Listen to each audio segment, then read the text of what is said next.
Ladies and gentlemen, welcome to Sacramento State. My name is Luis Kismishin. I'm a representative here at California State University, Sacramento. I'm with the Division of Student Affairs. I get the honor to welcome all you fine folks here. I want to thank those who traveled here to Sacramento State from far and wide. I've heard Colorado, a couple of other locations, but I want to thank you so much for joining us for such an important event here on our campus. Today we'll have an opportunity to share stories, to share so much information that is going to help our community, our young population, and beyond. And it's very important to me, near dear to our hearts here at Sacramento State, because being in student affairs, we're a small city here at Sacramento State. We have 31,000 students attending this university. We have over 2,000 students living on campus, meaning that 29,000 of our students still commute to Sacramento State. On average, they commute from Roseville, from the Bay Area, Stockton. As you can imagine, there's a lot of distractions that could take along the way, especially with the stresses of finals, the stresses of midterms, stresses of life. So to have you here to share your message is more important to us than you guys can imagine. So I want to give you guys a round of applause for taking the time to be out here today. These students that attend here at Sacramento State age from the range of 18 to 34. We have first-time freshmen at 18. We have transfer students up to the age of 34. So we have a small city here on our campus. So this is a very, very crucial topic for us to share. Dr. Ed Mills will be joining us soon. He is our Vice President of Student Affairs that will share his story and give his presentation a bit later. A couple of things to go over really quick. Bathrooms are located right behind you through those doors down the hall to your left. We got emergency exits to your left and to my right. And also, if you can please silence your cell phones, that would be greatly appreciated. We want to give the utmost respect to the speakers that take time to share the message with you today. I have the opportunity to introduce Dr. Kelly Browning. Dr. Kelly Browning and I have been working together on this project for quite a while, and I've been in contact with her in this whole process because it's been a great experience not only for myself, but the message that we're sharing with our young students is tremendous. So without further ado, I'm going to introduce Dr. Kelly Browning, our Executive Director of Impact Teen Drivers. So if you can give her a round of applause, that would be appreciated.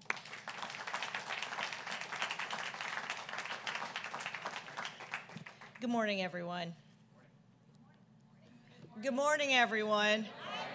That's better. So those of you that's joining us online, thank you for joining us online. Those of us in the room, thank you very much, each of you, for taking the time to be here. And thank you, Louise, for that very nice introduction. Thank you to California State University, Sacramento. It's a privilege to be on campus today to host today's inaugural Western States Teen Safe Driving Roundtable. Very excited about that. We're here to honor Distracted Driving Awareness Month and also California Teen Safe Driving Week. It's a special time to remind all of us to do one thing when we drive. Put two hands on the wheel, put two eyes on the road, and get that mind focused on our driving. It's a very important time to remember that 365 days a year, 24 hours a day. Okay? Today, April 3rd, 2019, we're going to lose about 100 people on U.S. roadways to preventable car crashes. We're going to lose 11 teens. 11 families are going to become part of a club that no family wants to become part of, where they lose a child to something that's 100% preventable. Here in California, we could fill up 8 yellow school buses with the number of teens we lose every single year to preventable car crashes. Think about 8 yellow school buses filled with kids. That's how many teens we're going to lose this year.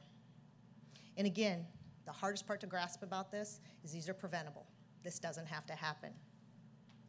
We know the solution. We know how to stop the #1 killer of young people. We now have to make the choice to do it.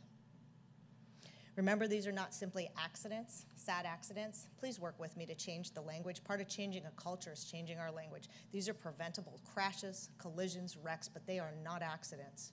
We need to think different. The how we make that change, well, it starts with each of us. We need to tackle it from a holistic approach. I need parents like myself to choose to do the right thing every time I'm behind the wheel. Because guess what? You're the #1 influencer of your teens' driving attitudes and behaviors. It starts with us. I need educators like those of you in the room today to incorporate safe driving messaging, good decision making in your classrooms and your communities each and every day. Teen leaders, I need you to speak up. I really need you to speak up. And I need you to do it before the unsafe behavior starts in the car, because it's going to take all of us. Your life matters. You can choose to change this. Each of us needs to choose to put distractions away, buckle up, focus on the drive. It's about changing a driving culture to one that's distraction-free. And what do I mean by changing a culture, changing social norms? Well, it wasn't that long ago, and some of you in the audience may remember, early 1980s, good days, big hair days, good music, a little bit of that, right? We had about a 10 to 13% seatbelt compliance rate in the US in the 1980s, 10 to 13%. Today, our seatbelt compliance rate in this great state of California is 97%. 97%. That wasn't that long ago. It really wasn't. It didn't happen overnight, but it did happen. And it happened through a strong combination of education, legislation, and enforcement. We changed the social norms to where people stopped thinking that it was about the government trying to control us and make us wear seatbelts, to that, geez, this is a necessary safety device that I can choose to use. It'll keep my family safe on the roads. That's what we need to have. There was a time when car manufacturers fought to not have to be required to put seatbelts in the car. Again, some of us can remember that. That was in my lifetime. Because if they did that, the cost of a car would be so high, none of us would be able to afford it. Well, that hasn't happened. And in fact, now all the car manufacturers, every car company, commercial we see are doing what? They're talking about safety, right? We changed the culture. It did happen. Together we can do this. It shouldn't take the loss of a loved one, a friend, a family member for each of us to start making better choices. It really shouldn't. Impact Teen Drivers is proud to partner with the National Transportation Safety Board and the California Highway Patrol in Sacramento State to make this Western States Teen Safe Driving Roundtable happen. It's going to take each of us to do our part to make our community safer for your children, for my children, for all of us that share the roadways, sidewalks, and bike paths together. It's with great honor that I introduce Commissioner for the California Highway Patrol, Commissioner Warren Stanley. Commissioner Stanley is committed to a strong combination of education combined with enforcement. He leads over 7,000 dedicated, passionate, professional law enforcement officers. And Impact Teen Drivers is appreciative of our collaborative efforts to make our communities and our kids safer. Please help me welcome Commissioner Warren Stanley.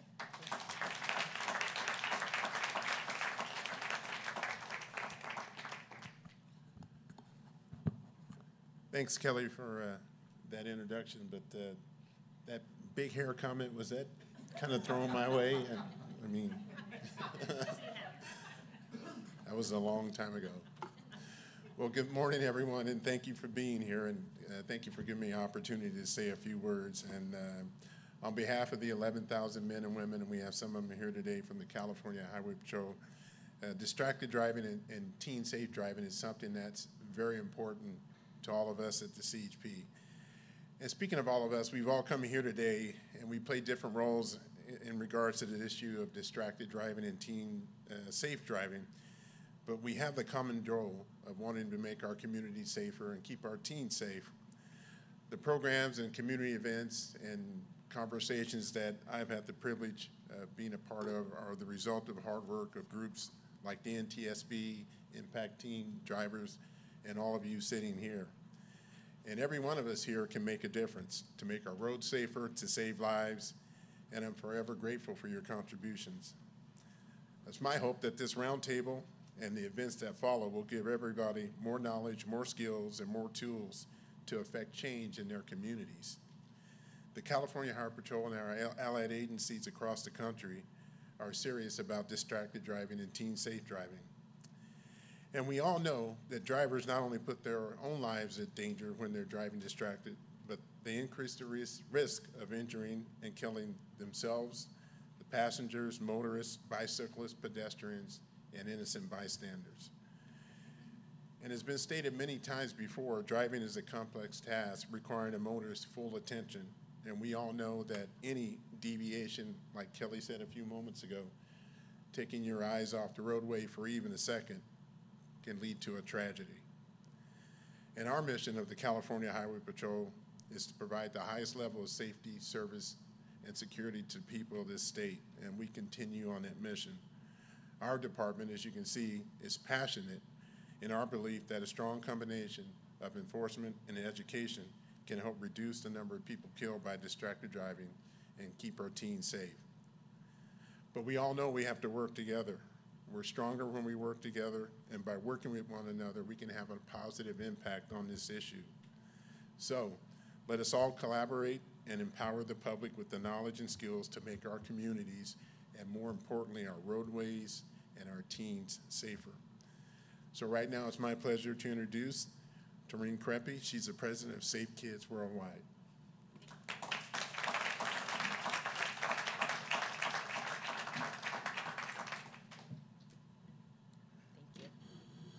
Good morning. It's an honor to be here today, and I want to start with a question for all of you. What would you do? What would your organization do tomorrow if instead of an adult, this was a teen driver found asleep, traveling, waiting for my slides to move, so you can understand what I'm saying, traveling 75 miles per hour down a highway, and a Tesla that promotes a feature called autopilot. As you can see from that picture, the picture is very blurry, but it was snapped by another driver in LA. And that's why it's so blurry. The CHP confirmed there have been several similar incidents that have happened just like this. So my comments today to you is going to be a little different, but it adds to the message around teen driving. And it's important for us.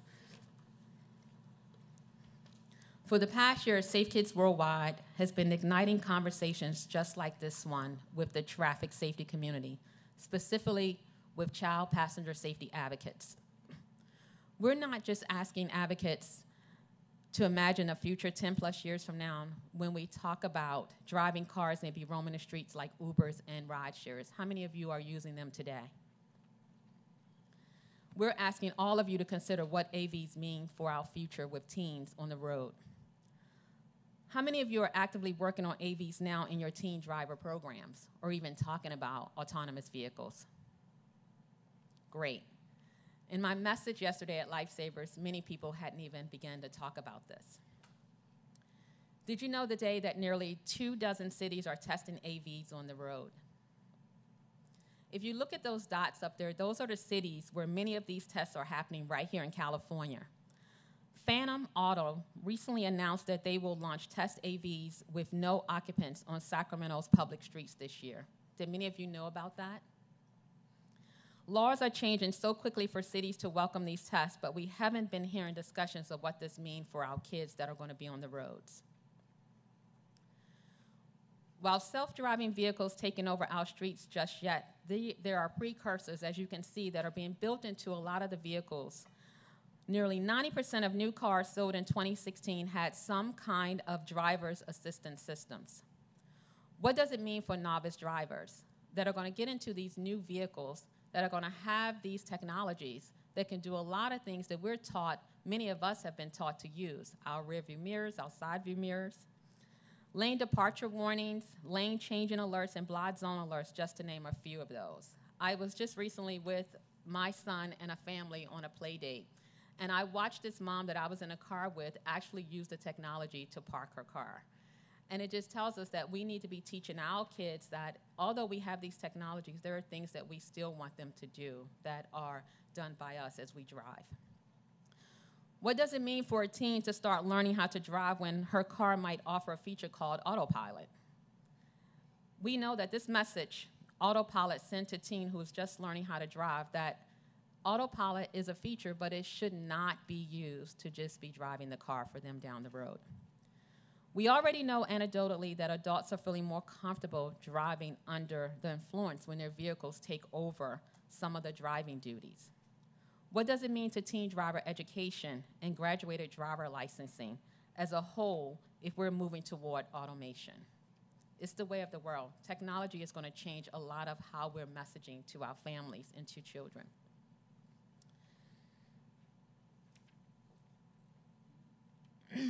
While self-driving vehicles are taking over our streets, there's a lot that we can do. Last year, my team and I and others in this field conducted a Blue Ribbon panel to talk about children and AVs. As many times that we've been out there learning about this new technology, there have been no messaging around kids and what does it mean for our children. We released a report with key recommendations for the traffic safety community and a call to action for all AV developers.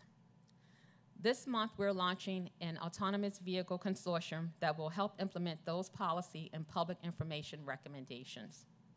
But our work to date has so far been focused on kids 12 and under. We always imagined our work would expand because the impacts children have of all ages, but we needed a place to initially focus. And I think what I want to leave with you and share with you today is that it's coming. We may not see it every day in our work, but autonomous vehicles are coming, and they're coming sooner than we realize. The work you're doing is so important because car crashes continue to be the #1 killer of teens. And as Dr. Browning mentioned, 11 teens will die today in car crashes that could have been prevented if safer choices were made. We have to use evidence-based strategies as we're celebrating Distracted Driving Awareness Month, Public Health Awareness Week, and California Teen Driver Week. The road safety community has been building our efforts on evidence-based strategies, and we need to continue to do so.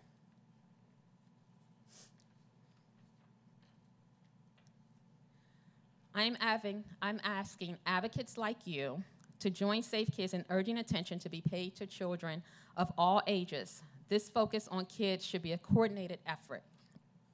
Help us understand who is doing this kind of work for teens, and if it's not happening yet, who you think should be doing it.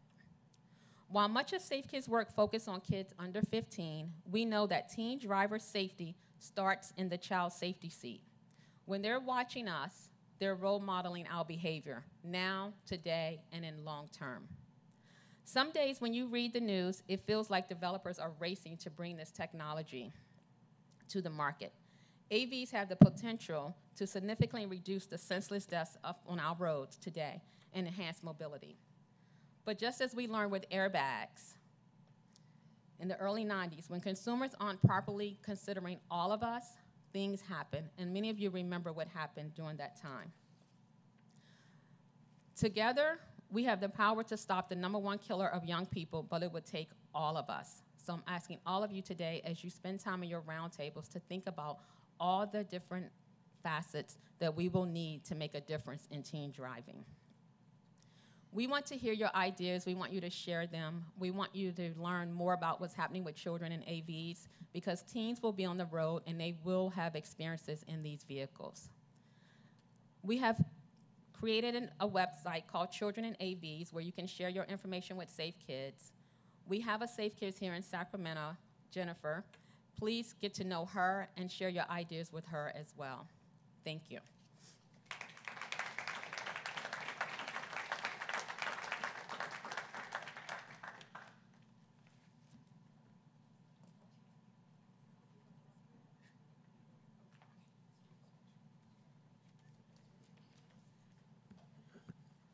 Good morning, everyone. Welcome to the first Western States Teen Safe Driving Roundtable. I'm Ellen Corman, and I'm the moderator today for the morning sessions. As the injury prevention manager, injury prevention and community engagement manager at Stanford Healthcare, I've been involved with many community education and outreach efforts to make our kids and communities safer. I've seen firsthand the widespread impact that injuries and fatalities caused by car crashes have on entire communities. I work in a trauma center. We see more than we'd ever want to see. I work to bring professional fields together to collaboratively prevent car crashes, particularly those involving young novice drivers. As we're gathered together today in Sacramento, I want to add, I would be remiss to not mention what Dr. Browning's already said. This week is California Teen Safe Driving Week. It's also National Distracted Driving Awareness Month, a month that's dedicated to remind us that car crashes are preventable. We want to bring an end to the unnecessary loss of life and pain caused by those crashes.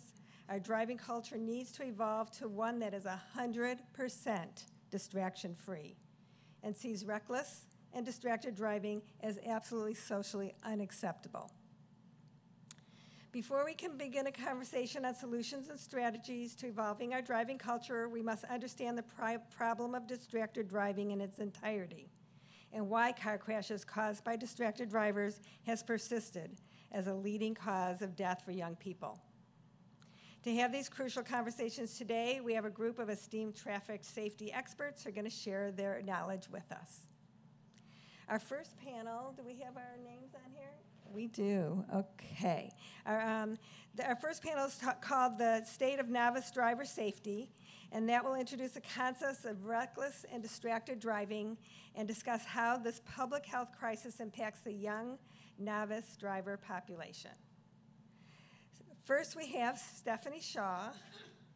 So are we going to bring people up to the table, please? The three speakers for this? Thank you. I'm going to introduce you first, and then it's all yours.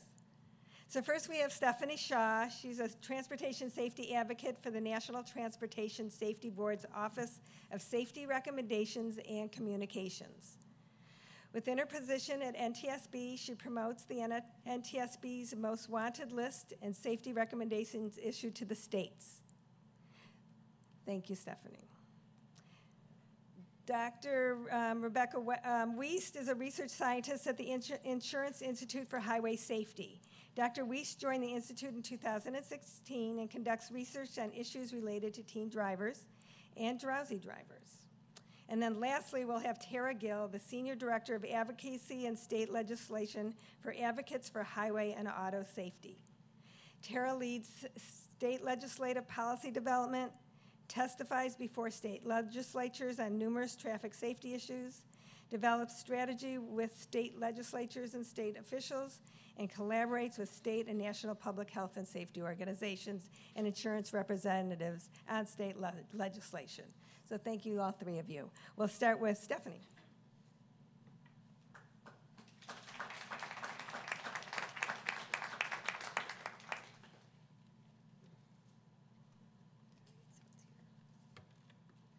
Good morning.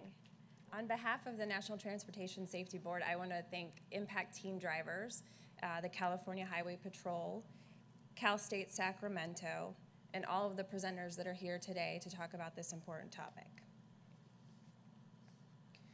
Before I get started, I'll share a little bit about the NTSB for those who may not be familiar. We're an independent federal agency that is charged by Congress with investigating all civil aviation accidents in the United States, and then significant accidents in other modes of transportation. We determine the probable cause of those investigations and then issue safety recommendations that are aimed at preventing future accidents and crashes. We have 5 politically appointed board members. Currently, we have 1 vacancy, and we have about 400 staff. We're headquartered in Washington, D.C., and have a few regional offices around the country. Unfortunately, because we are a small agency, we are not able to investigate every highway crash. That's the job of the local law enforcement around the country. But what we do look at when we do launch to a highway crash are crashes that have high public interest. So oftentimes we will launch to a school bus crash, large motor vehicle, commercial vehicles, and motor coaches. In addition to our accident investigations, because we cannot investigate every highway crash, we will often look at vulnerable road users or particular topics such as impaired driving or occupant protection that are contributing to the crashes on the highways. Our safety recommendations are the board's most important product.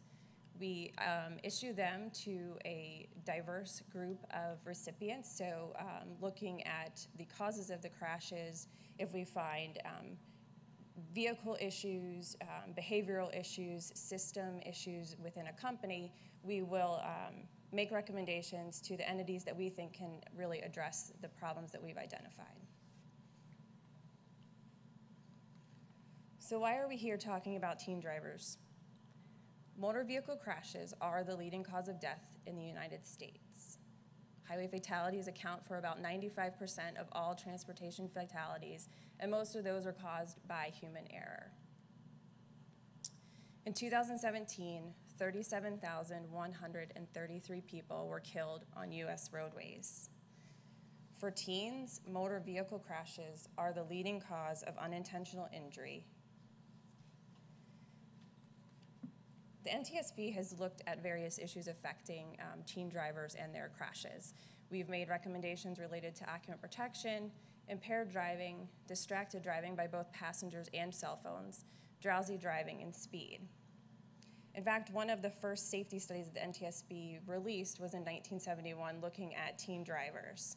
And when I went and looked back at that report to see what we were looking at, I was struck by the opening statement of that study. And then when Commissioner Stanley offered his remarks, it was evident that we still have a lot of work to do. The opening statement of that study says, drivers between the ages of 15 and 24 years have long been involved in the death on the highway, far in excess of their proportionate numbers or their use of automobiles. These disproportionate losses fall upon not only the youth, but also upon other groups in the population which encounter youthful drivers on the highway. So while we've made significant reductions in the number of teens that are killed annually, the problem is still very much described the same way as it was in 1971. So I'm going to talk about a few crashes that we've investigated involving young drivers. The first one happened in Lafayette, New York in 2002. A 16-year-old driver in a car with two 16-year-old passengers approached a stop sign and then proceeded to go through the stop sign and entered the right-of-way of traffic and was hit by a semi-truck trailer. In this crash, the driver and the passengers were killed, and the young ladies were unbelted, so they were ejected from their vehicle.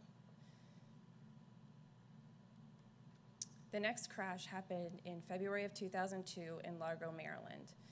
The young driver in the Ford Explorer lost control of her car, flipped over a median, and landed on the top of a Ford Windstar minivan. The night of her crash was the first time she had driven her vehicle. She was on the phone following a friend and lost track of them, and we determined that she lost control of her vehicle because she was distracted by her cell phone use.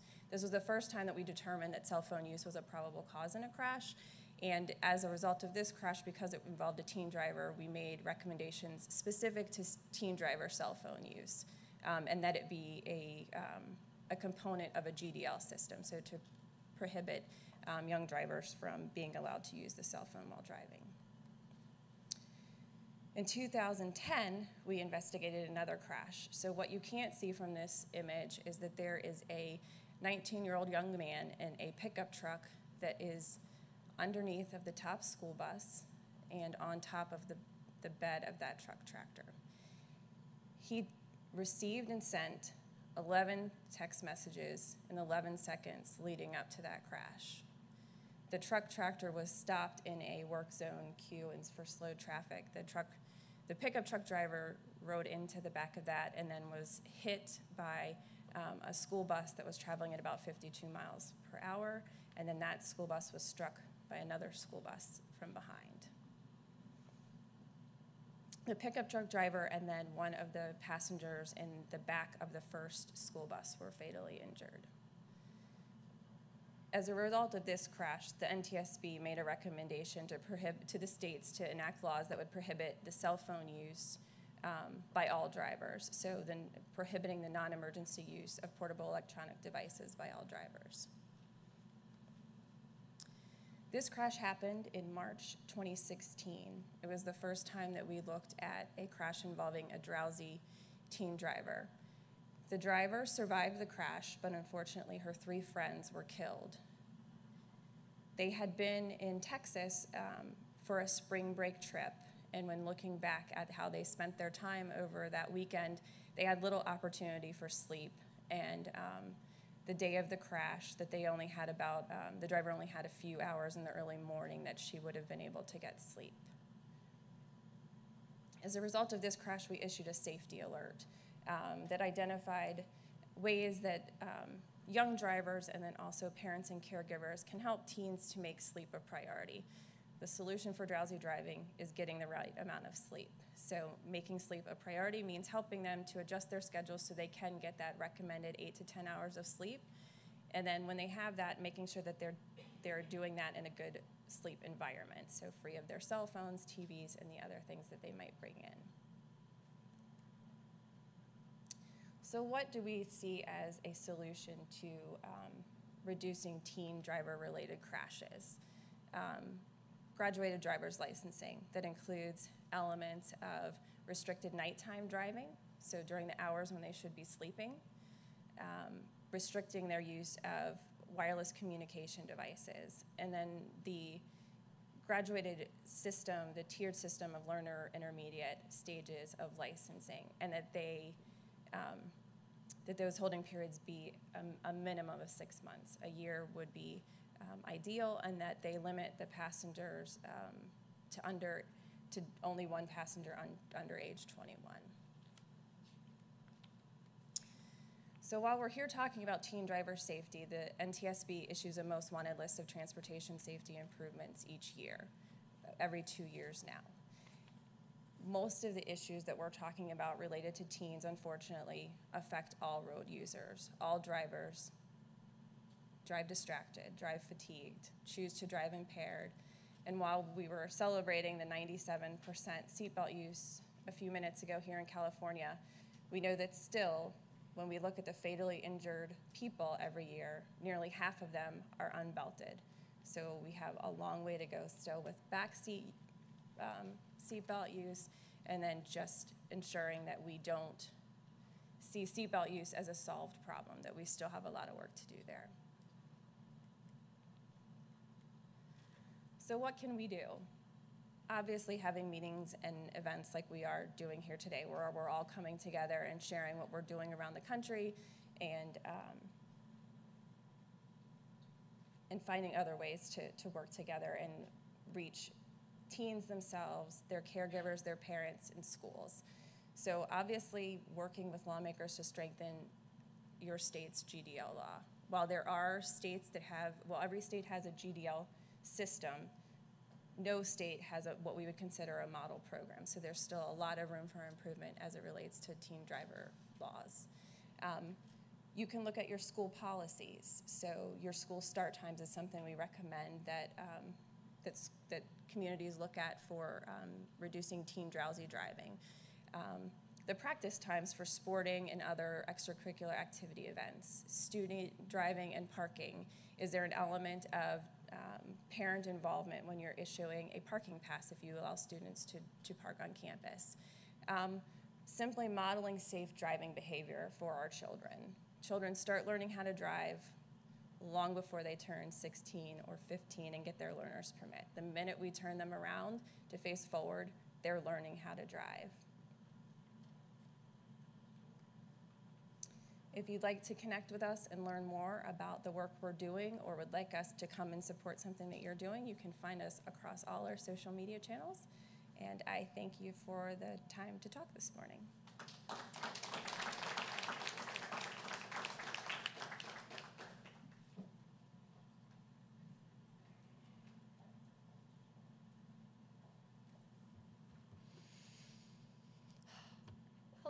And thank you so much for having me here today on behalf of the Insurance Institute for Highway Safety. I'd like to thank everyone who contributed to putting together this event, and I'm very happy to be here talking about this very important issue with all of you today. My name is Rebecca Wiest. I'm a research scientist at the Insurance Institute, and I am our teen driving expert. So today I will be talking about teens, parents, and vehicle technology. And before I dig into more details about technology, I'm going to touch briefly on graduated driver licensing, and this will make sense in just a second, I promise. So if you look at our graph, this tracks the number of new graduated licensing pieces of legislation that were passed and signed into law in each year, as shown on the graph. These are either brand new provisions or laws strengthening existing provisions. And you'll notice the graph ends in 2015 because that was the last time a new graduated licensing piece of legislation that was not focused on cell phones was put into law.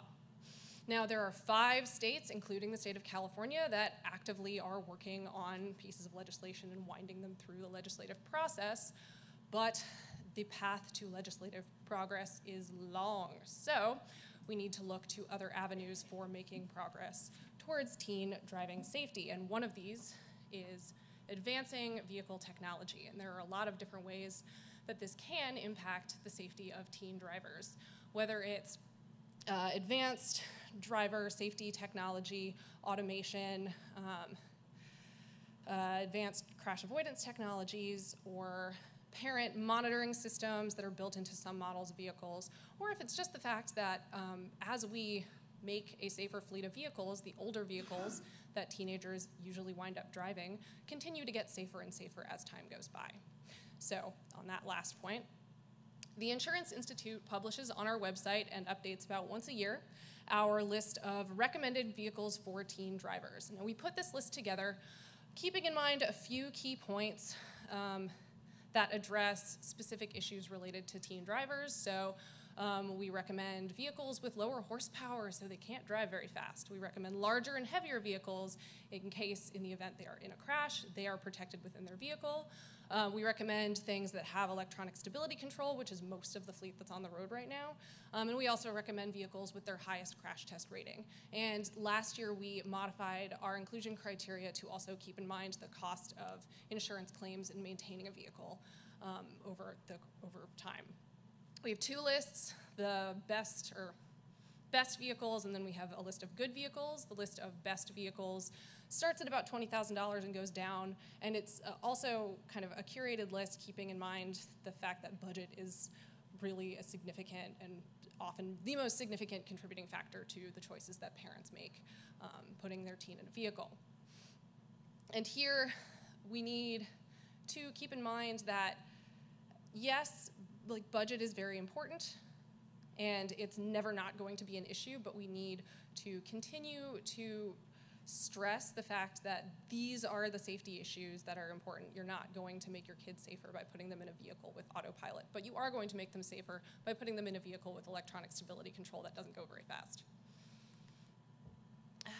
Several manufacturers have started putting different parental control and parental monitoring systems in their vehicles. Ford began this trend in 2009 and kind of slowly rolled the system out over time in their vehicles, and their point was to make it standard, so there was very low buy-in. Their system is called MyKey. Chevy came out with a very similar feature, and it involves having a programmable key that is the teen key, and the parent has an administrative key, and they can use that key to set the top speed limit of the vehicle so it can't exceed a certain speed. It will also give enhanced warnings to the teen if they exceed a set speed. It will, in the Ford system, it will limit the volume of the radio. There's a seatbelt interlock so that it won't turn the radio on if the front seat passengers are not buckled up. And then if the vehicle is equipped with more advanced safety technologies like lane departure warning or blind spot monitoring, it defaults those systems on and makes it impossible for the driver to turn them off. Kia and Hyundai, and I believe Mercedes, and now I think Subaru has started coming out with more app-based systems that involve having a cell phone app that communicates with the infotainment system that does a slightly different thing, and it still focuses on speed, which is a very big concern of parents and teen drivers. And their system also has a geofencing feature where the parent will get a cell phone alert if the teen exits a certain area that's set by the parent on the vehicle, and will also tell them if the vehicle is being driven after a set curfew. And these are all either standard on the vehicle or available with a subscription, and have the potential to really engage parents in their teens driving and to target really typical risky behaviors in teen drivers. But the key here is the parents have to know the systems exist and they have to be willing to use them. So I recently did a survey of Ford owners who have teen drivers, and we asked them, we targeted people who had equipped vehicles, it was standard on their car. We asked them, do you know about this system? About 57% said yes, and that was after we explained the system to them. They said, yeah, I know my car has that. But only about a third of our total sample said that they used it. And the reasons that we got for not using it, fell into there were a few categories. The most common were either I don't know how it works, which is a big barrier, and also my teenager is an angel and they would never do anything irresponsible. So clearly, parent attitudes need to shift a little bit away from this idea that their teen's character speaks to their driving ability. A good kid can drive poorly until they learn how to drive well. And parents need to know about the systems in order to make those judgments about whether they want to use them or not, which they should.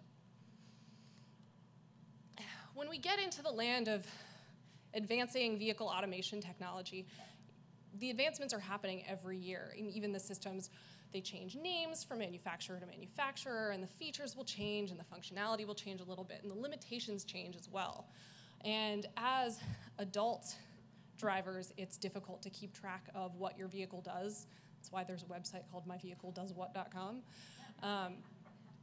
And knowing whether your car has a system that alerts you when you do something versus a car that's going to intervene when you do something is really important. And also knowing what the limitations of those features are very important.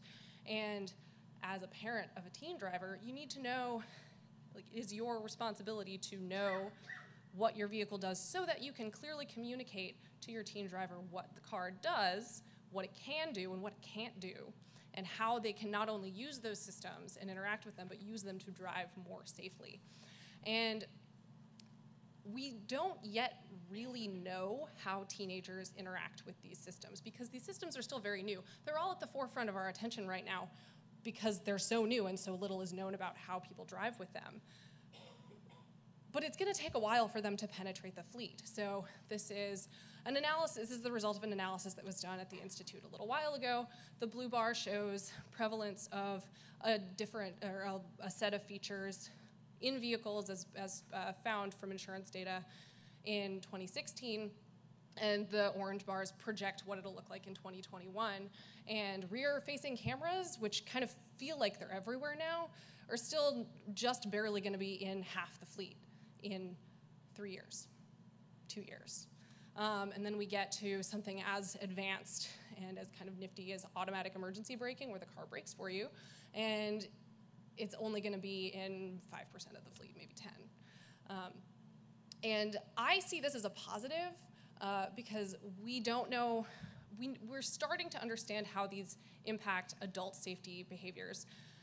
We really don't know how they impact teen driving behaviors, and we don't know how parents teach them to their teens. And this is kind of the cutting edge of the research right now. So this is where we are, and we're kind of all on the same page. Everybody's paying attention to this, and that's very good, and we're going to continue to make progress in this arena. And I'm not going to get into these, but just kind of showing how different technologies have progressed through the fleet. So this is the number of new vehicles that are available or have the option to have something like forward collision warning. And in 2016, you have the option to get it on a lot of vehicles, but it's only standard on a very small number, which means that it's barely in the fleet in 2016. So my takeaways and the ongoing issues that we're going to continue to look at are parents' active involvement in their teen driving is a must, and this is doubly important for advancing technology. Better understanding how teenagers use advanced technology in those vehicles is especially important, and it will continue to be so as those technologies pervade the fleet. And I will never miss an opportunity, to plug the importance of graduated licensing in keeping teens safe. We have all manner of social media. Our YouTube channel is especially popular, and you can request copies of videos for use through our website. And I'm happy to talk about anything in more detail with anybody afterwards. Thank you so much.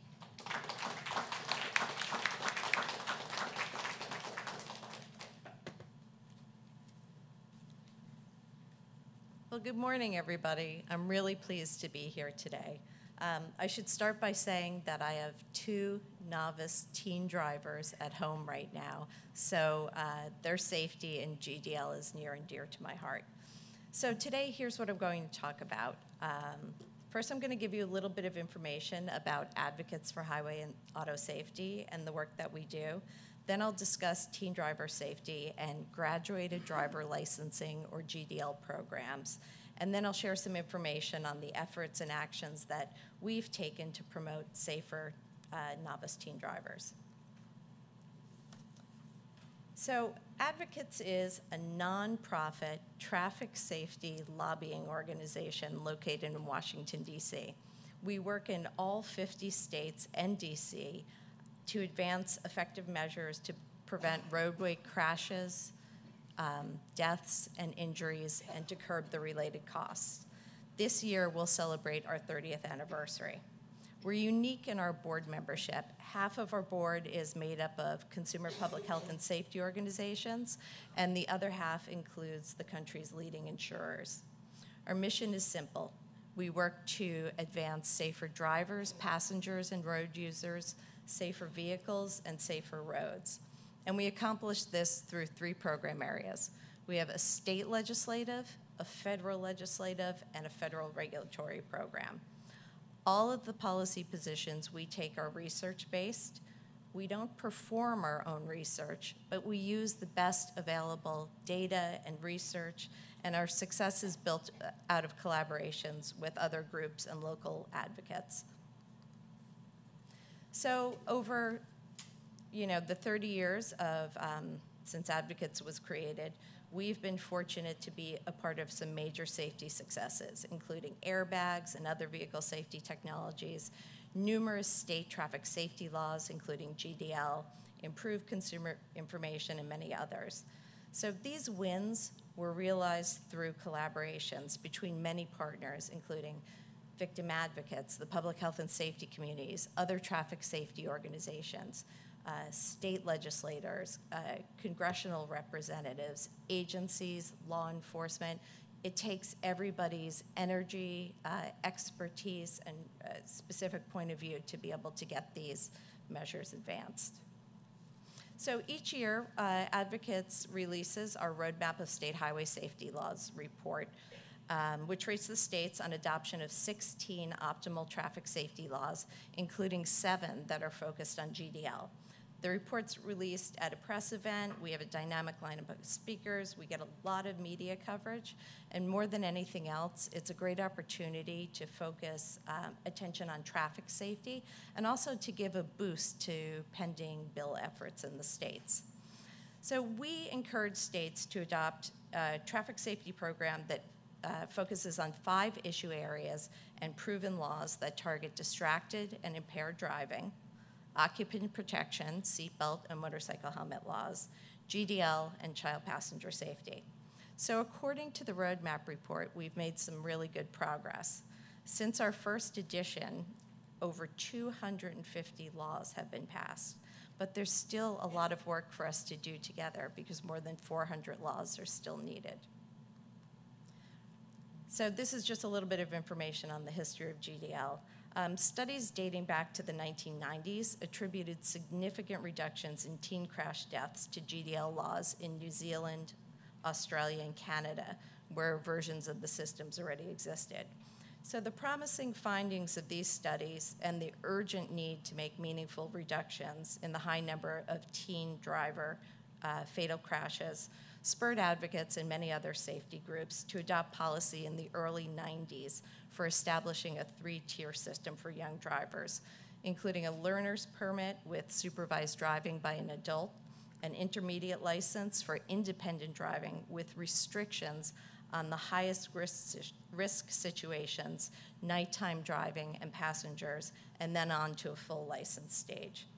Between the mid-90s and 2010, over 150 GDL laws were passed in all 50 states and DC. And the reason is because this evidence-based strategy keeps novice drivers safe during their riskiest times on the road, that first year of driving. However, since around 2010, progress has stagnated. So at Advocates, we recommend, much like many other traffic safety organizations, a comprehensive GDL program, and we rate the states on adoption of 6 measures. These include a minimum age 16 for a learner's permit, a 6-month holding period, minimum 50 hours of supervised driving, including 10 hours at night, nighttime driving restrictions that are minimum 10 p.m. to 5 a.m., no more than one passenger under age 21, and minimum age 18 for an unrestricted license.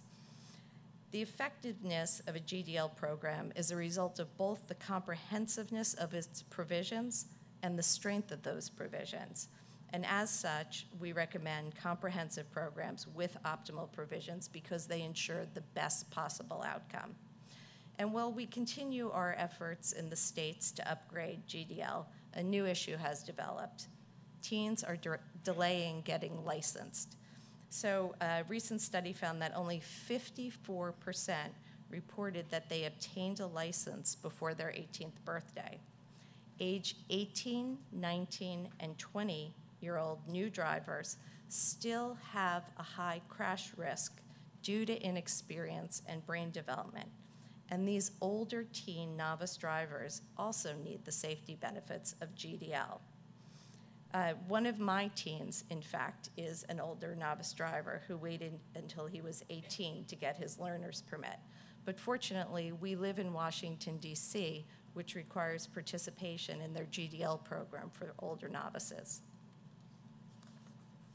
So on the screen is a map showing states' progress in adopting Advocate's 6 optimal provisions. Today, no state has adopted an optimal, comprehensive GDL program, though some states are very close. And contrary to some opinions, GDL is not about preventing young people from driving. Instead, GDL is in place to give novice drivers a chance to practice their driving under conditions that develop safe driving skills and promote lifelong safe driving behaviors. And in fact, many states already provide exemptions to GDL for certain situations, such as for military members, for driving to work, and for transporting family members. As novice drivers gain skills, they progress to more challenging driving situations gradually. And GDL works best when young people spend more time behind the wheel following these GDL laws prior to getting a full license. Learning is a process of repetition over time, and GDL provides for that. So, and if you're wondering how improving specific provisions in your state's GDL law might upgrade safety, you need wonder no longer. The Insurance Institute has a fantastic online tool, their GDL Crash Reduction Calculator, that will provide these estimates for you. So drivers under the age of 20 have the highest proportion of distraction-related fatal crashes. The Centers for Disease Control and Prevention, or CDC, found that nearly 40% of high school students who drove in the past 30 days reported sending a text or an email while driving in 2017. Texting behind the wheel is associated with other risky behaviors. An earlier review from the CDC also found that students who reported frequent texting while driving were less likely to wear a seatbelt, more likely to ride with a driver who had been drinking, and more likely to drink and drive themselves. And as new technology becomes available, teens are early adopters and are using their cell phones in new ways. A study by the Liberty Mutual Insurance Group and Students Against Destructive Decisions found 27% of high school students admitted to texting while driving. However, 68% of these same students admitted to using apps while driving. The good news on the issue of new distracting technology is that the best GDL programs also include a ban on cell phone use by novice drivers, and Advocates rates the states on enacting GDL cell phone bans. So this session, many distracted driving bills being considered are handheld bans. And as states move forward to enact handheld bans, it's important that they do not repeal their all driver texting bans and GDL cell phone bans in the process. A GDL cell phone ban is not a handheld ban. A GDL cell phone ban is a complete ban on use that does not permit use hands-free. And building on Taureen's discussion earlier today, we're also recommending that states do not add exemptions for autonomous vehicles to their distracted driving laws at this point. It's just too premature. So as my fellow panelists noted, with the statistics. Traffic fatalities, deaths, and injuries are extremely high, and there's a lot of work that we can all do together. In addition to working to enact GDL provisions as part of a comprehensive program, states should also consider extending GDL to these older novice teen drivers, lengthening the learners period, and starting nighttime restrictions earlier. Several states this session are considering these measures, and in fact, California is one of them. AB 1267 would extend GDL to older novice teen drivers, and advocates and many other organizations represented in this room support this measure. So please do not hesitate to reach out to advocates if we can provide you with resources or support on your local state bill efforts. There are a couple of dozen of our roadmaps in the back of the room, and we hope you'll take them. And a quick thank you to Impact Teen Drivers, the California Highway Patrol, the National Transportation Safety Board, and Cal State Sacramento for hosting today.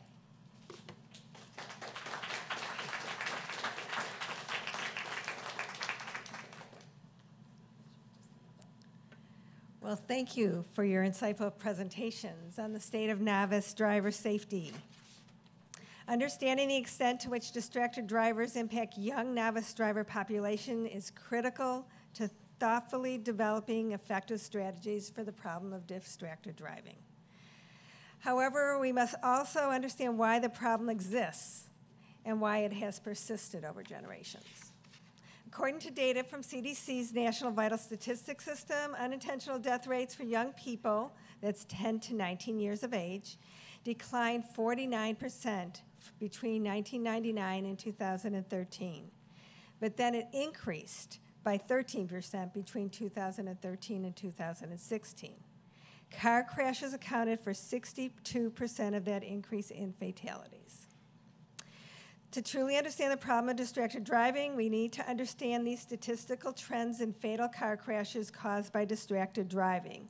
So we're going to have a few people join us to look at the reasons behind the numbers. If our next panelists, Lori, Dr. Harkness, Monica, can come up, I will introduce the three of you so that I can sit down and let you talk. Lori Walker is a training manager and technical advisor for Safe Kids Worldwide. We got lucky today with two Safe Kids folks. Lori has 30 years of experience is in one of the country's most respected and is one of the country's most respected authorities in child passenger safety. Dr. Richard Harkness, the founder and chief executive officer of ADEPT, Advanced Drivers Education Products and Training, Inc. Dr. Harkness was the first scientist to envision crash involvement as a behavioral disorder and to employ a medical model while building behavioral interventions that improve driver performance. And then lastly, we have Monica Martin. Monica is an education outreach coordinator for Impact Teen Drivers. She has a master's of public health and is a nationally certified health education specialist. Today, she's going to walk us through how she has used an evidence-based program to change teen attitudes and the perception of behavior control. We'll start with Lori.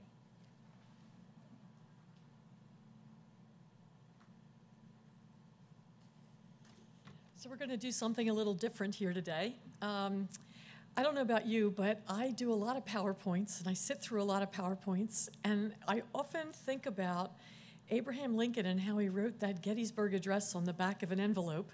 And people still today remember the speech, and he never had a PowerPoint. So how did that happen? So I'm going to try and talk to you a little bit today about 10 things that I would love for all of us to think about and think hard about in terms of how do we change the culture of the family safety behavior. You heard our president, Taurine Crepy, speak earlier today about the work that Safe Kids does through our 400 coalitions in the United States and 31 countries outside of the United States. And every one of those cultures and states and countries has different ways they look at child passenger safety and the way they look at teens in cars.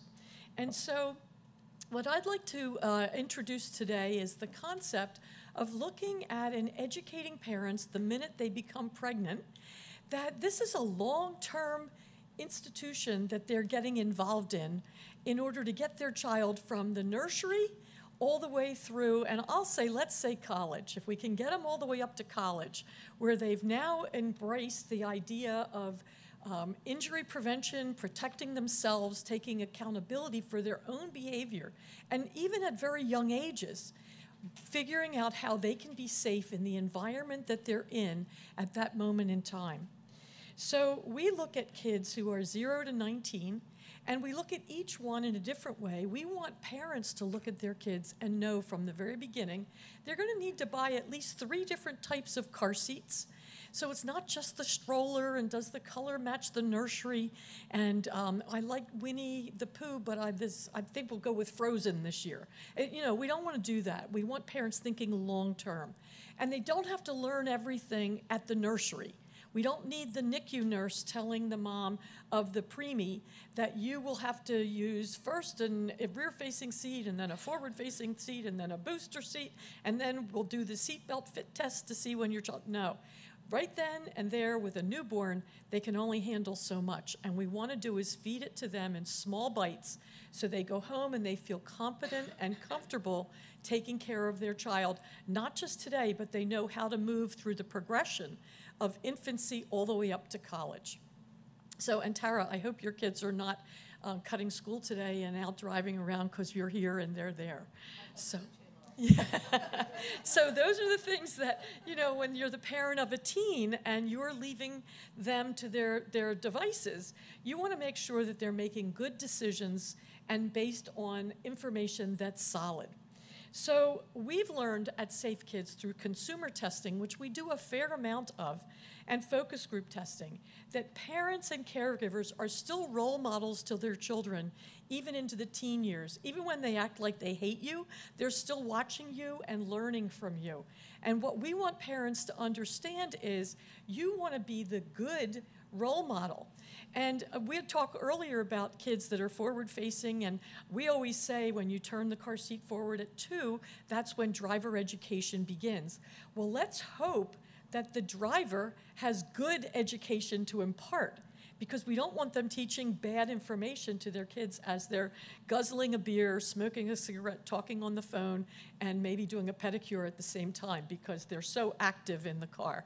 So we want those parents and role models to do the right thing at the right stage, and as they're moving their child through the progression of what car seat to use at what time, also giving safety messages that the children can understand. Think about when you're in the car with anybody. It's a closed environment. You have their full attention if they're not watching a movie or you're not talking on the phone or singing along to your favorite music. You have time to talk to your child when they're in the car.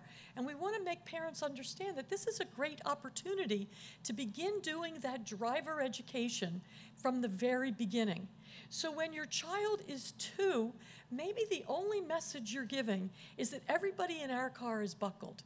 We're all buckled in this car. Look around. And the child is getting a picture of who's in the car and they're buckled. So maybe then at 3, you're going to give a different message. So the driver is buckled, the front seat people are buckled, but all the kids are in the back seat. And we want all kids under 13 in a back seat. Drivers paying attention to the road and giving kids the message. So then kids that are older, 6 to 8, we're looking at kids that are moving from car seats to booster seats. When they get below, or 9 to 12, they're moving from booster seats sometimes into seat belts. But this is the time when you're going to begin introducing what's going to happen when they are teens in vehicles when you're not there. What will they do when you are not there saying, buckle up, put all the seat belts on all your friends, put down the music, put down the phone, put down the texting, opportunities for that. What are the things that you want your teen to know? And you're going to begin doing that way before they're teens. If you're waiting for the day when a child turns 14, 15, 16 to become good teen drivers and you think you're going to have their attention, chances are slim to none that you will have their attention. But if you've been talking about it over and over and over again, think about the drip, drip, drip. You're in the car, you have their attention, you're giving safety messages. When it's time to give the teen driving messages, you will have their attention. And that's the kind of thing that we at Safe Kids want to do, and that's what we're committing to this year. We'll be putting together the driver education for parents and caregivers who are transporting kids who are forward-facing, who after 13 are now in the front seat, and they will have the opportunity to learn what happens when you see a school bus with the red lights and the yellow lights and the stop arm. What's a divided highway? What do you do with motorcycles? How do you look differently for motorcycles and bicyclists and pedestrians? When you're in the front seat as a passenger, you have the chance to do that education with your kids. And we want to make sure that those caregivers and parents take full advantage of that opportunity of being with their kids in the car. We did some research a few years back where we did a Safest Generation program. We also did a Teen Driver, Teens in Cars program called Countdown to Drive, and we looked at passengers. And all of that research is available on our website at safekids.org. But what I want you to know is that every time you have an opportunity to involve the kids in a decision-making process in the vehicle, you should do it. That's especially true now that we're moving into this autonomous vehicle community. We want kids to do the research and teach their parents. We did an activity at one point with our kids who were 11 and 12 years of age where we sent them out with a clipboard and said, find all the airbags in these 5 vehicles. They came back with the clipboard, and they were excited about it. We told them, go home and show your parents. See if you can find all the airbags in your family car. Those kids were excited the next time they came back and told us what they had done. They were the educators. They were teaching their parents. They were more comfortable with the technology than sometimes an adult may be. So we need to harness their energy, harness their curiosity, and get them involved in teaching their parents. But we're looking at this new area of autonomous vehicles and automated driving. So with that, I thank you for being here today. I hope you don't mind that I used the back of an envelope to write these notes. But I'm really hopeful that we can begin to change that family culture, because it has to start very young and open the door so kids feel comfortable talking to their parents, asking questions, and then being open to getting information as they get older and approach the teen driving years. So thank you very much.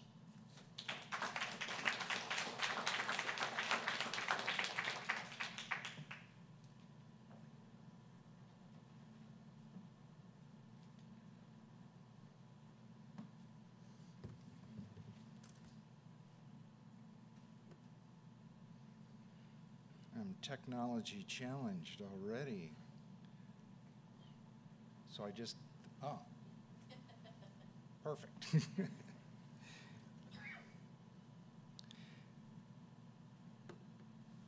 better take my hands off this thing, it changes it. Hi, I'm Richard Harkness. I'm the CEO of Adept Driver. We started this journey 23 years ago, and the mission was to, let me see if I can do this.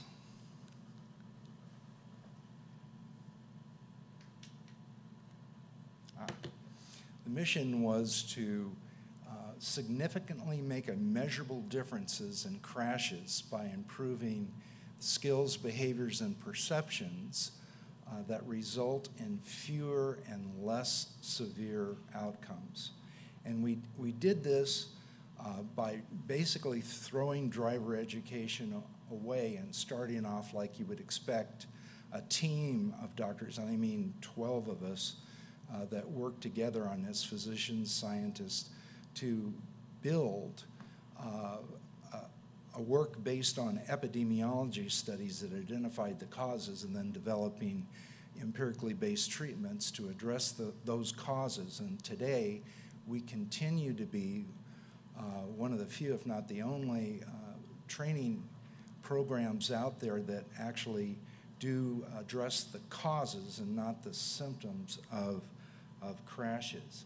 So I I will say our mission is in progress, not accomplished by any means, but we are showing progress that is unparalleled, that I haven't seen anywhere. And we have many multiple actuarial validations over decades that are showing 28% reduction in collisions, 29% reductions in property damage, and most importantly, 51% reductions in bodily injuries. Large-scale studies over decades keep repeating this. So we've made some progress, but the mission is really just beginning. Semi-autonomous vehicles introduce a new level of complexity in that it increases the likelihood of driver inattention and lower neurocognitive arousal, which most people don't even think about, but when the car's driving for itself, you're paying less attention. You start to get kind of over there toward the sleep zone, hopefully not like the Tesla guy. And complacency of the driver abdicating their responsibilities to drive. And this is the illusion that's being projected by the marketing people from a lot of manufacturers that, you know. In the city, got Chuck's on with Saint Laurent, gotta kiss myself, I'm so pretty. So, hands-free is carefree. That is an illusion. It's not reality. The reality is that automated cars are reliant on their sensors. We have been testing a brand new E-Class Mercedes. This happens to be a Tesla. The Mercedes we test, and we've got 20,000, does the same thing. This car is following that line into a center divide. Now, this is the replication of what caused the famous Tesla crash, which, in all fairness, there was plenty of blame to go around. It was a broken car. The driver abdicated their responsibility. This is an example of driver complacency. Though there are a lot of factors that went on besides the fact it burned for 8 hours, they couldn't put it out. Here's another. This happens all the time. See how across the double yellow line comes back? And this really, look at this. I mean, it just literally went straight into the oncoming car. This happens all the time. And this is the new understanding. Auto manufacturers have focused a lot on the technology, but almost none on the driver. And so in order to maximize the safety benefits, you need to really develop the skills of the driver so that they not only understand how the technology works, but can quickly take over control of the car in a snap second when you need that to happen. So this is driver distraction on steroids, taking your eyes off the wheel for 5 seconds or more. Some, like Tesla, you don't even have to have your hands on the wheel. The brain disengaged, the usual suspects that we've been hearing about all morning, the lower neurocognitive arousal. Now, not only do you, if you're texting, you have to look up, make a decision. Now you have to wake up, look up, and it just adds another second or two onto the response times. The new understanding is that as these technologies develop, our skills will decline. They'll atrophy like anything. The more you practice it, the better you get at it. The less you practice it, not so much, right? So our new drivers and our existing drivers, teens, seniors, everybody, needs to become a micromanager when they're driving the car. They need to be trained, and this is trained in visual awareness, trained in how the technology works so they can really take over. You know, you don't ever need to wear your seatbelt, right, until you really need it. And then when you need it, it's too late to put it on, and you can end up dead. Neurocognitive training, that's this kind of training where we do our specialties, neurocognitive psychometrics, where we measure things, skills related to crash avoidance. If you're not trained in that, on how to search, scan, spot hazards, you can't learn it in that split second. So it's like a seatbelt. You need to have those skills before you begin. So I encourage everyone to become part of this movement to be productive in our development of between cars that we have to drive ourselves to semi-autonomous to fully autonomous. I think we've seen the adoption and the prevalence of these fully driving cars are decades out. The semi-autonomous are here, but there's only 2% of the cars like the ones we're testing right now on the highway. And that means that drivers need to be more visually aware. This is Behavior Modification 101. If you want to change behavior, you first need to show and model what safe behavior looks like if you have any hope to develop that. Visual awareness is one of the aspects of our visual cognitive training. We've shown a 56% increase before and after training. I'll give you an example of how neurocognitive training works. Apparently the video's not going to work. This was now here's another one. I'll stop the video after a few seconds and ask you where certain objects are in relation to your car. Ready for another visual search exercise? I'll stop the video after a few seconds and ask you where certain objects are in relation to your car. Ready to start? Click your mouse anywhere on the screen to begin.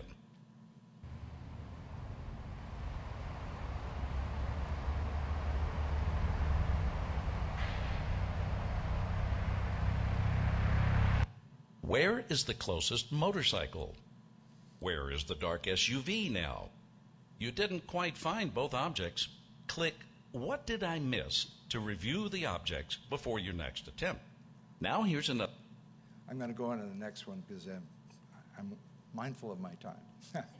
So that gives you an idea of how you can use simulations to train the brain and develop neurocognitive pathways associated with that one task. One thing we've learned, very little generalization. So the next thing that we look at is anticipating trouble. We're seeing a 48% in growth in that. Hazard detection, 29. Gap analysis, judging safe gaps in traffic, 78. 37% improvement in risk perception. This is at the core of the decision-making process to engage in distracted driving. So we've seen really good success. Bottom line is we're a research and development company, so we're constantly looking at ways to tweak our product. But in a study done last year, 88.8% of the parents reported that their teens were less likely to talk and text while driving. And the study in 2019, we're just starting, it's a large-scale study. We've actually moved beyond the efficacy issues, and now we're really working on the predicting crash behavior based on how they perform on this. So to summarize, once you learn these skills, you're in a much better position to impact the distracted driving. It's harder to engage in distracted driving if you have the skills that clearly give you a reason not to engage in distracted driving. So we build on that, and thank you very much for your time today. And this has been a bit of a data dump. I kind of apologize for that, but hope you enjoyed it. Thanks.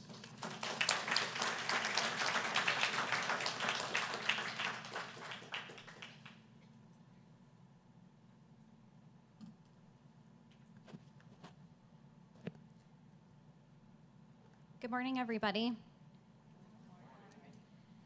So as we're hearing today, teens are at an increased risk for crashes because of inexperience, but also attitudes and behaviors. All 50 states have adopted the graduated driver licensing law to address inexperience. So I'm going to focus on teens' attitudes and behaviors. It is critical for us to change teens' perception of car crashes. These aren't just sad accidents. These are preventable based on the choices that people are making inside of their vehicle, whether they are a driver or a passenger. Impact Teen Drivers is dedicated to stopping the #1 killer of young people by developing evidence-based programs, for teens and teen influencers. So we have multiple programs that are evidence-based and all center around our 3E approach. So to engage, educate, and empower.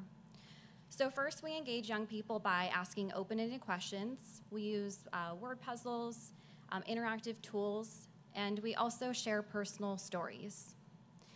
Nothing graphic, nothing gory. We're trying to connect with them on an emotional level. Next, we provide education on the 4 primary types of distractions: visual, manual, cognitive, and auditory. Also car crash statistics. And then last, we empower them with evidence-based strategies to make safe choices in the car, behind the wheel. So I'm gonna share some information with you guys on our evaluation for our foundational What Do You Consider Lethal program. But just to talk a little bit more about our program. So a lot of the work that we do is train the trainers. So we provide law enforcement, nurses, public health professionals. We actually train them to use these materials out in their own communities and schools. So we want our materials to be effective and user-friendly. So we are constantly looking to improve our program. So everything that you see down to the text, the color, the look is evaluated by the teen audiences. So behind me, the What Do You Consider Lethal PowerPoint was refreshed about a year ago. We use our posters to explain visual, manual, cognitive distraction. So for example, we went all over the country and we asked young people, what do you consider lethal? They gave us the top 4 answers, and then we added the 5th. Grizzlies, crack, AIDS, swords, lip gloss. How could lip gloss be lethal?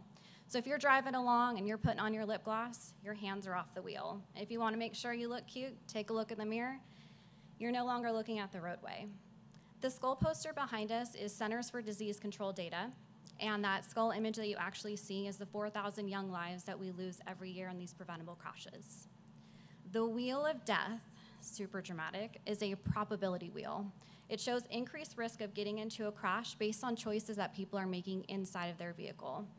And then again, sharing personal stories of people who have lost people in these car crashes. Again, not trying to scare them, but to connect on an emotional level and get teens to realize this doesn't have to be their story, that they can make better choices. So our evaluation is grounded in the theory of planned behavior. We use a retrospective post-survey.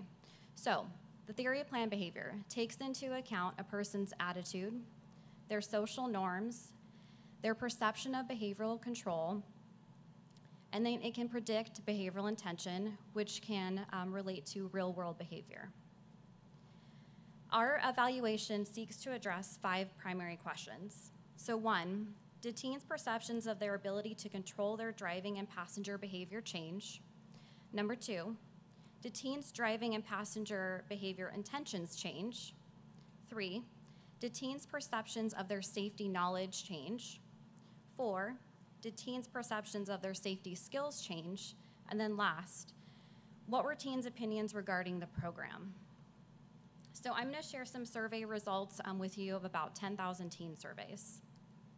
So we analyze our data in 2 ways. So first, ordinal logistic regression examines the probability of positive movement post-program, and then a pair t-test looks at pre-post responses based on an individual.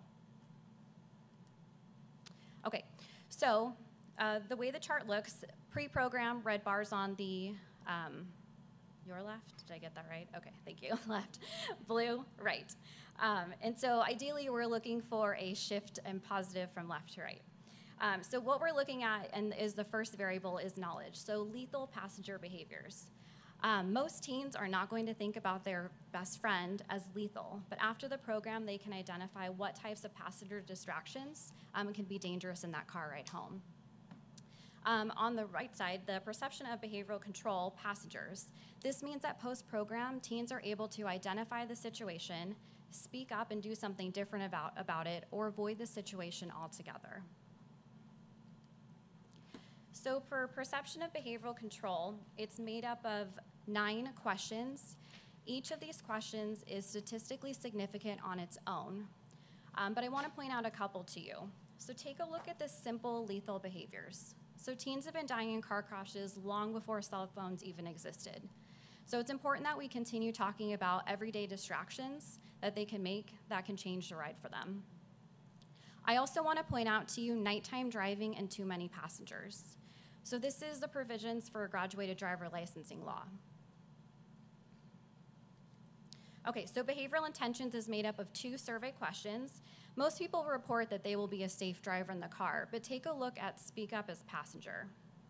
So a big focus on our What's Lethal program is passenger safety, because we know that what the passenger chooses to do in the car is just as important as that driver staying focused on the road.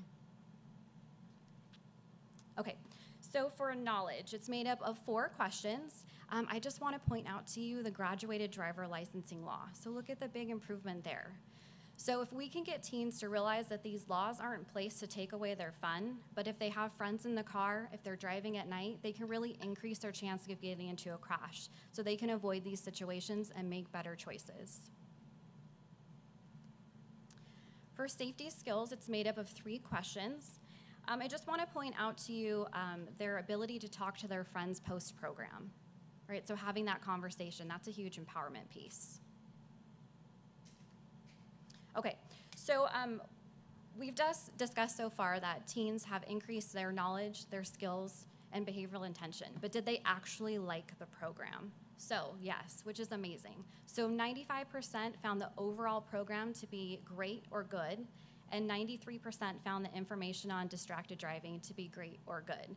And if any of you work with teens, getting them to say that they like anything, right? It's kind of difficult, so this is amazing. And the results that we are seeing are across the US, so people that are using our programs in other states as well. So if we have a clear understanding of the reason behind the numbers, we can continue to develop programs that are evidence-based and strategies to keep our teens safe on the roadway. Thank you for the opportunity to share with you today.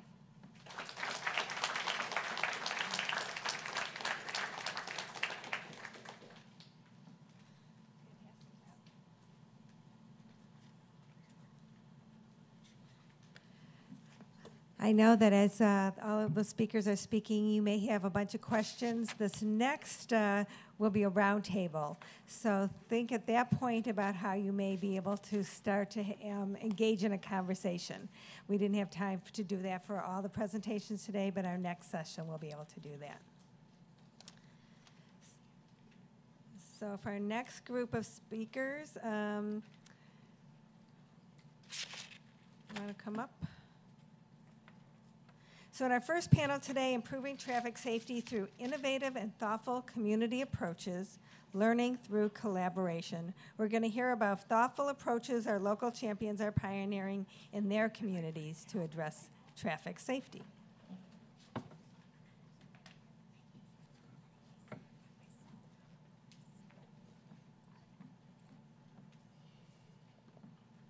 Okay, I think we have everybody. The champions we have joining us for conversation today are Daryl Turner, the president of the Portland Police Association in Oregon, Sergeant Adam Baresi with the California Highway Patrol's Office of Community Outreach and Media Relations, Sebastian Jew, a distracted driving advocate, Melanie Taylor, a community education for the Puget Sound's Regional Fire Authority in Washington State, and Rena Leopard, an injury prevention coordinator for trauma service at Doctors Medical Center in California. Thank you so much for being here today. Each of our speakers will facilitate a mini presentation on the selected work, then we'll open up the floor for some participation.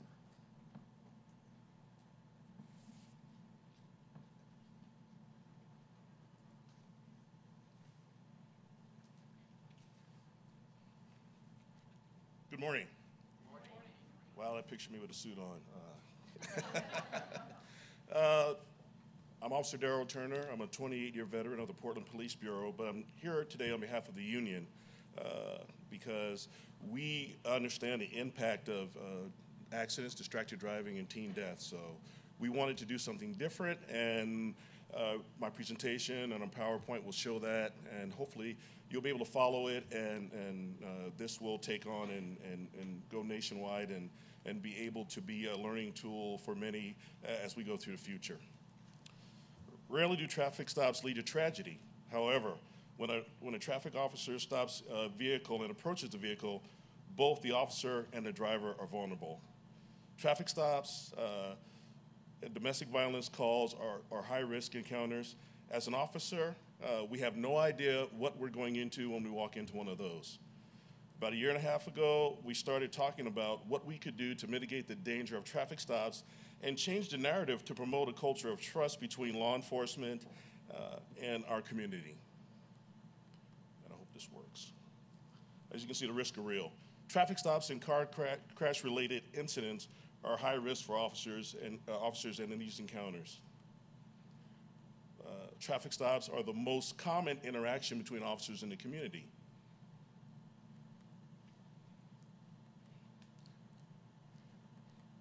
As you can see nationwide, the narrative is increased tensions between the police officers and especially our youth. In the city of Portland, when we were, prior to making this video, we were having a lot of controversy about police officers in schools, SROs in schools, and this is just part of those increased tensions that I was talking about. We collaborated with, obviously, Impact Teen Drivers for change. The process we were thinking about was, number one, to engage in honest conversations to promote understanding and mutual respect between the groups. We wanted to, I gotta go back, there we go, I hit it by accident. We wanted to educate on why traffic stops occur, traffic stop protocol, and the rights and responsibilities during a traffic stop. We wanted to empower teens to be safe on the roads and to continue having an open dialogue with each other. Because as you know, when we talk to our kids, they look at us like we're strangers, like we're robots or something. But when they talk to each other, they listen to each other through social media, through conversations with each other, through collaboration with each other. So we wanted to make sure that we empowered the teens to have a say in part of what we were talking about today. Again, we wanted to educate step by step through a traffic stop, what we go through, what we feel like on our side as police officers, as well as what the teens feel like when they see a police officer approaching their vehicle, why traffic stops happen and the way they happen, and answering common questions for these young people. We wanted to identify not only police officers, but young adults to participate in this process. We did one-on-one interviews with young people, and we had focus groups planned to do with the young people.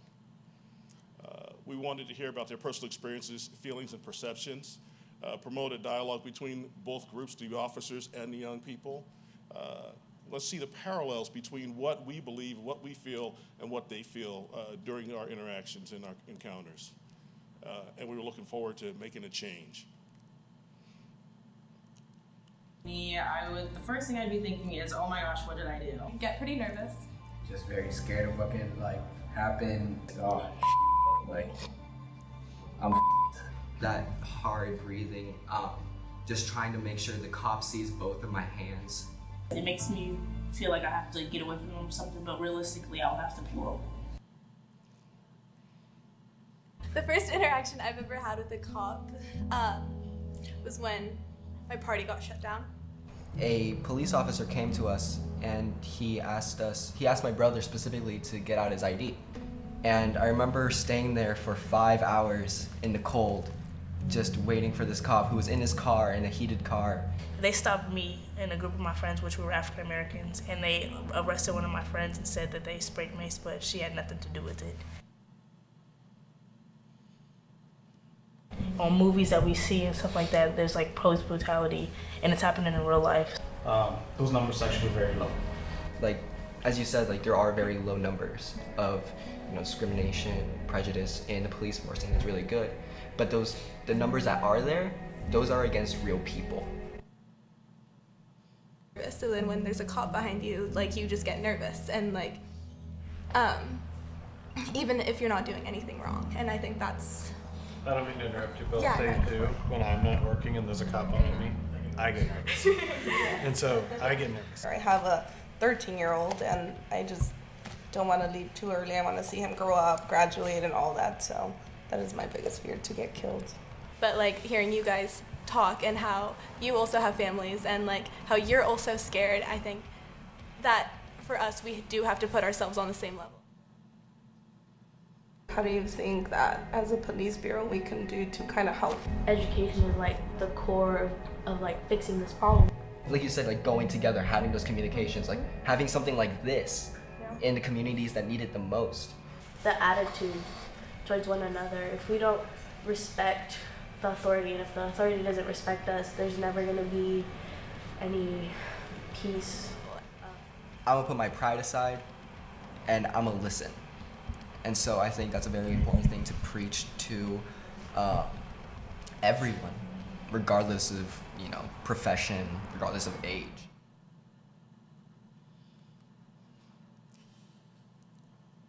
The takeaways from this for us, especially for us, was having these conversations were really important.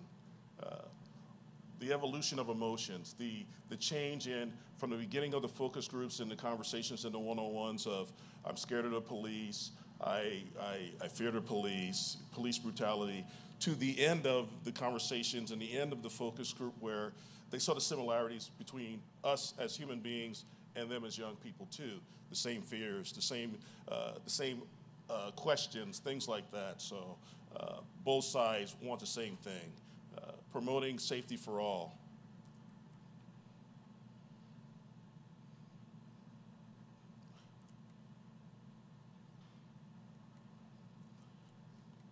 Again, changing the narrative to one of a positive narrative, taking away the us against them mentality to being that it's all about us, all of us, not just law enforcement, not just the young adults, but all of us.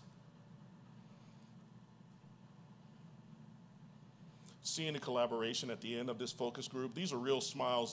This is real emotion. These are real people coming together in a short period of time, in a 2-hour period, to have a common goal. And hopefully, not only the young people go back to their friends and share this experience and share this information, but also the officers go back to the other officers and say, hey, I sat down with these kids today, and we forget because sometimes in our job we see so much, we do so much, that we forget sometimes that we're dealing with young people with emotions, with wants, desires, just like we had at the same time, and even the ones that we have right now. Oops, I went one too far. So, you know, the distracted driver part, obviously, we've heard a lot of things about technology and about data and about strategies, but I think the most important part of that is getting to these young people, educating them, because they go home and they talk to their parents. And they tell their parents, and a lot of times, and I can't remember who said it, but they start being educated at the age of 2, or when they turn around in those seats and they're able to see us drive. I think back and I think, oh my gosh, some of the things I've said in the car that my kids have heard me say, I hope they didn't pick up on those. And I've ridden with them, and sometimes they scare me, but I think the distracted drive, we're all impacted by distracted drive. We're all impacted by the way people drive, by our teens drive. And I'm going to digress for a minute. In 1962, they put AM and FM radios in cars as standard equipment. On August 28th of 1962, my father was killed in a car accident. He was killed because the driver that he was riding with was playing with an AM, FM radio. So I never thought about it as a kid, but as I grew up, I started to think, he didn't go to my varsity football games. He didn't see me get married. He won't meet his grandchildren. So, thank you.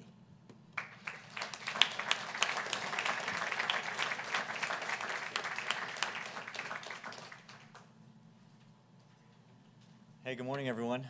How y'all doing? Good. Welcome to Sacramento for those of you that are here visiting. First, I'd like to just give Dr. Kelly Browning and her team just a huge round of applause for spearheading this event. This has been really great.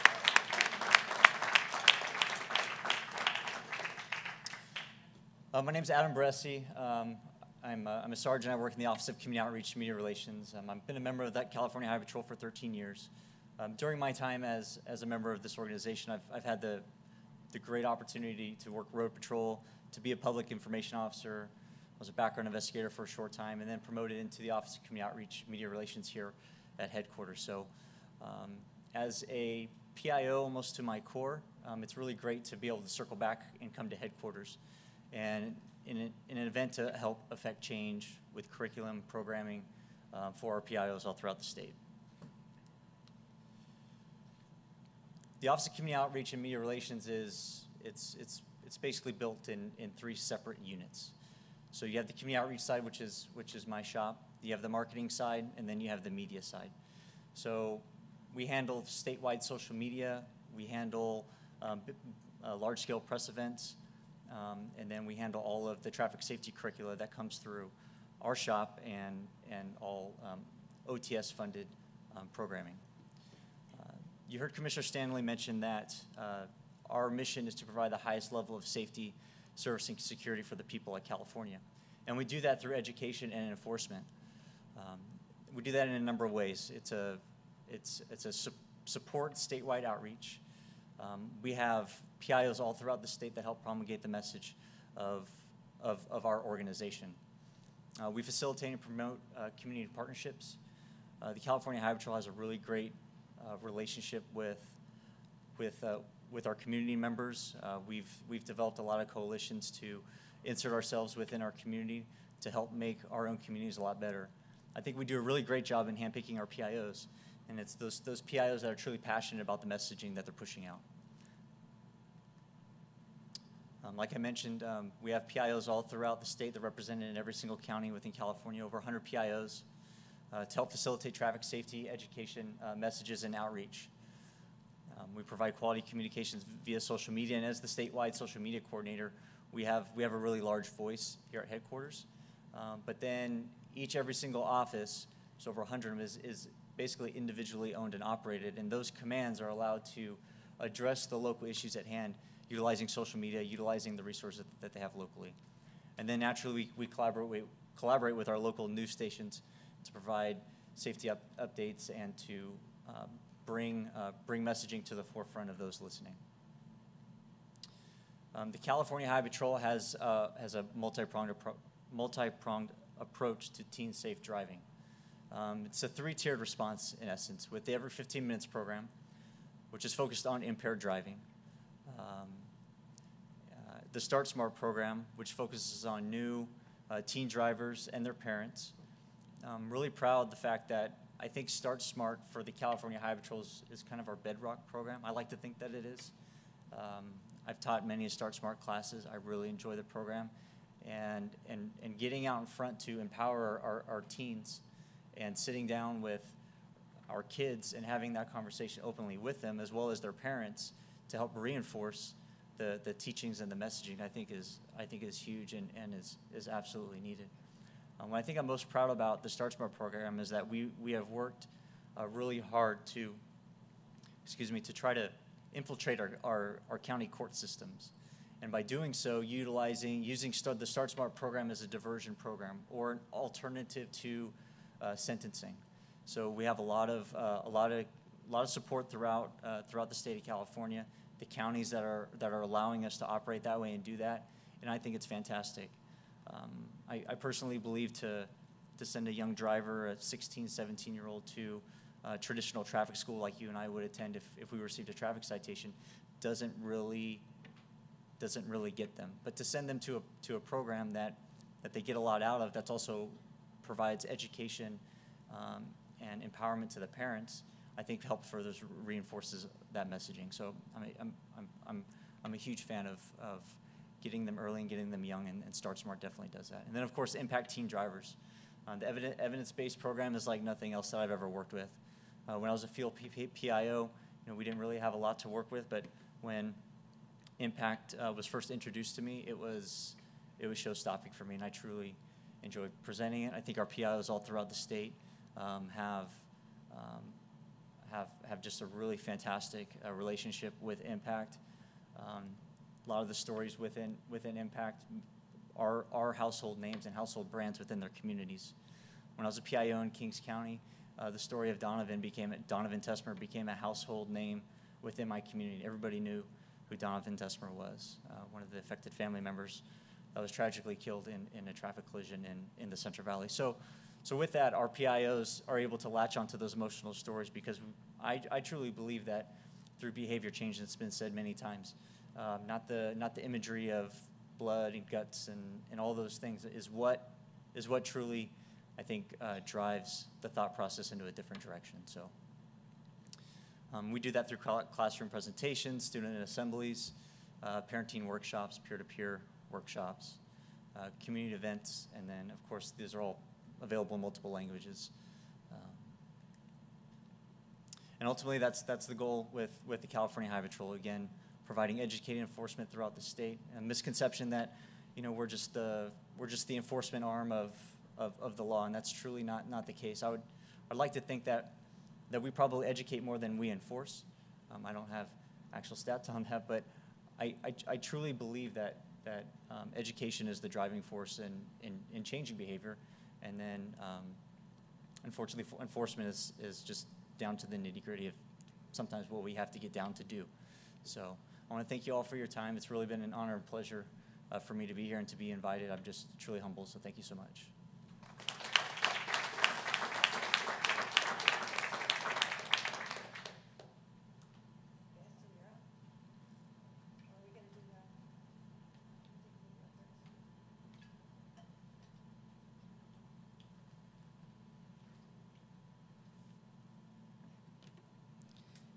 Hello, everybody. So I believe my video is supposed to play soon. But my name is Sebastian Jew. I am currently a college student, and I'm one of the Impact Teen Drivers ambassadors. And one of my goals for the program is to actually, bring awareness to distracted driving, and in my case, drowsy driving. For me, I made a very poor choice to continue driving drowsy, which ended up in a fatality of Sydney Weekly. Fortunately enough, Kelly Browning, or Dr. Kelly Browning, was able to take me under her wing and along with her team and help guide me as far as how I can empower others, how I can empower other students like myself or even adults who are in the profession and who have also driven drowsy. So prior to the collision, I did not see drowsy driving as a distraction. Waking up the morning of the collision, which is January 1st, 2017, I had no intent of, hurting anyone else or could even fathom of doing what I did.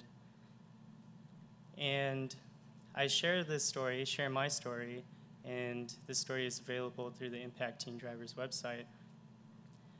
I share my story in hopes that others learn from my mistake and that they choose to make the better choice. I understand that I can't exactly take back what I have done, but to honor her family and also Sydney herself, the least I can do is come out to events like these, or even talk to parents, talk to, friends who are close to me, and just, spare a moment of my time and, share what I experienced, even if it is saddening. But I believe just a brief moment of my time helps make that difference. And so, I challenge all of you and anyone else listening that, make that better choice. I challenge you guys to make that better choice.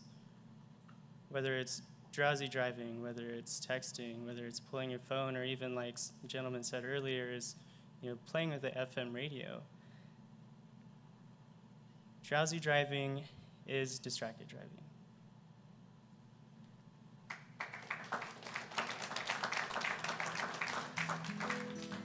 Oh, Sebastian is a child. Quiet. Well, Sebastian is a very creative kid, so he drew and he was kind of like a master Lego builder. Sebastian and I have been dating for 7th year. This will be our 7th year. Whenever I need anything, he's always there. So he's reliable. So my family's pretty crazy. I really love my mom. My dad, he's like a super intense guy. Being the oldest, there's a little bit more pressure. Like I feel like I get a lot more pressure from my parents to do things right because I do have my younger brothers watching me. I work part-time at John's Grill Pizza. He's actually gotten to the position of a team lead, which is a certified trainer, but in our store it's also being a leader. I am studying civil engineering. I'm looking to become a structural engineer, where I'll be designing buildings and bridges.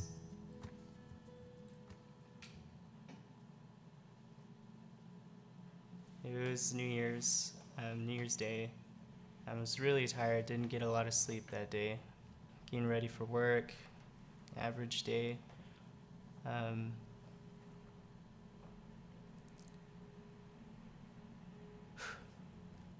I asked my boss, hey, I'm not feeling too well, I'm really tired, can I go home? I got in the car, my parents' big old Ford Expedition, and yeah, I was a little tired, but I felt it was manageable. I remember telling myself at one point, pull over, you need to pull over. But as I got closer and closer to home, I just felt like I could make it there, because, I've driven sleepy before, made it fine. I just closed my eyes for what felt like just a few seconds, and I opened them, and I was in the intersection. And then I collided with another car. My initial thought was like, oh my God, what just happened? He said, I got into a car accident and there was another person, and I don't know if she's gonna make it. I remember the ambulance coming up, the fire truck, and that whole deal. And they had to, bring the jaws of life to pull Sydney out of the car. They pulled her out of the car. And I just see her body, hoping that she's still alive. I remember seeing the two paramedics that were helping her hug each other. And that's when I knew that I had killed someone.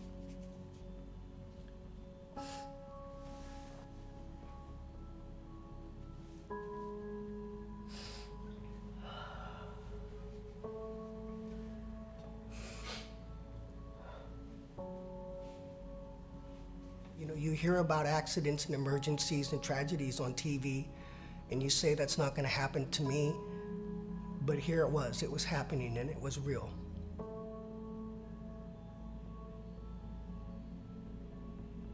For the day or two after, he was just so in shock, just trying to absorb it.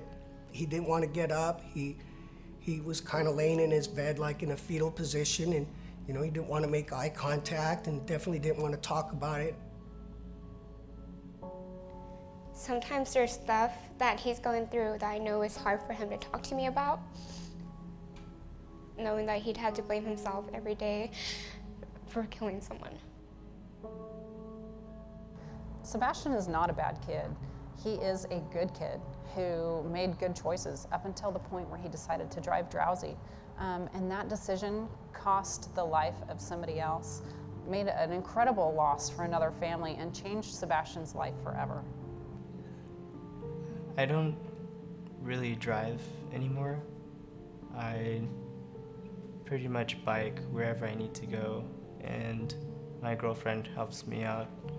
I think Sebastian has chosen to share his story because he can't undo what's happened, but he can still make a difference. And from what we've been told and heard about Sydney Weekly, she was a forgiving person and a giving person and wanted to be a person that made a difference. If the situation was reversed, I can only understand parents' pain. My kids are everything to me. Everything. And the love that parents for Sydney, I know, it was everything to, she was everything to them. Prior to the crash, I didn't see sleepy or drowsy driving as a distraction.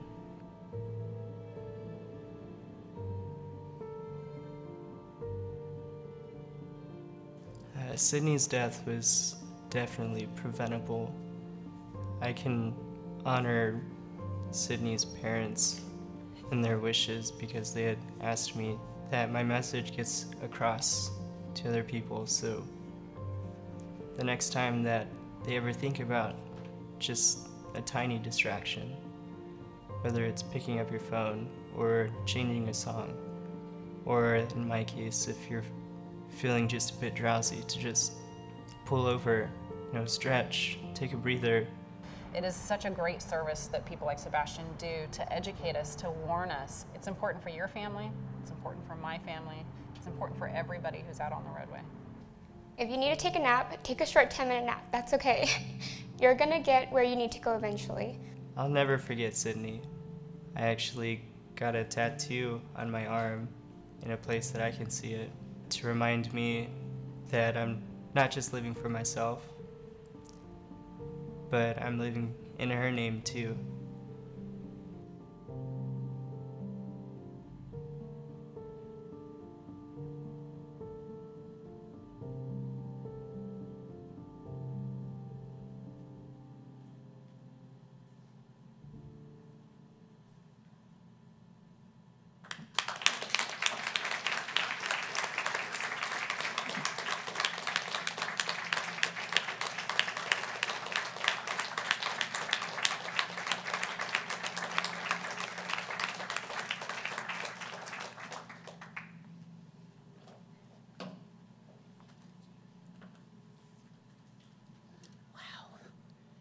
Have you ever participated in a 5K?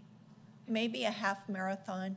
Maybe you're stronger and tougher than me. Maybe it was a marathon. Do you remember at the start of that line, before that gun or that whistle went off, the energy that's there?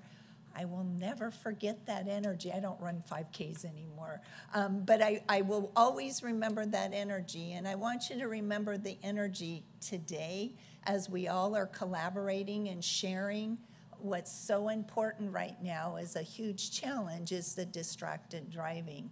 I appreciate Sebastian sharing. That's really heartfelt and extremely brave. So thank you.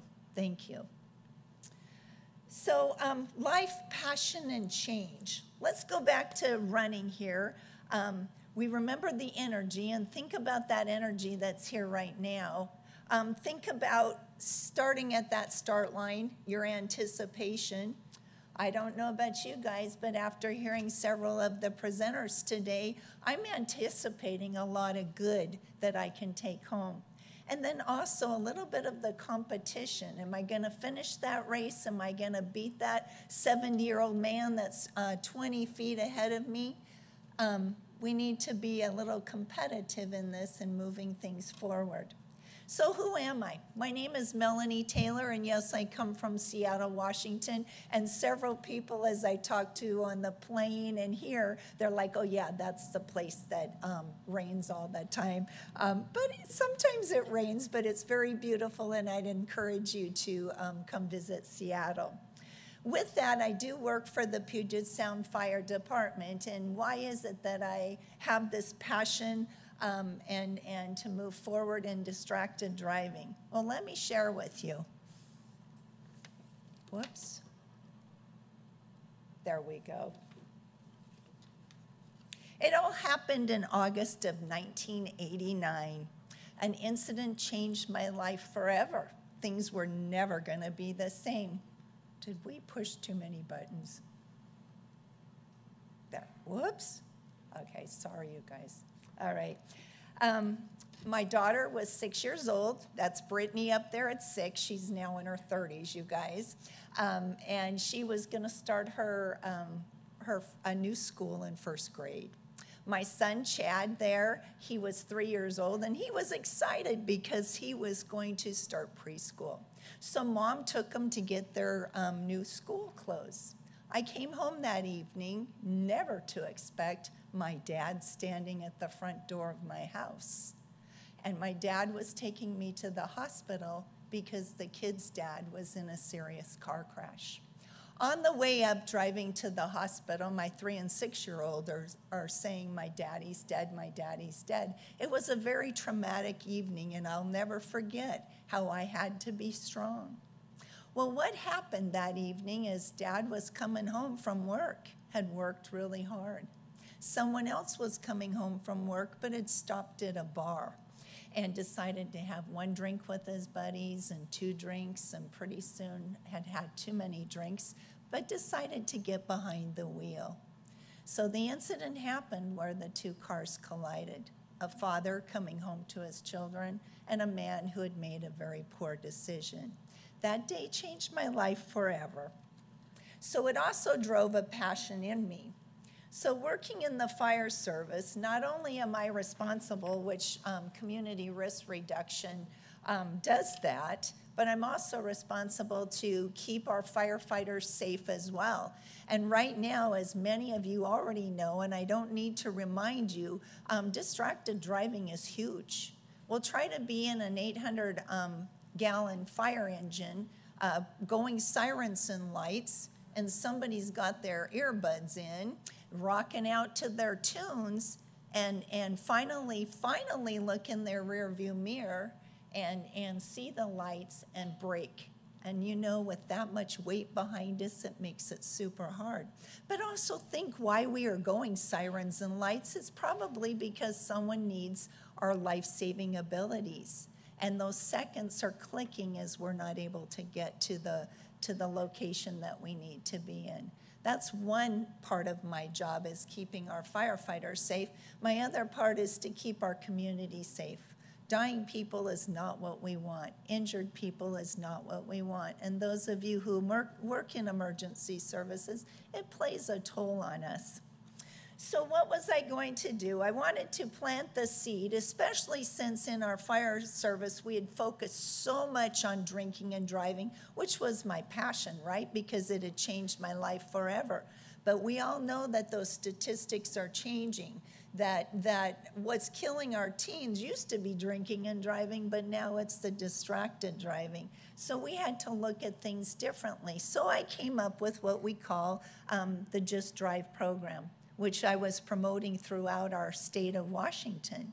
Well, along came Kelly and Michelle from California Casualty, and they presented their impact driving program, which complemented what I was already doing. The cool thing about that is that it was already done with monies that our department didn't have. So it was all tested and truly works with young kids. Taking those seeds and planting those seeds, I then presented those to the teachers in the high schools that I had worked so closely with. Those high school teachers grabbed onto it, and now they're teaching it to their students. So you can only imagine the hundreds of students that are hearing this program through their own school teachers. So after that, because I'm also the president of the Washington Fire Educators, I wanted to take this program further because it was being so effective and so successful in the schools. So we had Kelly come out to our Washington Safety Summit and present several times, which then educators from there have taken the program and also have had Train the Trainer. We've taken it to the fire chiefs. We've taken it to the Fire Prevention Institute, and we've had local Train the Trainers. We're having ongoing trainings, not just with Kelly coming in, but actually having some of our leaders do Train the Trainer as well. So those seeds are spreading and the word is getting out there. But let's take it a little bit further. In the job that I do, I wear many, many hats. I work with parents, I work with businesses, I work with children, I work with new parents. Let's start with the parent groups. One of the things, and I know each of you that work with teenagers here, well, my mom does it. My dad does it all the time.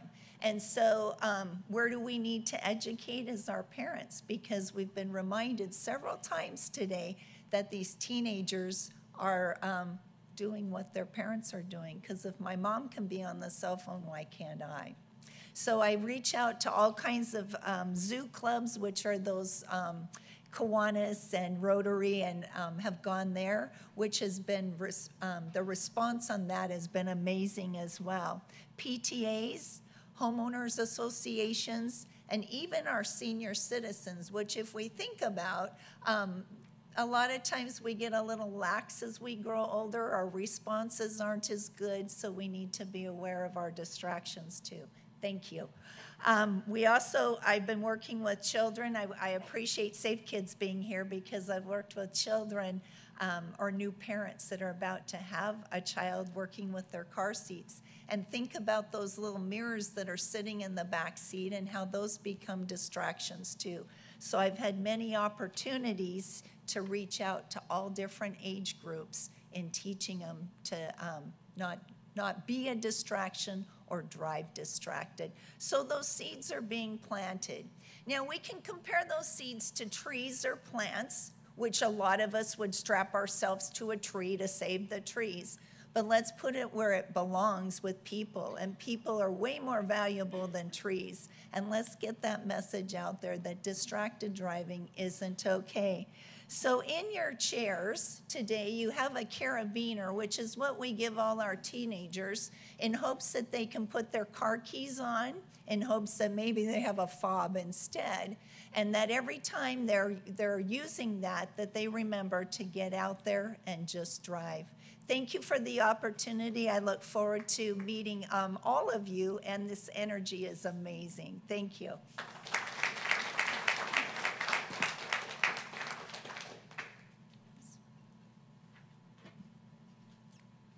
Good morning. So my name is Rena Lepard. I'm a registered nurse. I work for Doctors Medical Center. I am the injury prevention coordinator for our trauma hospital, as well as our Safe Kids Stanislaus coordinator.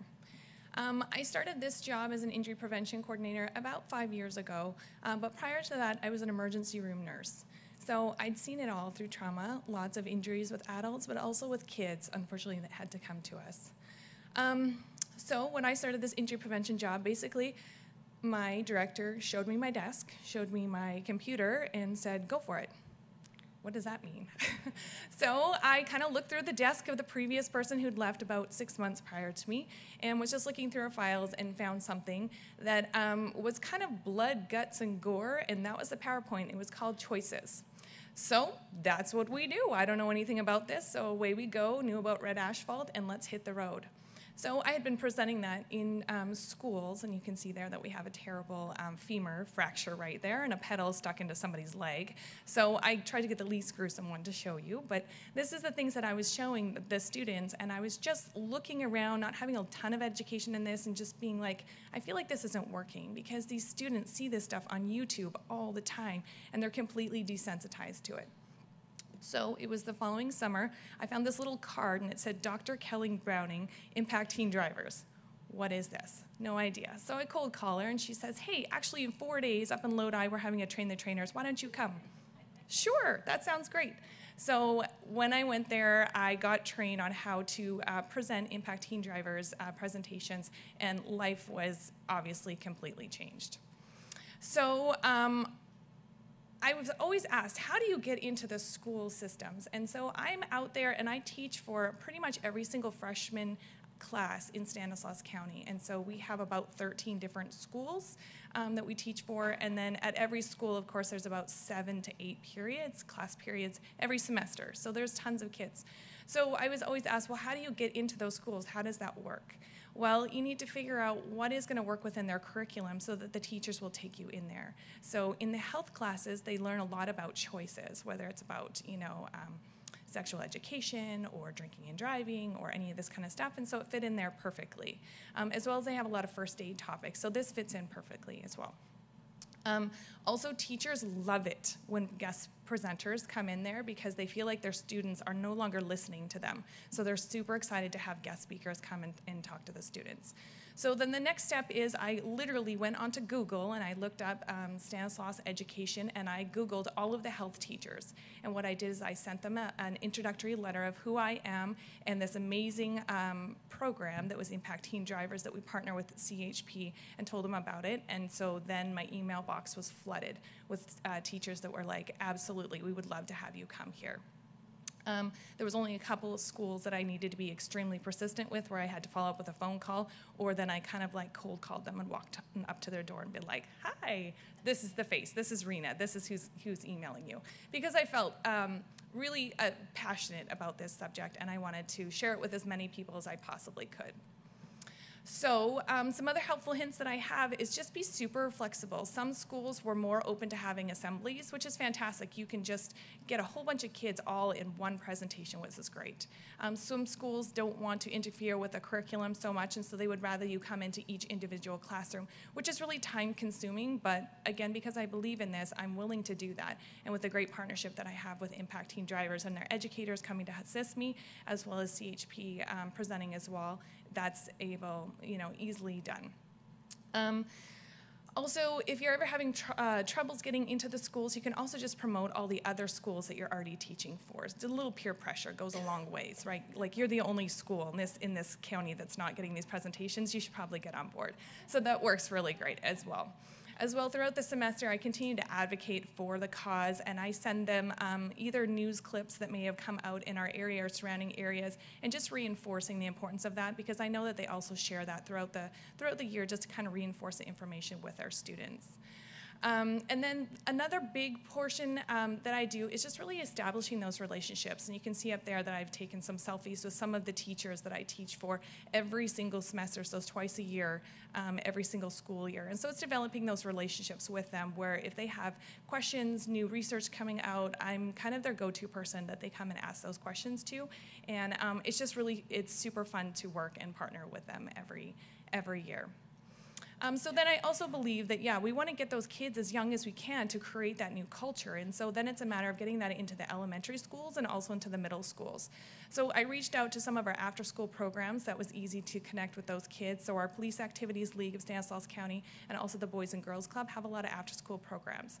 So with there, I was able to do the Passenger Power program that Impact provides, as well as now they have these cool coloring and different games that they have with a Distractopus. So that's super fun, and the kids really enjoy that as well.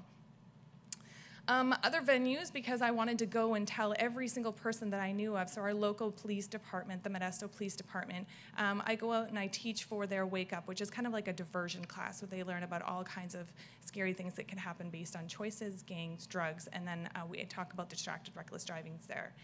Also, as part of my add-on job, I am in charge of all of our trauma symposiums at Doctors Medical Center. So I've had Impact Teen Drivers, Dr. Kelly Browning has come and done presentations there as well for us.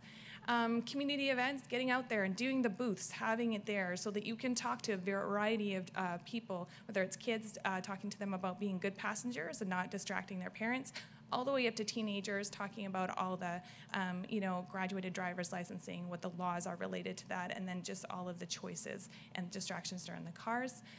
Also, in college classes, you can go there because they also have health classes there. And even if students, for some reason, haven't taken a health in high school, sometimes they're doing it in college, so you can connect with those teachers. And then, of course, reaching out to any of the driver's education classes that are in your communities, which I know are few and far between, but there are a couple out there that you can definitely tag into. And then also, just to increase your reach, just use your resources, whoever you have available. So for our hospital, we work really closely with our business development team to promote all of our Safe Kids information, as well as anything else that's kind of going on with injury prevention. So connecting with them, I share all of the distracted driving posts that they have available, Safe Kids posts, and so that gets posted on our local website, as well as any of the social medias they have. Press events are fantastic ways to go ahead and promote that, doing a presentation, inviting your local press to come out and join you. And then also collaborating with any of the different groups that you have. So in California here, we have an amazing Safe Kids coalition. We have a statewide, but then we also are broken down into different counties. And so working with all those individuals and just passing on the information that you have learned specific to your risk area, this one specifically distracted driving. And then we also have an injury prevention group as well all throughout California, where all of our trauma facilities, the injury prevention coordinators work and collaborate with each other and sharing information. So that's a really great way to make sure that everybody is receiving this messaging, and then it goes a little bit farther.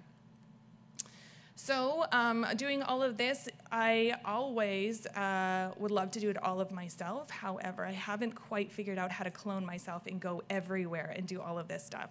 So a big portion of that is that you need to do train the trainer classes. So we try and do this at least once a year, if not twice a year, in our just local area here, grabbing onto anybody who's willing to share this message as well. So this is one of the ones that we just did recently. And so again, this is a matter of creating those partnerships with all of the different agencies that work with distracted driving.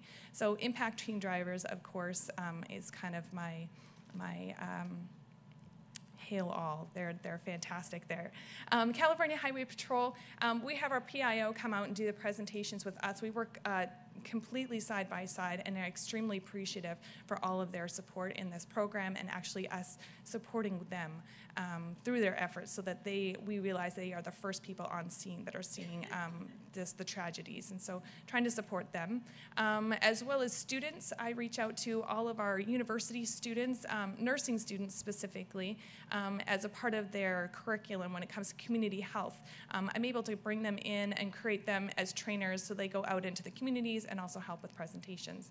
And then also all my partners within Safe Kids, Stanislaus, which are local police departments, sheriff's departments, community health agencies, they're always willing to learn this information as well so they can share it with all of their families that they serve out in the community as well. So through that, just even last year, I was able to do over 100 presentations through these partnerships and reach thousands of people. And this actually, if you've not heard of Stop the Bleed is now taken over a lot of my time. So when I first started this and first met Dr. Kelly Browning, I think I had done over 300 presentations in 1 year. So yeah, so it's gone down a little bit, but through partnerships, through a lot of hard work, persistent, you're able to reach a lot of people and change a lot of lives. So, yeah, thank you.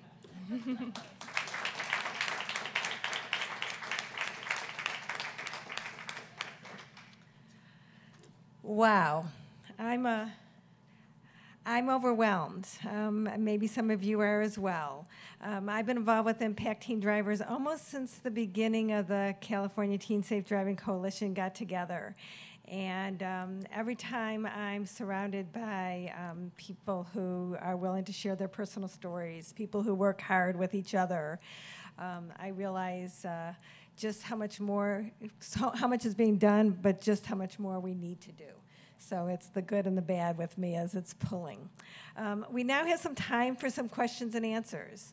I know that there's been a lot of information shared this morning without a lot of opportunity to raise your hand, but we have this panel who is up here now who is willing and able to talk a little bit more about the things that may have been brought up for you. So I'm going to start with a question, and then I hope some of you have some. I was wondering, could be for all of you because it kind of because you're all doing education, and so what obstacles have you encountered trying to reach the novice driver? Any first thoughts of what kind of obstacles you come up with? Because I'm one who finds that I live in the Bay Area. We're incredibly highly populated. There's a lot of competition for programming.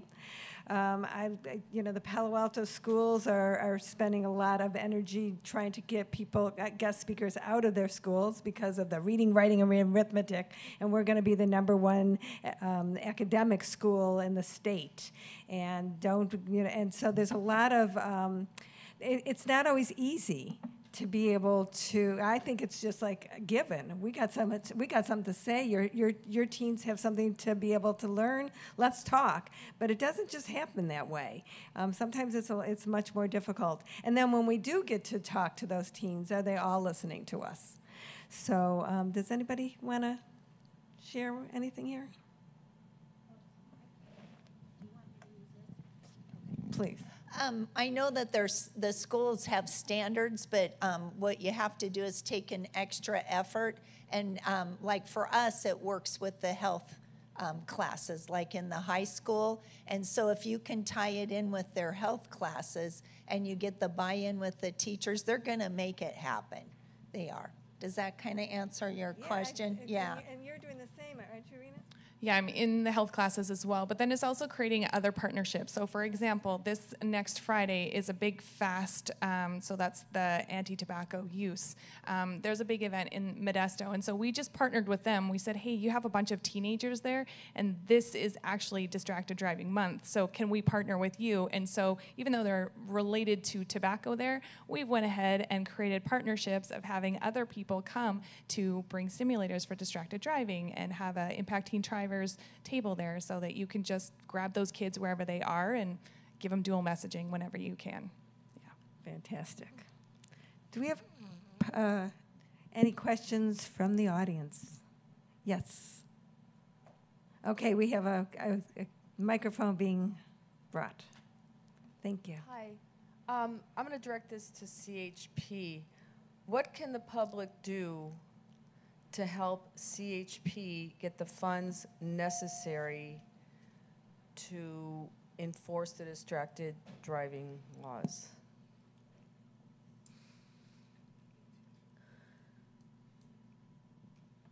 Well, thank you for the question. This is working. Thank you for the question. You know, I don't know. I think the biggest thing the public can do is just recognize that distracted driving is an issue. It's a problem, and not to become complacent in it, and just to simply be good role models. In terms of funding, as a funding source, I mean, all the programs that the California Highway Patrol utilizes is funded through the Office of Traffic Safety, which comes from the Fed. So that's the revenue source to utilize messaging, but ultimately it's really just getting Californians on board with the fact that distracted driving is dangerous, and we have to change the way we think about what we do while we're driving, right? So, like Dr. Browning had mentioned in her opening, you know, the seatbelts was, 20 years ago, seatbelts was an issue. Now it's almost a moot point. But I hope I answered your question. But as far as a funding source, it's really tough. We receive that revenue from OTS.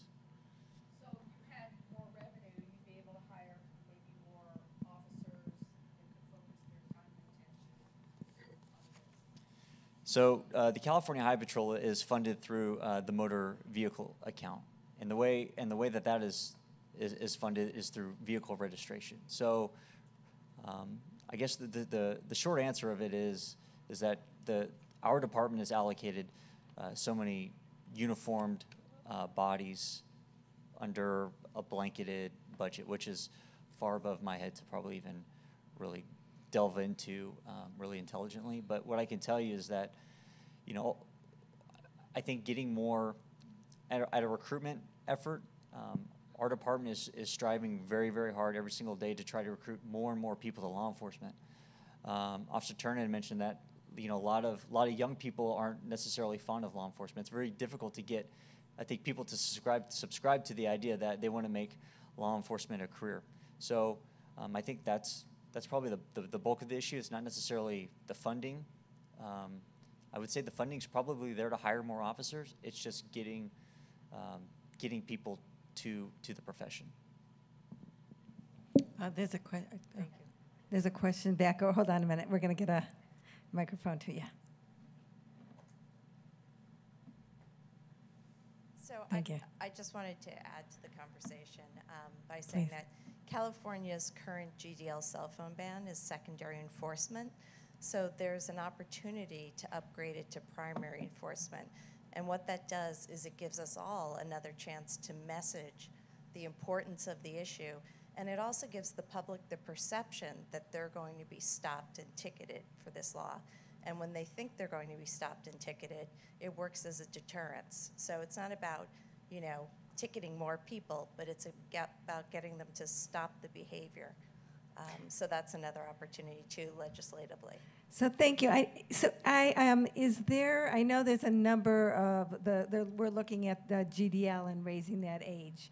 Is there actually active work being done to be able to change the telephone thing from a secondary to primary? Mm-hmm. Not currently this session, but we're hoping to in subsequent sessions. And who's taken the lead on that in the past? Oh, well, definitely Advocates has been part of it. A lot of public health and safety organizations and traffic safety organizations work on this. Okay, well, we'll all need to keep an eye out so that we can support it as it's being discussed again. Thank you. Sure. Who else has something to share with us? Okay, we have some hands up in the back here.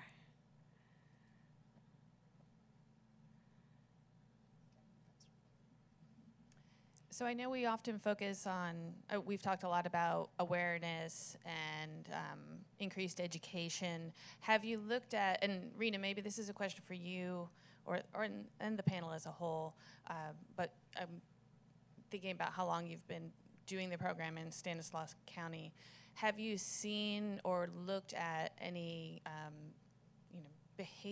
actual behavior change, and then have we seen that reduction in crashes and collisions that we can maybe associate with the programming that you've been doing? That would be amazing if we had, but unfortunately, as you can see, I've been in the do mode and not had an opportunity to take a step back to actually calculate all of that data and collect that research. In my mind, there's probably no doubt that I know that this program is completely evidence-based, so that I know that it is working, but to have that actual statistics and data, I don't have that, yeah. So we can look at maybe the epicenter data or yes. Switter's data to look at. Yeah, that would changes probably in our trauma best. or collisions. Mm-hmm. I'm going to piggyback on that a little bit to you again, Rena. What was a defining moment when you knew that the program worked? So you said you were doing the non-evidence-based program. You felt in your heart and your soul that wasn't working, and you started doing Impact and said, wow, this is it. Besides Dr. Browning saying it worked, what was the... I just believed her. No, I'm just kidding.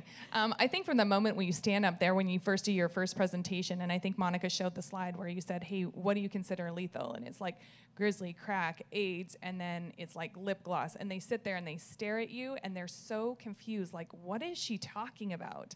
And then you show another slide, and so, you go through the top 3-4 things that the kids say, and then we say, it's your latte, and they're like, what does it have in common? They have no idea. That dumbfoundedness that, they don't know what's going on. Towards the end of the presentation where they're like, oh, it's music, it's talking to your friends, it's not wearing my seatbelt, hey, I need to speak up, hey, I'm driving too fast, I'm not following the graduated driver's licensing. From that to that, I was like, you get it. You're actually listening to me. What I am sharing with you is impacting you. How long it's impacting you, I'm very hopeful, and I believe Dr. Browning that that's true, that it keeps going, because I don't have that specific data. But yeah, you can just see from the beginning to the end of a presentation that they receive the information, they've been awake, they're not snoozing, they're not trying to get on their phones under their desk.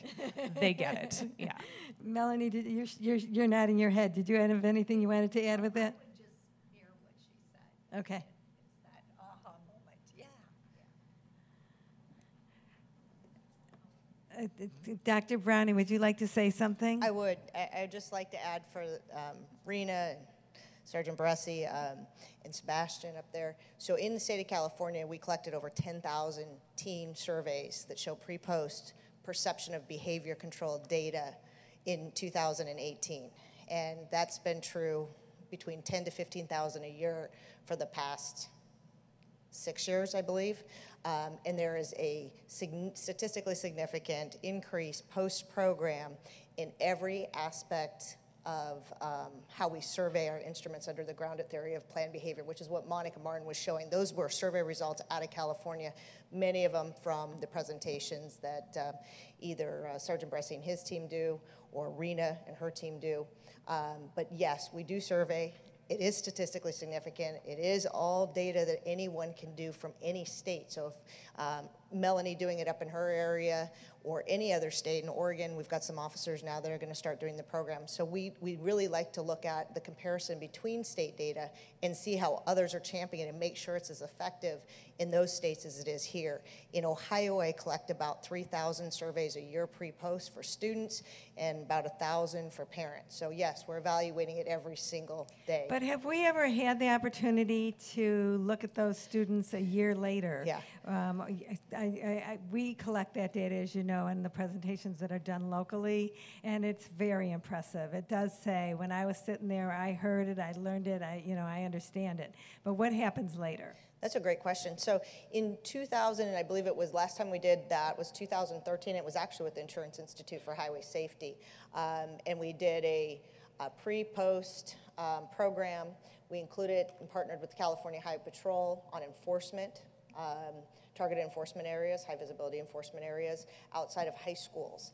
And we followed, I think 6 months was the max that we did. So to answer your question, how we could do that, because I think that would be it was a great question, I think it would be a phenomenal study, is we need people to fund those studies. So program grants don't come with much funding for evaluation, if any. And the other piece of that is without having a multi-year grant, it's really hard to design an actual quality research study. So what we really need is we need multi-year funding. We need grants to cover high amount of evaluation costs so you can do it, because it costs money to evaluate program. And questions like, have you reduced crashes in that specific county? One of the things we're hoping to do, if we can get some funding to support that, is to overlap with the University of Berkeley does a great job. They have a heat map, and it shows all the crash data. And that would be a phenomenal thing to actually overlap with where a program is. Now, Rena is ungodly in how much she does, but she's not able to cover every single kid in her county. But it would be really interesting to look at that. So if anybody has any funding, we'd love to see that. So we have a question from online. Back here. Sergeant Bressie, we have a question for you. The question is, are local police departments, sheriff's departments able to conduct the same type of programs that the CHP does, or is it strictly CHP because of the funding from OTS? So no, the programming that the California Highway Patrol has, because a lot of it was developed by OTS, we're happy to share that information with our allies. So that is not, Start Smart is in fact taught by, to my knowledge, SAC PD is teaching Start Smart. So yeah, absolutely. The programming, the curriculum is just not, we're not just gonna hang on to it and not allow it to be used. I think for us the important thing is getting the messaging out there, and whoever wants to teach it, to promulgate that message, I think we're all about it. Real quick, I just want to piggyback on what your question was, what your aha moment was. For me, it was working with affected family members. Prior to becoming a PIO, I'd worked the field, I've worked nothing but graveyards for several years. So as a road officer, you get desensitized to the scenes that you show up to and the incidents that you roll up on. You show up to a fatal traffic collision, and you're there to investigate the scene and what happened, to document what happened, and then you're done. Everybody else shows up, the scene gets cleaned up, and then you're gone. But my aha moment was, I show up to an event. Martha Tessmer called me and said, "Hey, I'm doing a presentation in your area. Would you love to come?" And I was a PIO for maybe 10 minutes, and I show up, and to listen to her present and to watch a mother grieve and weep over her child, that ripped my heart out. And I became a total basket case after working with Martha. But it's that's what got me, because the imagery, a lot of us are pretty desensitized to it. Even though we're coming in law enforcement, the first handful of scenes you show up on is a little tough. Anything that involves kids is always extremely tough for me. But it's working with a grieving mother, father, you name it. It's the affected family members that changed this for me. So. Thank you. Ellen, we have a question here. Thank you. Really quick though, Sergeant Baresi and his team of California Highway Patrol officers have trained over 500 local law enforcement, fire, EMS, EMT, nurses, and health professionals just in the last 2 years in California. So to the online question, absolutely, we got your back, give us a call. Here's a question. Yeah, this is, it's really exciting to hear what you've done and the cooperation between the medical community, the law enforcement community, the education community. I'm wondering what it would take in order to make this available to every school student. I'm not seeing Department of Education where they would have the potential to make this part of an everyday or every student encounter. And are they at the table with you when you're presenting these types of programs and you're seeing the results? What's happening at the institutional level that would enable kids who are not in the counties that you're reaching, not in the schools that you're reaching, but to have access to this program also?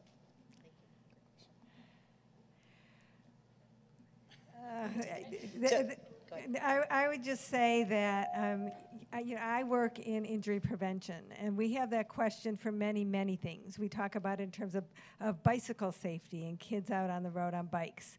We have that situation when we talk about now our new curriculum that trauma centers have developed called Stop the Bleed, which seems right now in to have preempted some of our involved. If you can only go into a school for limited time, the education system keeps on making choices. And I don't know how many of you know Stop the Bleed, but it's a program that was looked at after Sandy Hook, where if you can have the innocent bystander be able to jump in and be able to help stop bleeding. There were needless deaths from bleeding that have happened, and it can be taught in an hour, and it's very popular in our schools right now. So I think part of so I think in a way we do need to figure out how to get to the top and be able to really show all the data and explain how it's not one or the other, but that there are, if our children and our teens are going to be able to live healthy and safe lives in our community, then there are curriculums that can help to be able to do that fit right into the rest of their curriculum. It's not like we're coming in and doing and taking away that valuable time with needless garbage. We have great curriculums. So I do believe that it's, that we have to, though, start from the top, although it seems from Rena that she just started right in there and it works. So maybe we can all take a lesson from her as well. I'd like to comment on that, because I'm going to give you a straight answer right away. Here's what it is. You get it in the curriculum of every health class from K to 12 and beyond. So that it's not outside in, it's inside out. So they're teaching it in the schools, and you're supporting that. You're adding to that. You're adding the color to that and the humanness of it, the local piece to it. But how do you get it into the curriculum so that every kid, even when there's not a Rena around to teach it, or a Melanie, or a Sebastian, or someone else to go in and tell their story, how do those kids get it? And that's where I think we're missing the boat. I don't see education taking that responsibility, and I think that's a big challenge that we need to make as a community. So on that note, we have a new state superintendent of public instruction in the state of California. We're super excited, Superintendent Thurman. And the Department of Ed actually called us. They couldn't make it today. And that's where it starts, you're absolutely right, because we need to have it as a mandate. It doesn't need to be some side thing that we hope randomly we have champions, but it should be mandated. And I'm hoping as we move forward in this next year and with Superintendent Thurman's term that we might have that opportunity. But we do have individual people within the Department of Education. Certainly, I think we all know Roxanne Fiddler if you're in this state, and she is a huge champion. So we do have some support, but we need to do it at the high level. So absolutely, thank you. Thank you. I raised my hand and there was like a microphone right there. My question is for Daryl. Daryl, what you shared this morning was really amazing, and I'm kind of curious what your next steps are. And then for those of us that don't live in Portland, would we be able to access any of that video or that conversation to share that? Because I think it's really powerful. Great question. First of all, we will go live with that, and we will share it with anyone who wants it. I will say that California is way ahead of Oregon because we don't have anything like this in the state of Oregon. So we are kind of touching the ground here, learning from people here, but we want to start something like this in Oregon, especially in the Boys and Girls Clubs and the schools. So that's what we're going to start doing. That's our next step in the state of Oregon. Obviously, I've now learned there's resources in California that we can reach upon and call in and say, hey, how did you do this? How did you do that? So I think it's important, and that's why I digress back to 1962 about distracted driving, because it's not just brand new. But obviously, so many of our teens are affected by it nationwide that it's now something that we have to address, and we have to address quickly. So, like I said, nothing in the state of Oregon that I know of is doing even close to what's happening here. And so, we hope that we are the pioneers of that, and we're able to partner with California and other places to be able to push that forward to other states past Oregon. So, but we will share that with anybody who wants it. I think it's important to have those conversations. The narrative, as we know as law enforcement officers, between our teens and ourselves is difficult at best. So to bring them in and to hear them talk to us, and for other kids to see that we can have conversations and at the end evolve into partners in something like this is great. If I remember that GDL map that was put up there in terms of who's doing what, it looked like Oregon only had, I think it was 2 out of the 6 pieces of the law that they were following. So it sounds like there's a lot of work to be done in Oregon and everywhere. Anything else for anybody? Go ahead. Appreciate all the amazing stories and the importance of education and the idea of leading from being a bystander to action. We still see a lot of people on the road driving with a phone. Is there any recommendation you can have being another driver to communicate to somebody else to put their phone down?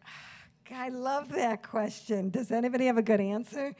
Maybe probably law enforcement, probably one of the two, any of you two.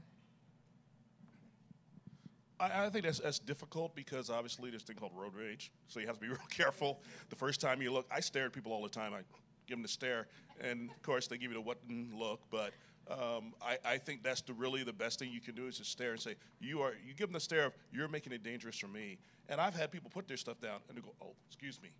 But you also have the other ones who wave at you with one finger, so they're not all in hand. So I think that's all we can really do as people who are driving out there every day.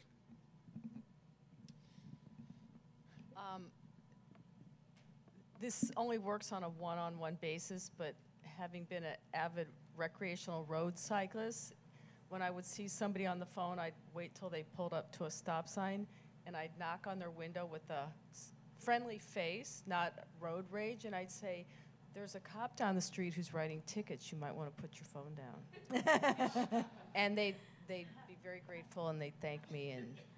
But you'd have to have a lot of people out there doing that to have that make a difference.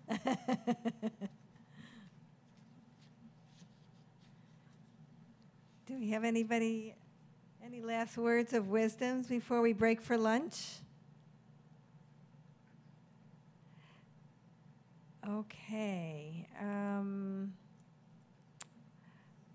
Then I think we will break for lunch. I believe that there's some food services that is close by. If you don't have lunch already planned for you, I believe that there's food within about a 5-minute walk, but I don't know where. So if there's anybody from Sac State around who wants to help those who are going to go explore, please help them because I don't have a clue. Sorry, and thank you so much, everybody.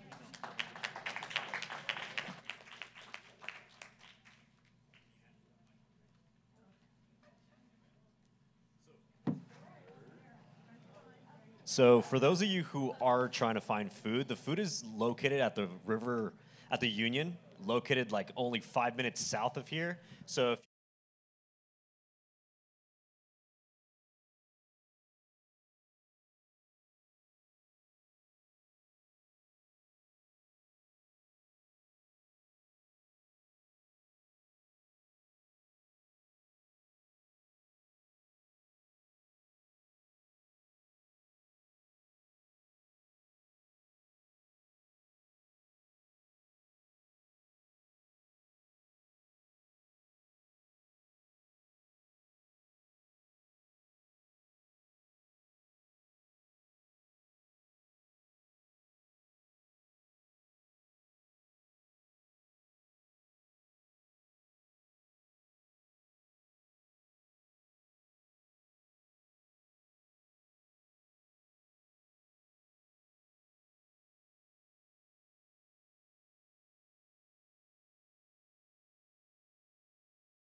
I got the green light from Kelly Browning to go ahead. Welcome back from lunch. We have a good next 2 panels coming up to continue our discussion. This morning we had some very engaging, thought-provoking dialogue, some experts, and great information. So this afternoon we want to cover 2 different panels. And the first panel that we're going to cover today, which is near and dear to my heart, is peer-driven and community advocacy. I always believe that all advocacy is local. All advocacy is local. And advocacy is a very important part of the work that we do. At the NTSB, we say we can investigate accidents, we can issue recommendations, we can talk about it, we can say, okay, I recommend this, I think that this solution should be this way or that way, but advocacy is very important. And advocacy is simply information plus persuasion. You got advocacy. So you have the information, and we have some fantastic youth leaders today that's going to talk about their peer-driven and community advocacy that many of them have been engaged in. So this is really going to be really good. First, we have Alexandra Lopez from Edison High School, Friday Night Live student leader, and along with her is Dr. Cooler. And we have Lauren De Rosa from Guia High School, Elaine Pascal from Colorado Springs, Megan Vincent from SCCLA, and Mary Banks from SAD, a SAD coordinator. Let's begin with you, Dr. Kula.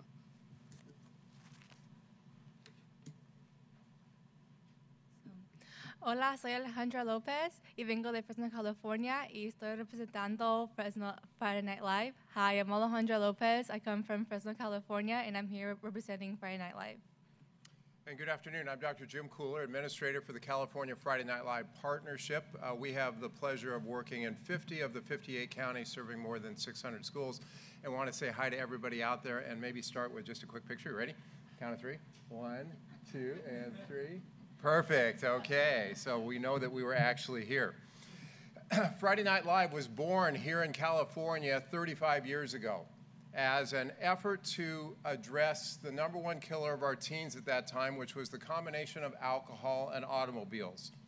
Over the years, it has evolved dramatically and several times become a different program than it was back in 1984, and today really is a youth development program, engaging young people to help to make their communities better places to live.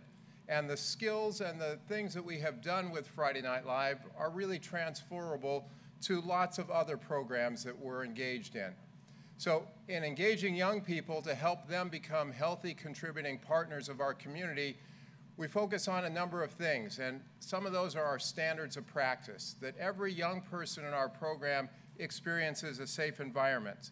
They have the opportunity to become engaged in their community. There's leadership and advocacy opportunities, there's skill building, and maybe most importantly, relationship building. Because I've yet to meet a young person who has been changed by a curriculum or by an assembly program. They're changed by the relationship of the people who implement those programs. And that's what we really want to focus on and take a look that we're working beyond just the individual, but we're really focusing on changing the environment that young people live in and contribute to. And there are 4 things that are really important in looking at environmental prevention. It's shifting the norms and the social norms. It's enacting policies which will impact those behaviors. It's enforcing those policies. And then it's also then taking a look at the media and how we let people know about what we are doing. So, Alejandra, tell us about some of the stuff that you've been doing. So one of the campaigns that we recently launched was called the Not on My Watch campaign, and this happened in October, November of last year, and it's a lawn sign campaign that the chapters in different high schools took, and they put it into their own communities. So we went door to door in like the neighborhoods around different high schools, and we asked the parents, we were like, would you allow us to put this lawn sign in your front yard? And while we were doing that, we also handed them like this contract that they can make between them and their children that just says that they won't supply alcohol to their minors and that their minors won't drink alcohol in their home or anywhere else. So how is it that you decided that it was alcohol and homes that were the place that you wanted to focus on? So we did a survey last year We surveyed just different high schools around Fresno County, and the survey showed that teens got their alcohol from an adult that they trusted or that they know. So we targeted parents, since that's like most likely like the outlet that they get their alcohol from. And we did a lawn sign because we did like November, October last year during like the midterm like elections. So we thought, oh, since other people have like their like lawn signs on their lawn, why not add ours along with it? And now those political lawn signs are gone. What about your signs? Our signs are still there, and we're still putting them up there. Great. And besides the lawn signs, I understand you guys also did some stuff around the radio and doing some public service announcements. We did. During the holidays, we launched the Not on My Watch campaign, and we partnered up with iHeartMedia to put it on the radio. And the PSA was just about how even during the holidays, minors shouldn't be drinking alcohol, and their parents shouldn't think it's okay to be providing them alcohol during the holidays. And you think through modern technology we could share that PSA today? We can. Cool. Which means youth like me have easier access to alcohol. Adults are the main providers of alcohol according to 56% of youth surveyed in Fresno County. We need adults to pledge, "Not on my watch." Don't forget that it's against the law to provide teens like me alcohol. Don't contribute to a problem that can be prevented. Brought to you by the Youth Leadership Institute, California Friday Night Life Partnership, California Office of Traffic Safety, and Department of Behavioral Health Substance Use Disorder Services. This message is brought to you by iHeartMedia Communities. So what did your friends think when they heard you on the radio? They were like, "Whoa, Alejandra, I heard you on the radio." And I was like, "That's great. Did you hear what I said on the radio, though?" And they were like, "Yeah, we did." And our parents did, too. And I was like, "That's good." So what they say. And they were so we just, like, talked about, like, well, like, the conversations that started in their car. And, like, that also continued throughout, like, the holiday season. So you guys became agents of change. Not only were you educated about it, but you then started to influence your peers in changing their behaviors. Yeah, we did. Well, and Alejandra is part of a group that is all over California. In more than 50 of our counties and more than 600 sites, there's an infrastructure that supports the kind of educational programs that we've heard of so far today. So education in and of itself is great, but without an infrastructure around it and an opportunity to follow up and reinforce the message, it doesn't go as far as it could. So an example of some of the other work that was done in Solano County, they used video work. So let us share a quick video with you that was done in Solano County.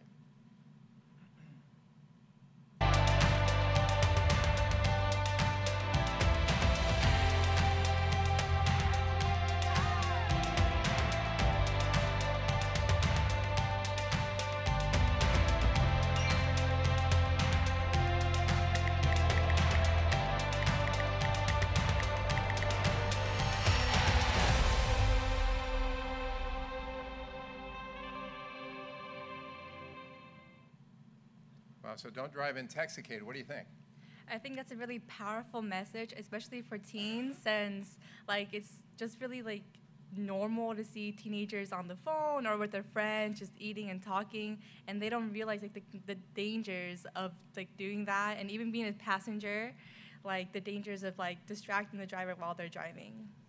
So that PSA was created by young people using Medium for other young people, and it's now being played in theaters all over Solano County. So when they go to the theaters, they get to see their peers work. And they're doing it this month because April is all those other great months, but it's also Friday Night Live month for us as well. And tomorrow we'll have young people on the floor about California Senate receiving a resolution along that. So in changing the environment, what about some of the images that you guys see when you walk outside your school? Yeah, so what you see behind me is a campaign that we launched called Taking Back Our Billboards, because before we pulled up those billboards in front of like Roosevelt High School, there were billboards like surrounding alcohol. There were alcohol billboards, and like just it was like really normal to see those kinds of billboards like walking into high school, which is kind of like, So then when we launched this campaign that said, you know, I choose my education, I choose my future over alcohol, it really like sets in like if we do more of these, then that becomes the norm rather than seeing alcohol ads every day. So you're really trying to shift the environment that young people are living in, so when they get this good education, they don't go back to the same place that's reinforcing the other kinds of messages. So changing the billboards are just one way of doing that, and changing the behavior. So one of the other things that our young people did is that they go out once a year on a thing called Road Watch, and they end up on corners near their schools at over 100 sites, and for 1 hour between 7 a.m. and 8 a.m., they count every car that goes by and count the number of distractions that they see during that hour. At those 100 sites that we had this year, anyone want to guess how many distractions they saw? Yes, 11,000. You're absolutely correct. We're short on time. Okay, so we're moving. But of those 11,000 distractions, those could be any kinds of things that impair them from focusing on what they're there to do. 11,000 in 1 hour at just those sites. So we're having young people making a difference in what we're doing. We're also acknowledging that young people's brains are at a different level, that their frontal lobes aren't developed. And when you put them into a car, you put other teenagers around them, they have a really big gas pedal and no brake pedal. And we're trying to help young people step in and intervene so they can make great decisions and support each other. So one other thing that was enacted because of what young people did is a thing called TRACE, Tracking Responsibility for Alcohol-Connected Emergencies. And with law enforcement now coming upon an incident where alcohol and young people's involved, Department of Alcohol Beverage Control will step in and investigate to see where that alcohol came from. So it's not just focusing on the individual behavior, but it's changing the environment all around. And with our Friday Night Live system in 50 of our 58 counties, it creates a place for us to work together to implement the great educational tools we've heard about so far today. Thank you so much for your time. We look forward to some questions.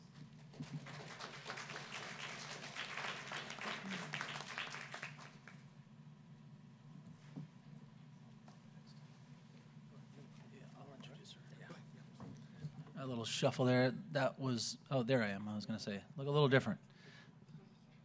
Yeah. So I'm going to take a page out of the previous presenter's notebook, and that is I don't have a PowerPoint because I do lots of PowerPoints. And actually, I'm really not here to do much of a presentation. I'm really here to introduce a young person that I've had the pleasure of working with over the last couple years, and particularly in the area of distracted driving, the Impact Teen Drivers, What Do You Consider Lethal program.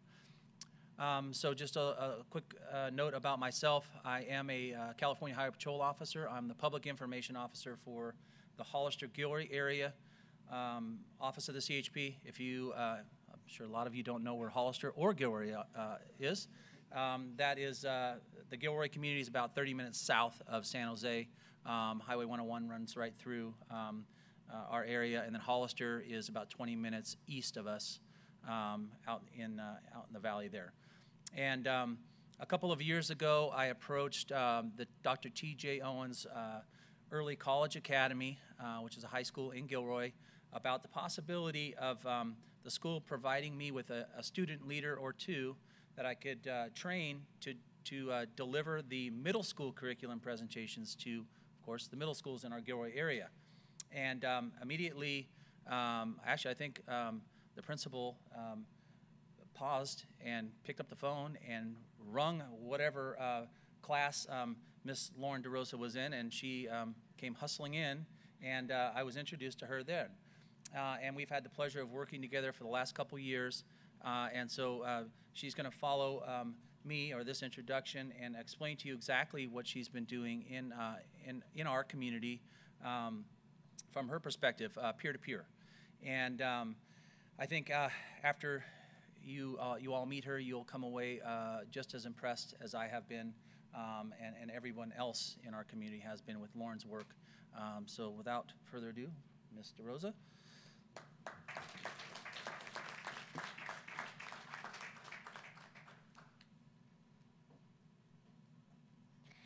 Thank you for that wonderful introduction, Officer Maselli. It's been a pleasure to work with you as well.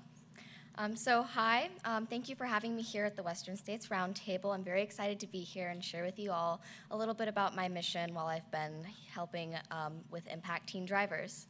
My name is Lauren DeRosa, as you've all heard, and I have been impacted by distracted and reckless driving. I lost an uncle to a motorcycle crash, and my best friend lost her sister to an accident as well. So that is why I'm so passionate about the work that I've been doing for the past 3 years. A little bit more about me as well is that I am a junior at Dr. T.J. Owens Gilroy Early College Academy. Yes, it is a mouthful to say every single time. I must explain what it is. But I have been doing Impact for 3 years while I've been there, but before that, I have also been a Girl Scout, and part of my Gold Award as an Ambassador Girl Scout has been completing these programs that I've been doing with Impact Teen Drivers. I also do theater, which is why I should be more nervous about being up here, but I guess I'm not. And I'm also a big sister, which is a huge thing for me because I talk to middle schoolers, and my sister has just entered middle school, and I'm really proud to be able to see that she's going to grow up with these programs. So, I am the Impact Coordinator at GECA, and I've been doing that for 3 years.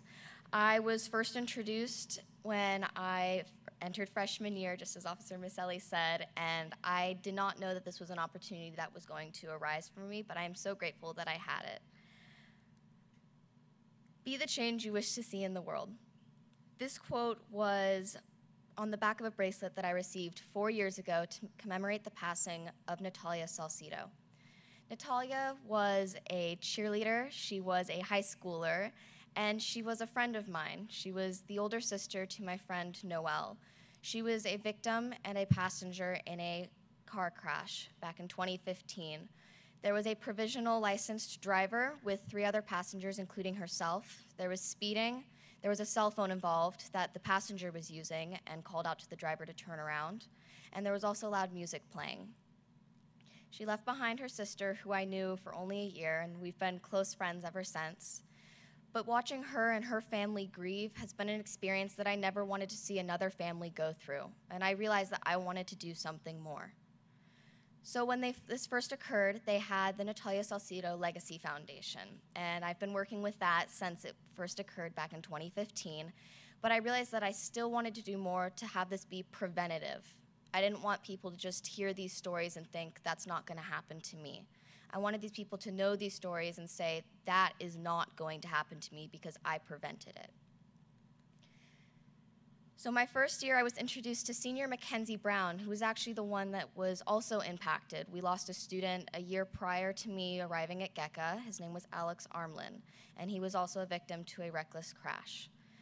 Her and I collaborated on working the framework of our Impact Week at our school, which we've had for 3 years now. And with this Impact Week, it has been a 5-day program that we execute throughout a school week that has helped us to be able to educate our students about what it means to understand from a peer's perspective the importance of knowing what it means to make good choices in a car. So a little bit about the program. It's all student-led, and we have families come in, we have different activities and contests, and we have different assemblies that we also include as part of it. On Monday, we start off with a school-wide assembly, and with this, we explain to them a little bit about impact because they understand that this is supposed to be about distracted driving, but it is something that they don't always understand. Why is this here? We all know about driving. That's something that we've all grown up with. But it's giving them a more clear definition of what it is and having them learn about it on their own, I find to also be very important. Throughout the rest of the week, there are 2 activities that take place in 2 days. There is a in-classroom activity, which is they do it on their own. And what they do is they go through different questions. You can see some of the questions that are on the screen behind me. And some of those are, what's the difference between a car accident and a car crash? Because that is a difference that we like to talk about with impact. We also talk about what is distracted and reckless driving, what is the different examples of it, and what are the statistics. Once they find these things, they can be inspired for the later activities that occur throughout the week, and it sets them up to be able to understand a little bit more about the importance of it. Then later on, there's also the role play activities, and this was something new. I've been doing this as part of the What Do You Consider Lethal program that I've been doing with the middle schools, but I've been doing it in the high schools as well because it was so well received with the younger kids. So what I have students do is I show them a couple of PSA videos, and then I have them come up and get in a car with me. And when they get in the car with me, I am either a distracted driver or a distracted passenger, and they have to try and get me to stop. And one of my favorite lessons to teach has been SCARS, which is suggestion, command, action, rage, and snub. And with those 5 things, they are able to speak up about what they want to be safer in their car. I was able to do this for the first time at my school, and I did it for the past 2 years in the middle schools, and it's been really exciting. And you can see that the kids are super engaging, and I have been so excited to see that as well. On Thursday, we also have a door decorating contest, and this has been another exciting thing for me because it's something that we're able to regulate how much these students have learned. With the door decorating contest, we have a theme of awareness regarding distracted and reckless driving, and with that awareness, they're able to create their own PSA using it. So once they have that, we base it off of how creative they were, if they used any of the elements that they learned throughout the week. And as you can see on the screen behind me, the middle one is the winner from last year, from this past year, and it was actually 2 weeks ago, and the theme that they used was scars. So we were able to see that there was definitely some growth, and they were understanding different tools that they could use, which is really exciting. We also decided that we would do some lunchtime activities, and the past 2 years, for 2 years prior to this one, I was doing a concession stand with the impact table, and they would come up and ask me questions. Last year I did a quiz, and they would answer some questions, and then they would be able to win a prize. But this past year, Officer Maselli and I came up with the idea to do an obstacle course, and the students had to put on DUI goggles and text, "Be there in 30 minutes, see you soon," while trying to maneuver their way through cones. As you can see, the results were less than ideal, and it helped to illustrate a better point about why we should not drink and why we should not text. On Friday, we ended up having a school-wide assembly, and they heard my story, which is something that I had not shared in the years prior to it. Students knew that I had been affected, but they did not understand the severity of it. So on Friday, we did the full high school curriculum for the What Do You Consider Lethal presentation. Officer Maselli and I did it together, and it was very exciting to do, and I felt that it had a really good impact for them to see it come from a peer, and that's what I've been able to realize with a lot of the different presentations. Some of the goals that I've had for this presentation as well have been to explain to the kids that it is 100% preventable, and it's all about the choices that you make, because sometimes students think that it wasn't preventable, that, oh, there was no way that they could have stopped this from happening. But that's what we're trying to destigmatize for these students, and I feel that it is so important when they hear from a student that it is the choices that they make. Also, I think that it needs to be more fun and engaging because it is such a heavy topic, and it is difficult to hear about these stories. It is difficult to hear about the people that have been affected. So by including these role plays, by including these contests, by getting them excited about it, it makes it easier for them to be more open to understand these. I also like to make it easier for the teachers. I have a lot of respect for educators, so I thought that making it more about the students and having the students lead would be even better. And also, as I am a junior, I have to pass this off next year, so I wanted to make it sustainable and that the kids would want to take it on in the years to come. As well as creating this program at my school, I've also been doing the What Do You Consider Lethal middle school presentations. I did this last year, and I did this year as well. And that has been really exciting because it has been peer-to-peer for me, so these students are near my age bracket. I am a driver. I do have a provisional license. I have gone through the permit system. So for them to hear about me talking about these risks and still being able to get out there, I think is really important for them. It's also really important to make it unique. These kids want to be able to connect with you. And just as we've heard some speakers say earlier, talking about, lip gloss, and they don't really understand. And so you try and connect it to them, and you tell them about the different brands that you use and how, you were drinking a latte this morning, but you are still here. And just trying to really emphasize to them that, yes, these are everyday things, and they're things that we think we can be able to avoid, but they are things that are in our everyday lives that can affect whether or not we survive. Again, as I've mentioned before, trying to balance the heavy with the humor is super key. I try and be very upbeat and very energetic and try and keep it light when I can, but also have the ability to bring it back down when I need to express to them that it is important that they understand that I do not want to see another student's name in the newspaper. It's also been really fun because having them be on their toes is something that I really like. I like to keep them to guess from what's going to happen next, because that's the thing that they don't understand fully is, why is she up here? What is she going to do next? And I think that it makes it even better for them, and it makes the experience more open. I would like to once again thank Officer Chris Maselli for everything that he has done for me, and his support for me and the community has been amazing, and I greatly appreciate it. I'd also like to thank Dr. Kelly Browning and Impact Teen Drivers for letting me use these resources and be able to work on this project with them.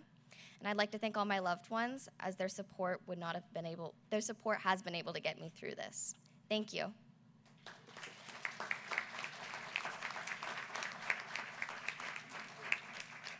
Okay, thank you very much. Next up is.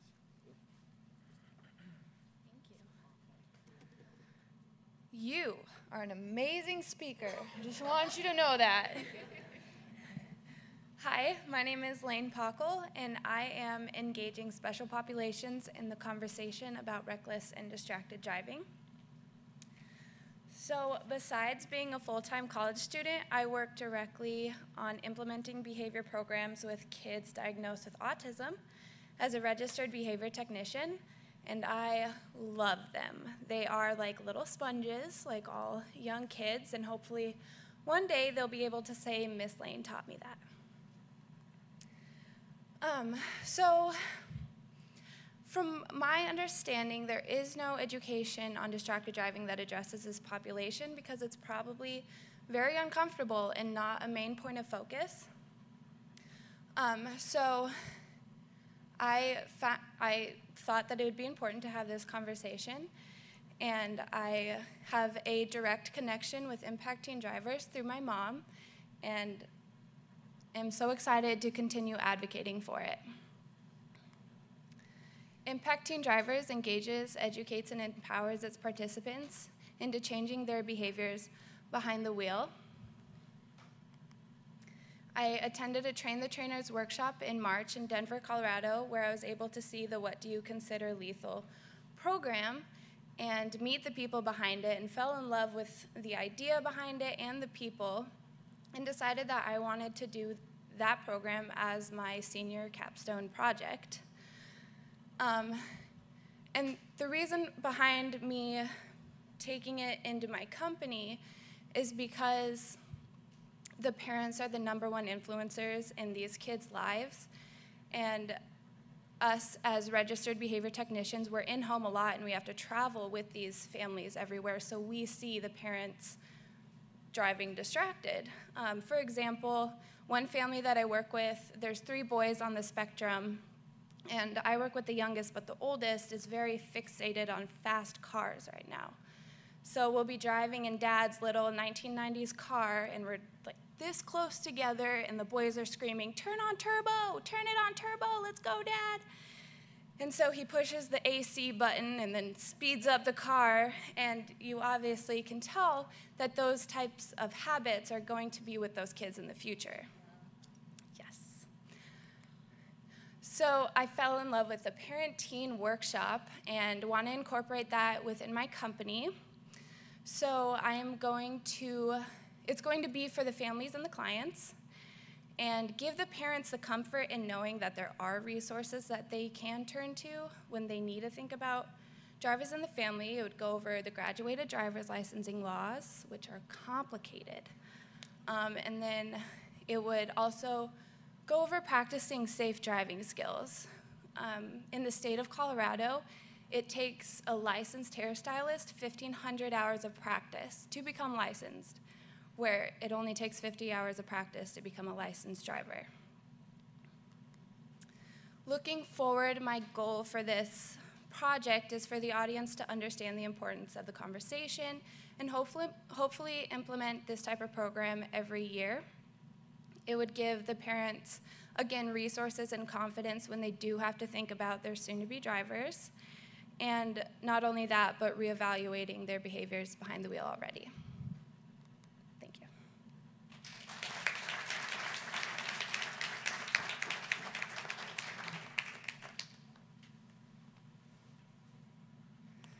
Good afternoon, everyone.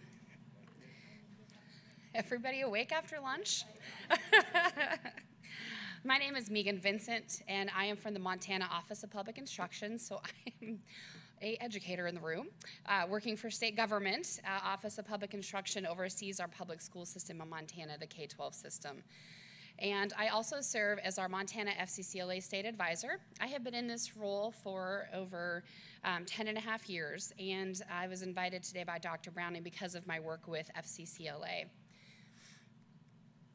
FCCLA is Family, Career, and Community Leaders of America. We are a nonprofit national career and technical student organization that is based in family and consumer sciences classrooms.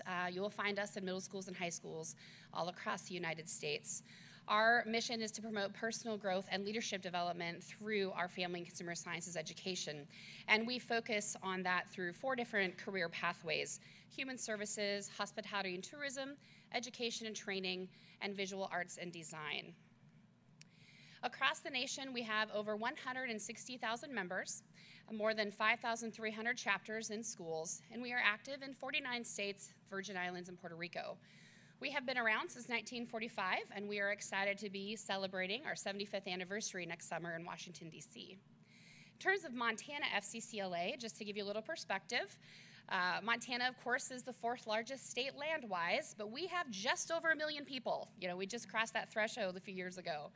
We have 175 high schools, and we have programs of family consumer sciences in around 100 of those, and about 70 of those programs have FCCLA chapters. Our high schools range in anywhere from 10 students in the entire high school up to our largest high school in Montana, which is 2,300 students in Bozeman, the town that I reside in. So when I talk about the work that our chapters do, it's an important context because some of them live in really small communities that are also very remote and very rural. And, you know, I don't know if you remember a few years ago, but Montana was in the news for, like, Circle, Montana being the farthest from any Starbucks in the United States, okay? Like, we make the news for things like that. And I'm happy to be here because there's no snow on the ground. We still have snow at home, so, you know, it's that time of year. And just a little point of reference as well is that family and consumer sciences is part of career and technical education. So you know, you have your academic classes, and then career and technical education is where you have agriculture education, business and marketing, family and consumer sciences, and classes like that. And that is how we are connected into our high schools. Through FCCLA, we really focus on family. It's the first word in our name. We also focus on leadership, education. We do have competitive events where students do a lot of projects and different events. And then we also focus on service. Within FCCLA, we follow 8 national programs. That is just one aspect of many with FCCLA. But the purpose of national programs is to address real-world problems. We're looking to enrich the lives of individuals and families, and we do that through family and consumer sciences standards. And the reason I share that with you is because one of our national programs is FACS, Families Acting for Community Traffic Safety. So FCCLA has been working on peer education, teen driving programs for quite a while. I forgot to reference how long we've had this national program, but maybe some of you in the room have worked with FCCLA chapters in your community in this realm. We've had chapters working on this for quite a few years, but a grassroots project started about 5 years ago when the Montana Department of Transportation reached out to me. And they're like, hey, we're another state agency. We hear you guys do traffic safety projects. We want to focus on peer education. We want to work with you. We're like, great. So we started a partnership. And the first year, we only had a couple of chapters involved. We had a small grant available. Not many kind of picked it up, and it was just kind of a slow-moving year. The next year, the same thing. This time we provided curriculum for them. We have a national curriculum that goes with our program, FACS, and so the MDT was gracious to sponsor buying that curriculum from all of our chapters. Still didn't get much leeway. So the next year, they decided to start writing grants for us. And they wrote a Ford Driving Skills for Life grant and earned $15,000. And their goal with that was to funnel that directly to our chapters. So half of that went to chapter grants so that they could come up with and fund traffic safety projects within their community. And then portion of that money was also given back to them as cash awards. They had to submit reports in the spring. We kind of graded those and awarded first, second, and third place. And those chapters got cash to take back to their schools to do what they needed to do. So in the previous year, we had 16 chapters receive grants. Over 176 members were involved. And as you can see on the screen, we reached almost 54,000 people mostly in Montana, and by public relations, it was around 85,000. This current year that we're in, we just finished up announcing all of our awards, and this year we handed out over $23,000 in grants to 16 chapters. 21,000 people were involved, but we reached almost, over 225,000 people this year because a couple of our chapters got some really good media that went viral in our state, and we got a lot of coverage out of that. And at our state leadership conference just a couple weeks ago, we awarded $12,000 in cash awards to our chapters that they could utilize. The reason that this has been really successful the last couple years is because we were able to create partnerships focused on the same outcomes. It was pretty entertaining to sit down with the Montana Department of Transportation and for them to realize that we were both looking at the same thing. How can we positively improve the lives of teens and families in Montana? The other key piece was that we were able to provide grant funding. We know that none of this would have been possible if we wouldn't have been able to infuse money into those chapters so that they had the funds to do what they dreamed of. A lot of times in FCCL, like many student organizations, you're always fundraising. You're always trying to raise funds so you can go to this event or go to that event. And in this case, somebody came to them and said, let me give you money so you guys can do the things that you would like to do. We designed intentional state-level training at multiple touch points. Part of that included bringing Dr. Browning up to Montana, where she's from originally, so that wasn't too hard to twist her arm to get her involved in that. We did it in multiple times across the year, and we put together a lot of ideas and information for them so they didn't have to reinvent the wheel, but they saw different examples of what they could utilize and then go back and figure out what worked for their community. And then, of course, the cash awards. So this project all was possible because of money from these entities: our Montana Department of Transportation, National Highway Traffic Safety Administration. We received the Forward Driving Skills for Life grant 2 years in a row, and this past year they added in the Drowsy Driving grant from the National Road Safety Foundation. So this last year was some of our first year focusing on the drowsy driving projects. I brought along a few pictures to show you of specific examples of things our chapters had done. This is a poster from North Star. North Star is a tiny Class C small school up in north central Montana, almost to Canada. And they put on a traffic safety month. They actually focused on traffic safety in their school for 5 weeks. What's really great about North Star's approach is that they focus on K-12. They're educating every age, and they're also educating their community. Basketball is huge in Montana. High school basketball is the thing. Towns empty out when there's a game. And so the picture on the bottom is you see a table asking the parents and community members to think about distracted driving and drowsy driving and pledge not to do that. And then the picture of the advisor going like this, they were pretending to be a bus, and they were teaching bus passenger safety to the young students because those students ride buses 75 miles a day both ways up there in that community. Here, this is in Three Forks, Montana. You can see the black silhouettes. They worked with their industrial trades woodshop teacher and cut out 17 silhouettes to represent the 17 deaths of teens in Montana on our roads last year. And then the ribbons represent the 184 teens that were injured in vehicle crashes last year in Montana. And then you can see them getting interviewed there. This is in Beaverhead County. This is in Dillon, Montana.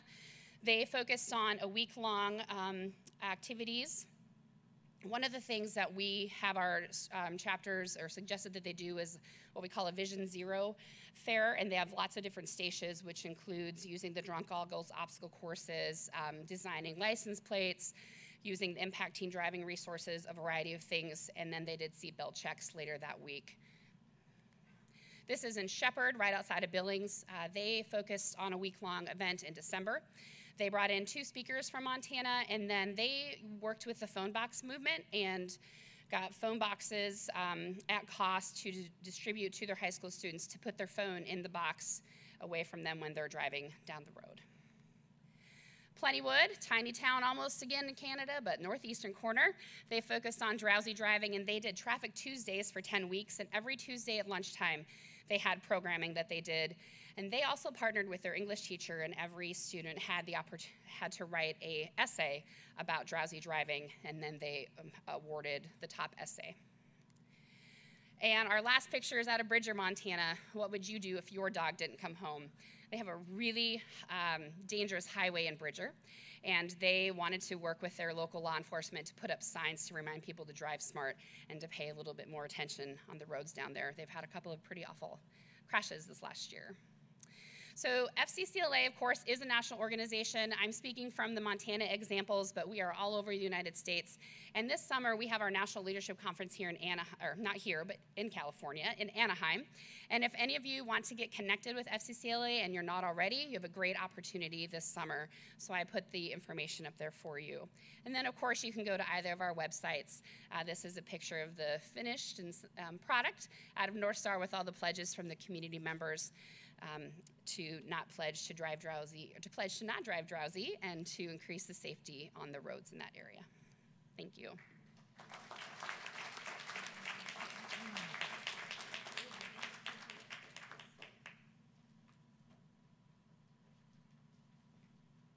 Hi, good afternoon. My name is Mary Banks, and I'm with SAD, Students Against Destructive Decisions. I'd like to thank our sponsors today for making this day so great and possible for us all, and to all of you who came, and to all the speakers today. It's been informative, and I'd really like to know more. But I do want to say something to those people watching remotely. The camera adds 10 pounds, and I have 2 cameras on me. Our history is, we were founded in Massachusetts in 1981 when students were dying in car crashes because they were hit by a drunk driver. In 1997, they decided to expand the mission to be not only against drunk driving, but destructive decisions. So our mission is to empower young people to successfully confront the risks and pressures that challenge them in their daily lives. And we are peer-led and youth-empowered. Our newest program is called Text Less, Live More. This was started by some students whose friend Merritt Leviton was on a group bicycle tour in Arkansas. They were riding their bikes, and they were obeying all the rules of the road. And a driver who was texting plowed into the entire group. Many of them were injured, and Merritt was killed. Her friends wanted to do something about that. So they started Text Less, Live More, and have been expanding the missions using feedback from youth. So today I have bracelets for you all back there, and blue is Merritt's favorite color. So you can pledge to put that phone away. And as Tara said, that first those students are thinking about, okay, I promise I'm not going to talk on the phone and I'm not going to text. But they were still Snapchatting every time they saw a cute dog in a convertible. And so we've managed to get them thinking about not using their phone at all. And many of our students are trying to figure out ways to combat the fact that they know that the phone is taking over their life, and they are becoming addicted to their screens. So they've started a thing called Get Living. And Get Living is like how you share with other people what you do when you put down your phone. And so these guys say they get living by solving derivatives. I tell you, even though those frontal lobes aren't formed, these kids are smart. Some of them do it by dance or cheerleading or reading or traveling. And so we have them sign the banner to pledge not to use that phone at all. And this is really catching fire here in California.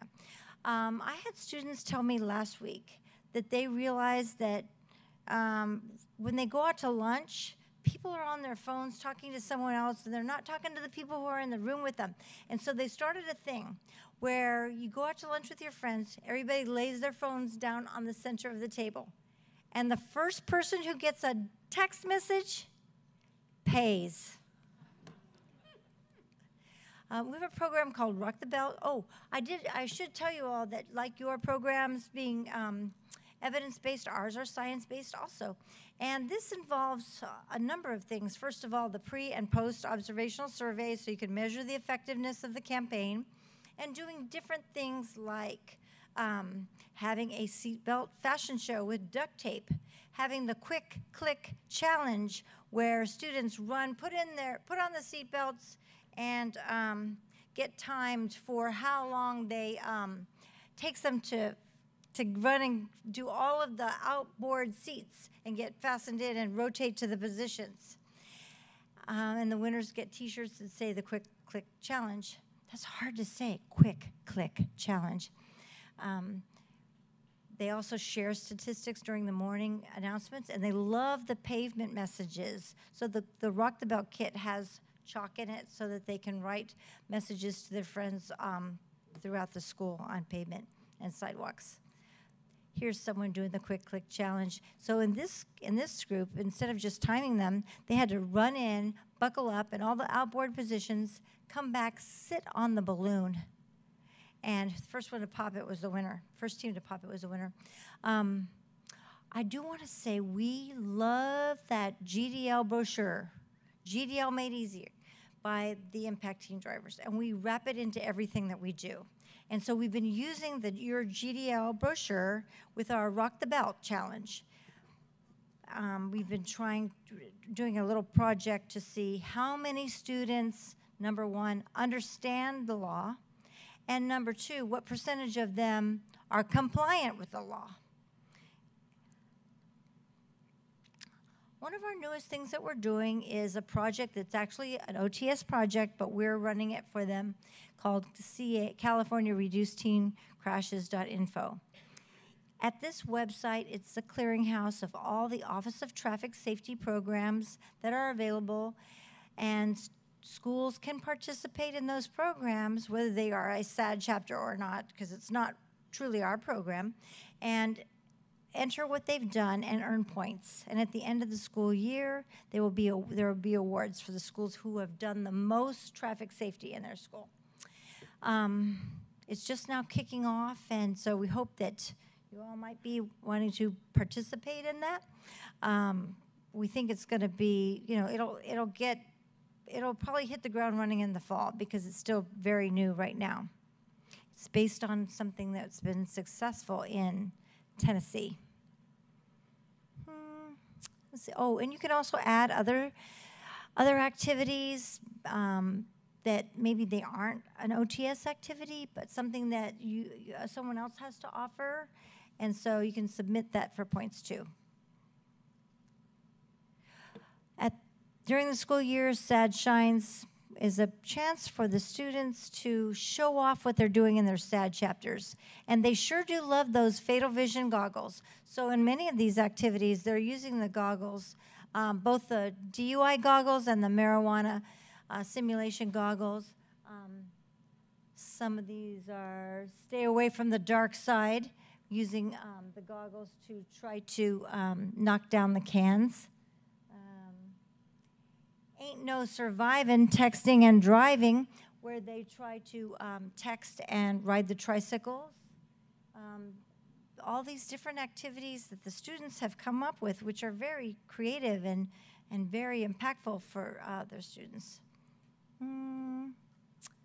So the drunk driving, basketball toss with goggles, tire toss, don't toss your life away. That was a suicide prevention one. So I did want to say something about this. You may not realize all of this work that you're doing because you're not really seeing the immediate impact of it, but everything that you're doing out there, you are putting it out into the universe to save people's lives. I had a superintendent of a school district call me, and it was a very small school district too, which was surprising.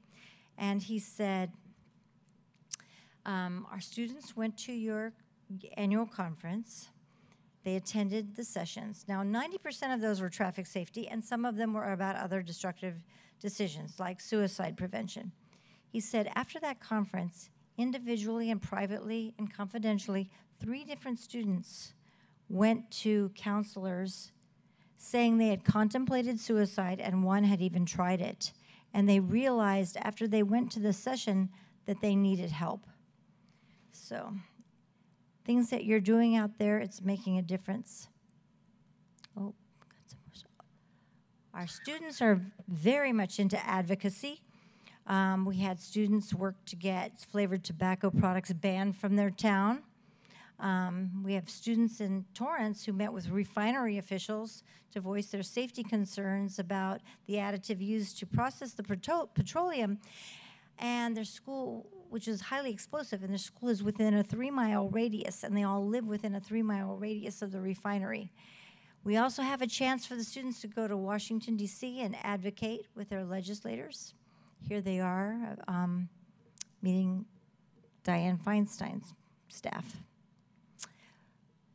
Okay, so tonight I'm going to be blowing out the candles and making a couple of wishes, and I'm going to make the wish not only for me, but for you all. And here's what I'm wishing. Number 1, to keep breathing. And number 2, that we can save the world. So I'm wishing that for you too. Thank you all very much.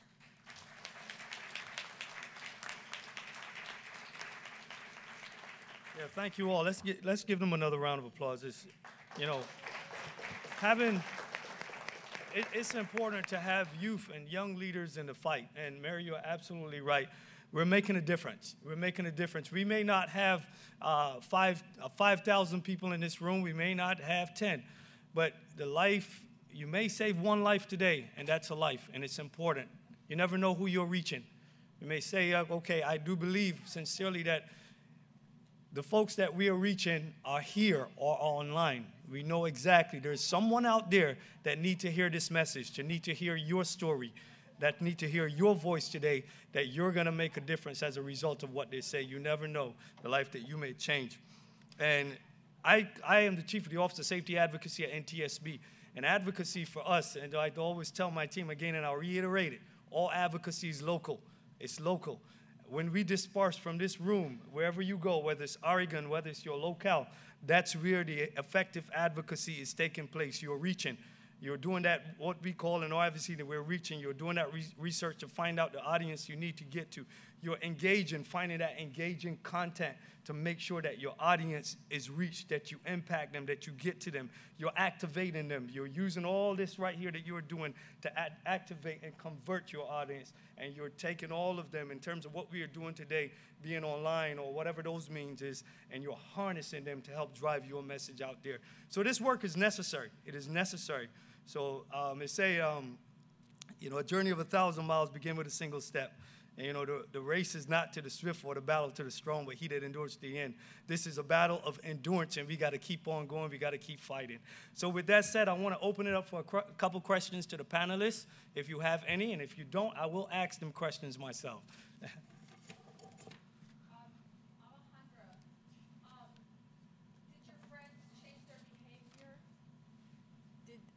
Did your friends change their behavior as a result of what you did and talked to them about? Did you see that? Hello? Oh.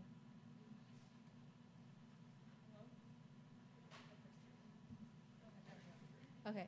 So, yeah, they did. So I had this friend before who she was like really like reckless sort of, right? So I invited her to like one of our chapter meetings, and I told her, hey, you know, like there's pizza, why don't you come, right? And now she held that Not on My Watch like campaign. She held it in her front yard. So really, I think like if young people like are into this message, they will spread it on to their friends, and it will truly make a difference. Any others? I will ask a question, and how do you keep the safety message fresh for your age group? And there's constantly things like new technologies that are coming on the face. I'm sure right now, in a few years, Twitter might, you know, there's going to be something else. MySpace is long gone. Who used to use MySpace? Anyone? Okay, it's gone. Recently, they said all the information on MySpace got lost somewhere. So it's gone. There's no more space. So how do you keep the messaging fresh? How do you keep it fresh? Anyone go ahead?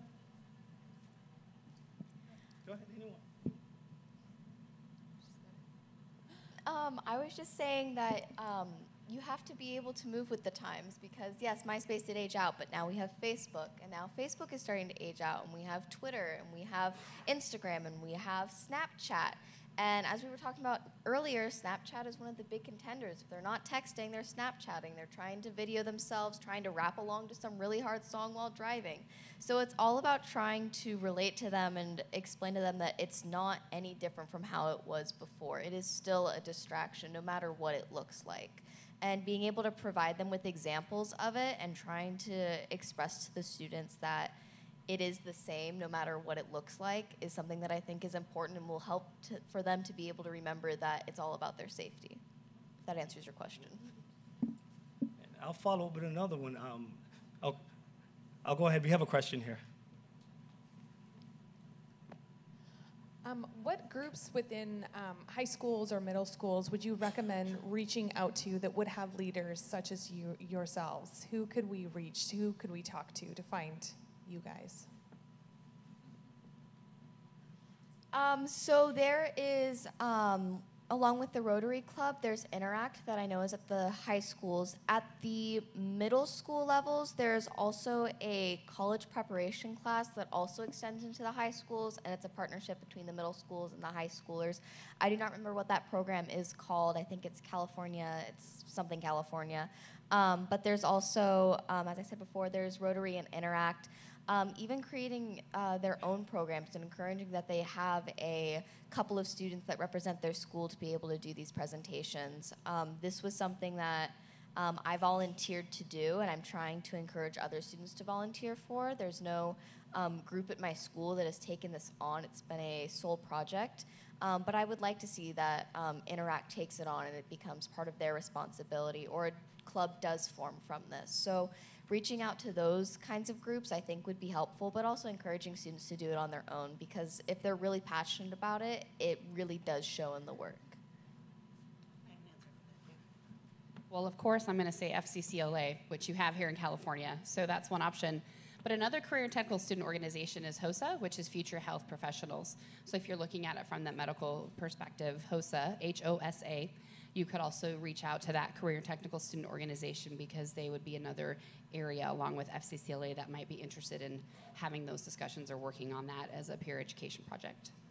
And also through like the F&L programs that we do and like different Youth Leadership Institute programs. Like I got started with this work not through F&L, but through the HOPE program, which is Hispanics Organized for Political Equality. And they introduced me to Friday Night Live at my school. And it was basically starting these clubs and just inviting students, like, hey, you know, like there's pizza, like come, and like they'll come. Like if there's free food, they'll come for sure. And then once they're there, you know, just like engaging them and just telling them like what they can do in their community to make it a better place. So one of the key principles, I think, is to find where there is infrastructure in place, where you have young people and adults working together in partnership. A lot of programs will do youth programs to them or for them instead of with them. And I think that is a key for these types of programs to succeed. It's a youth-adult partnership where the young people become enthusiastic and own it, and with the support of adults are able to be successful.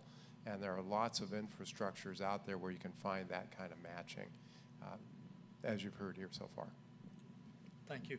And I'll ask one last question. As you go out and try to reach your peer-to-peer and provide peer-to-peer education, what are some or one or two of the most frustrating things that your peers say about us adults trying to reach them?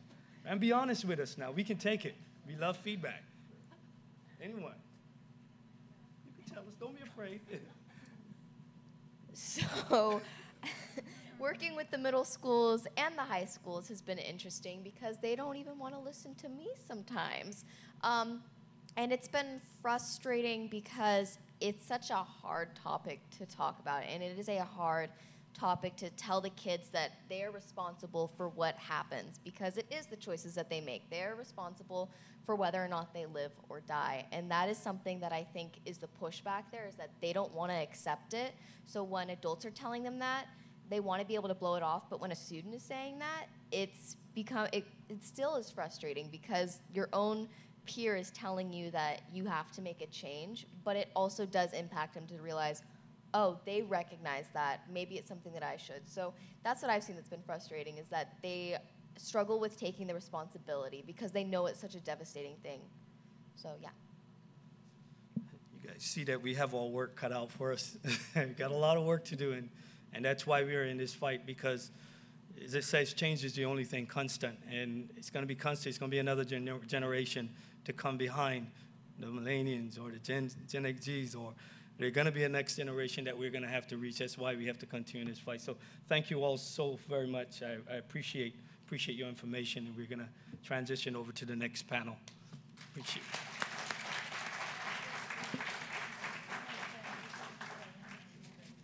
And while we transition to the next panel, this panel will be engaged parents and young adults with evidence-based strategies and legislation, and it ties really well with the youth peer-to-peer education and advocacy that we just talked about. Now you're going to hear it from the perspective of, the parents and the young adults. And joining us today will be Dr. Ed Mills, VP of Student Affairs at California State University, Sacramento, right here. And Steve Barrows, California Unintentional Injury Coalition and State EMS Commissioner. Shireen Walters, California State PTA. Amy Nichols, Executive Director of Drive Smart Colorado. And Karen Binaccini from AAA. Thank you.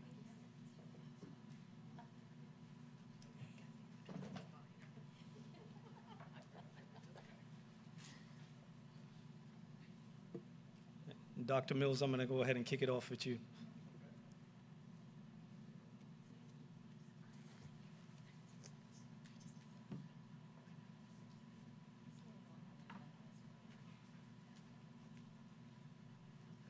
Thank you and good afternoon. Welcome to Sacramento State. This work is very personal to me. One of the things that, as the VP of Student Affairs, that I do here on the campus, every year we welcome over 8,000 new students to this campus. So we have about 31,000 students on the campus. Every year at orientation in the summer, I interact with a lot of new students and their families. And their parents basically are entrusting us with their safety and their education. And that's a really interesting situation to be in, especially given what we're talking about today. Most of the students that come to school here drive here. So we have about 2,000 students in these residence halls around you, but everybody else is driving onto the campus. And in listening to some of the other panelists, it was interesting to me today. I think back to when I was learning how to drive, and if I saw somebody that was weaving on the road, I thought they had been drinking. But today, I drive over, there's a little bridge over here we call the J Street Bridge. There's 2 lanes of traffic going on either way. There's about this much space in between the 2 sets of cars going opposite directions. And every day, I see cars weaving. And when we come up to this stoplight and I pull up next to them, they're on their phone. And I think, but for a foot, people are going 35, 40 mile an hour over that bridge, there would be a head-on collision. The other thing that's really salient to me is when a student that's a Sac State student passes away, my office coordinates that with their family. And so every year, I work with families who've lost their son or daughter to a car crash, a totally avoidable one. And actually, I was at a funeral last Thursday for just such a situation for one of our students that graduated last December. And every time I go through that experience, and I go through it every semester at Sac State, I think about what others were talking about today in these programs and how important it is to get this message to young adults. So as we go through here it is, the PowerPoint, I think about all of the students that we've lost just here at Sac State and how many more are happening throughout the country. It's a very, very difficult thing. More than 100 friends and family members gathered at the crash site. Our video is not going to play there, so I'll move forward. You get it? It just started There we at go. Sac State, majoring in criminal justice. Tonight, more than 100 friends and family members gathered at the crash site. We'll go on. You get the sense, even from that small amount of the video, of how impactful this is to other students, to the families. This changes the directions of an individual's life and their family's life forever.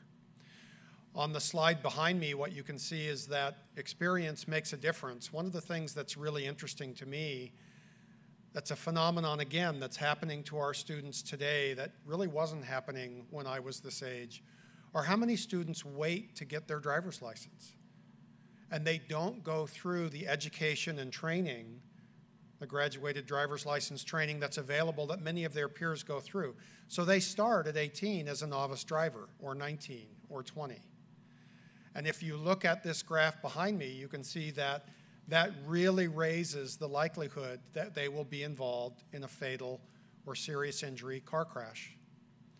So without that education, getting behind the wheel, whether their phone's in their hand, whether they've got friends in the car, whether they're driving drowsy, the likelihood that they're going to be in an accident goes up.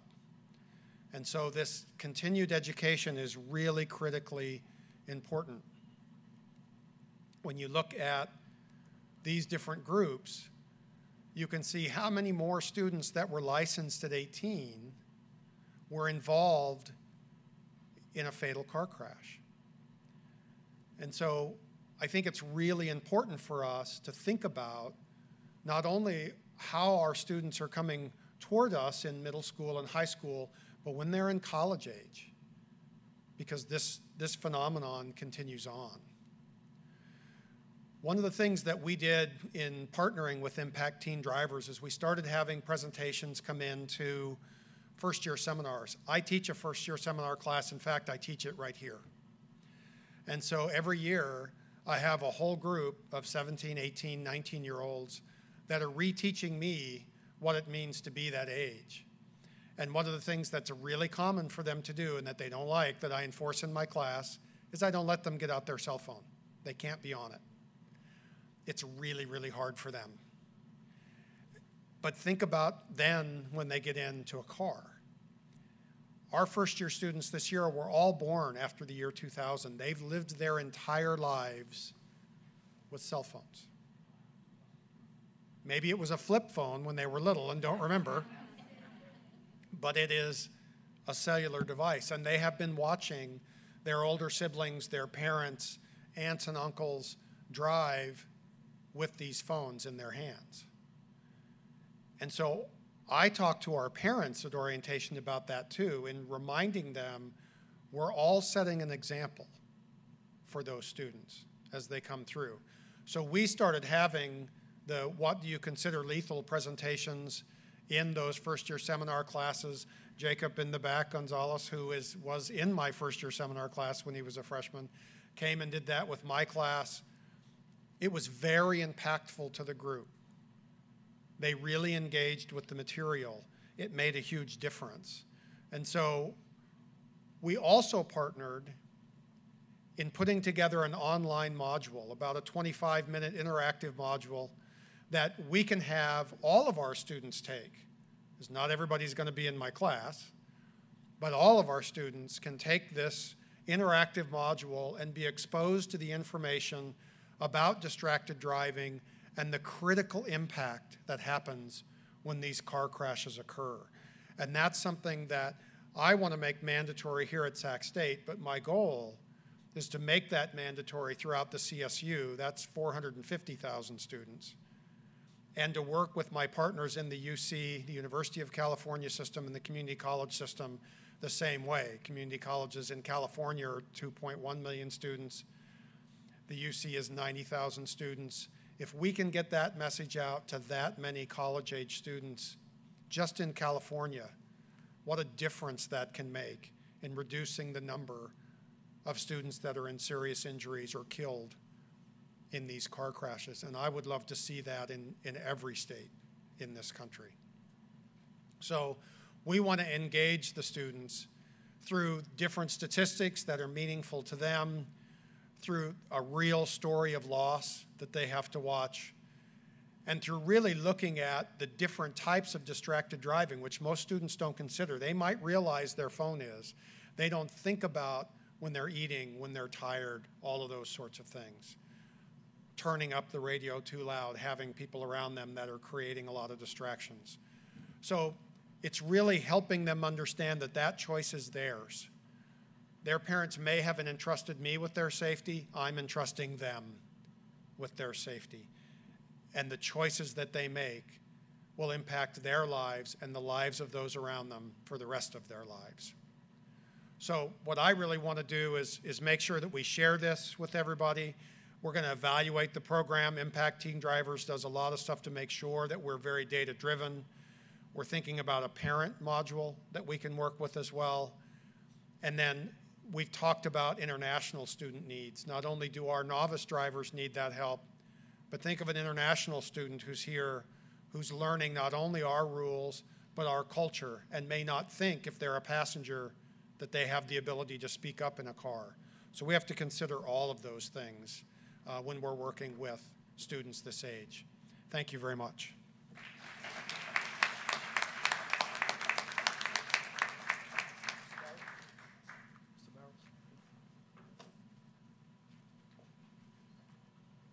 Good afternoon. So I'm get to talk about institutionalizing stuff, laws and stuff that we all need to institutionalize. I wear several hats in the state. I am on the our state's California Emergency Medical Services Commission. I am a state commissioner, governor appointee, and I'm not speaking here with that hat on, but we oversee all the firefighters and police, medical side of police, and EMTs and school bus drivers and child care providers, as a go figure, when I joined the commission.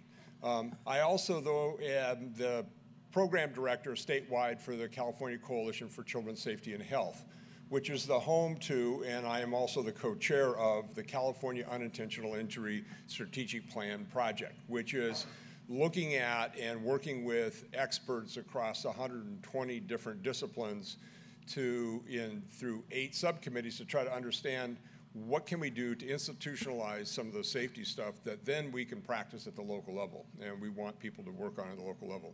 Today, I'm going to talk about, if I can find this and if I can get this to work.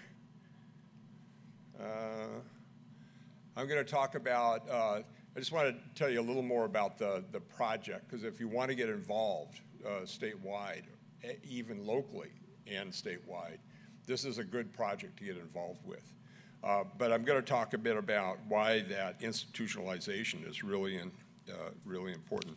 I kind of, though, at my personal level, I relate more to Megan, who is the speaker from Montana. I grew up in Oregon, and I remember driving through California. The first time I drove through California, we drove down Highway 99, and I can relate what it feels like for her to come to California.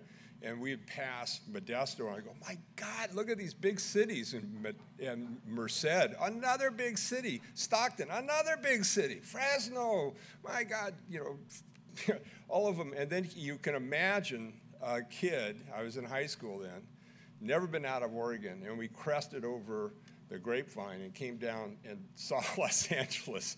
I thought, oh my God, we're on Mars, So I kind of relate to her. And then when you look at that, and when I used to do statewide campaigns, I used to fly with my staff over LA, and I'd say, you have to organize that whole thing to win an election here in California. So California is just this big, massive place. Unfortunately, we do have to institutionalize some things to make a difference. It is local, like a lot of people talked about. And the things that we do have to be done locally. But in California, unintentional injury is the leading cause of death and hospitalization. And we lose about 1,000 kids and youth every year up through the age of 19 through unintentional injury. Intentional injury, homicide, child abuse, sexual abuse, I also work on those issues. The number of kids we lose is like here, unintentional injury is up here. And the leading cause of unintentional injuries out of the drowning, poisoning, falls out of windows, burns, and all that is teen driver-involved crashes. And so we have to solve this problem. We have to change this if we're going to change our state. We literally lose 500 to 1,000 kids a year and other people on the roadway because of this issue. So it's a big issue. So therefore, I'm going to focus on, I'm going to talk to you a bit about what's going on right this moment and talk to you about a real life thing that you can get involved with and advocate. And then I want to come down to, because I get asked all the time, how do people get involved and actually advocate? I'm from a government agency, or I'm from a 501c3, or I'm from a foundation. I can't advocate for policy. I can only study it, or I can talk to my peers. Well, I'm going to talk to you in a minute about what you can do. In California right now, as was talked about, we have graduated license program up to the age of 18, okay? And it has shown through, and I'll tell you, the Chapman, Masterson, and Browning study that was shown on those graphs, that is still the gold standard for understanding how much difference a graduated driver's license program does. 55% reduction in fatality crashes. And when you're losing 500 kids a clip in the state, getting that down 250 less is a big deal. It's a great big deal. So we have a bill. I've just in the hearing, testifying in the hearing, we got the graduated driver's license, we're taking it up to the age 21. It passed the Assembly Transportation Committee on this Monday with 11 aye votes. Last year, we barely got it out of, or a couple years ago, we barely got it out of the committee, only to end up getting vetoed. So we're on a good start. It's AB 1267, and the author of this bill is an interesting young man. I get to say that now. I'm at the age. He's an assembly member from Monterey, that area, in Salinas area of the state, Robert Rivas. He was an incredible author, and the way he explained the bill and talked about it.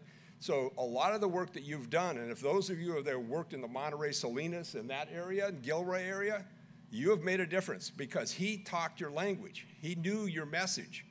He talked like that in front of the committee. He's the author of the bill now and a person in the assembly. So we passed out of that committee. We go to appropriations next and to the floor. Then we'll go over to the Senate. We'll go through a policy committee there, the Transportation Committee, and we'll go to the Appropriations Committee, and we'll go to the floor, and then to the governor. And the governor can do one or three things: can veto the bill, sign the bill, or let it become law without a signature. This governor has already indicated that likely to sign the bill. Governor Brown did not sign the bill, and he said that when you turn 18, you're an adult. You should be able just to get behind a 3,000-pound car, and just drive. That's your right as an adult. He did not understand what we were talking about. And who was it that was talking about earlier? It takes 1,500 hours to become trained to be a beautician. Although I'm on the EMS, so we have lost 3 people in beauty shops in the last 5 years in California, because we have to look at those statistics. And I'm not going to tell you why and how, because they'll scare you away from the beauty shops. But we lose 500 kids a year, and taking 50 hours of driving, 6 hours behind the wheel, and then for 12 months having a provisional license does not seem like that big of a thing. But it is, and it is to legislators. Now, we passed the committee. This is Impact Teen Drivers, and my organization are the co-sponsors of this bill. But it has an just an army of choir supporting the bill. So why are we focused so much on this bill is, like I said earlier, because teen and youth drivers crash a lot in our state. 40 to 60% more times. If you're 18, 19, and 20, you crash 40 to 60% more times, causing a fatal crash than every other age group. 22-year-olds getting their first license, 16 and 17-year-olds already having their GDL license. So 55% reduction. That's why it's such a big thing in our state. All right, next.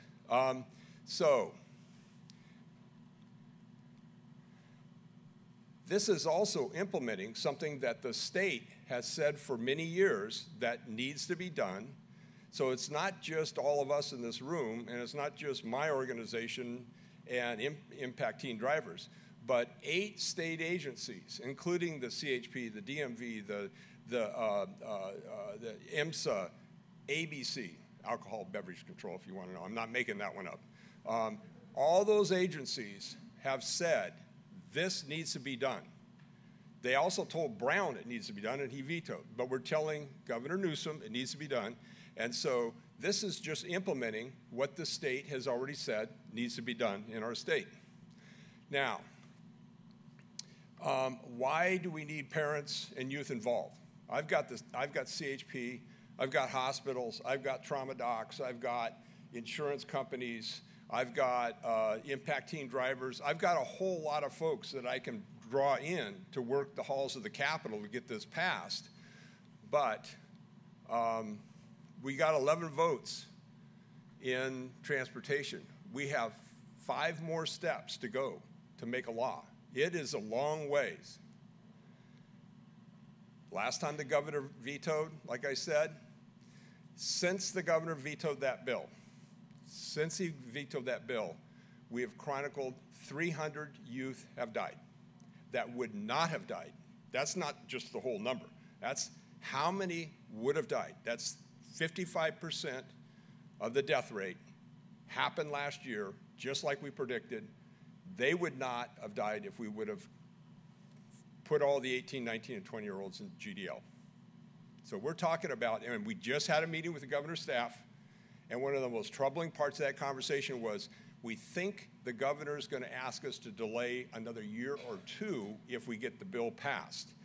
So it was my job to, not to be dramatic, but just to tell him, well, okay, but that means that look around the highways when you drive, you see a young person, 600 of those young people are going to be in the ground if you delay for 2 years. So just, that might have to happen because the DMV is slow in implementing things, but that's the kind of thing that we need to get across to policymakers. These things make a difference, and in this one, it's timely. Okay, this is the other thing I try to get across to folks, that when we were working on things at the Capitol to institutionalize big programs like the GDL and moving it from 18 to 21, it's a hard policy move for legislators to do. There's a lot of kind of trolls out there in the social media that really hammer on them, but it's like, you know, tiny number compared to the rest of the world. But so we always approach these things with a big tent, and you should always approach whatever you do with a big tent. Some of the activities that were talked about, these are incredible activities at the local level, and they are happening with a big tent. They have a lot of folks that they've drawn in to be involved. Well, we do the same thing at the state level. You look at this list of these are the kinds of organizations that are supporting this legislation, but we worked hard for 3 years to put this big tent together so that when we go the next time, which is this year on this bill, we have those folks supporting us. We have a big tent supporting us because the legislature is huge and hard to get through. The other thing is that people ask, I'm not one of the big lobbying groups, so how do I get involved? I'll tell you, sharing your personal stories, like have been done today, the affected families make a lot of difference. The only reason we didn't have affected families testifying on Monday is because we thought we had the votes, and so I did not want to bother them to drag them up here. But the last time around, affected families carried the day in testifying every time. Kids and parents who have lost people. Data and reports. I want to read you something. I had to do this by memory because I forgot, I left it on my desk. Reports. Where's Tara? Is Tara still here? There's Tara. We use reports, big, thick reports on does GDL work? What's the best part of it? How do we know? Where does the research come from? The Masterson-Chapman-Browning study. But I want to read you one of the most powerful reports that I've seen. And this actually is from, I had to write this down from memory, but it's a real report. And this was sent in to Senator Bell, who is the chair of the Senate Transportation Committee. Senator Bell, and this is a report. My brother was killed in a car crash. My other brother and sister practice being better drivers and are better drivers. Make sure all brothers and sisters learn to drive first. Jimmy, 3rd grade. That's a report. So yes, the Advocates for Highway and Auto Safety report, really important, but that's a report. If that's all you can do, that report matters. That's an important report. At the Capitol, we need help with groups being liaison, back up to their organization and their community.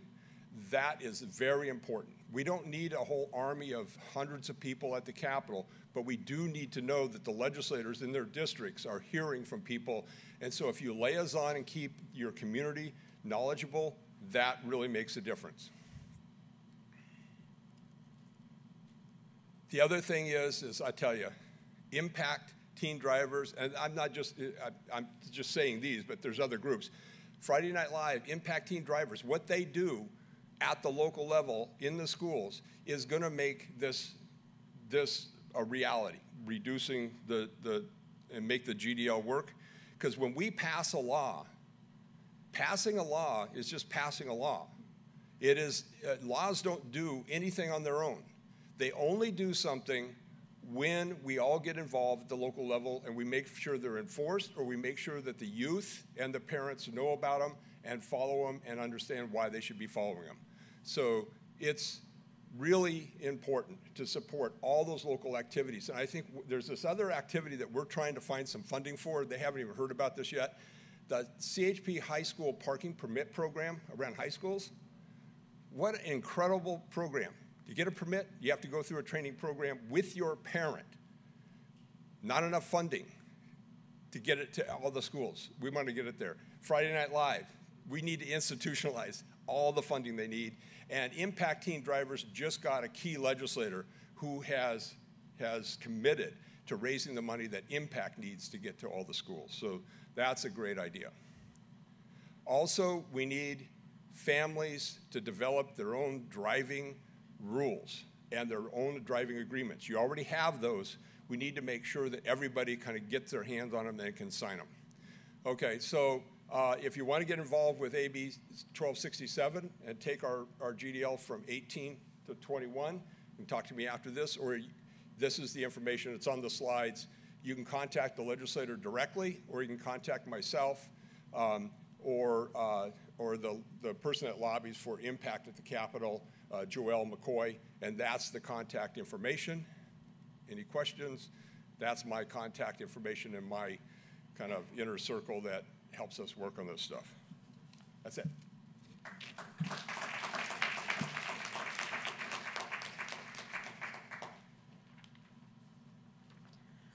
The awesome thing about coming a little later in the day is that I have a PowerPoint presentation, but it's all been covered. So I'm going to go through my PowerPoint presentation. Do you have the clicker?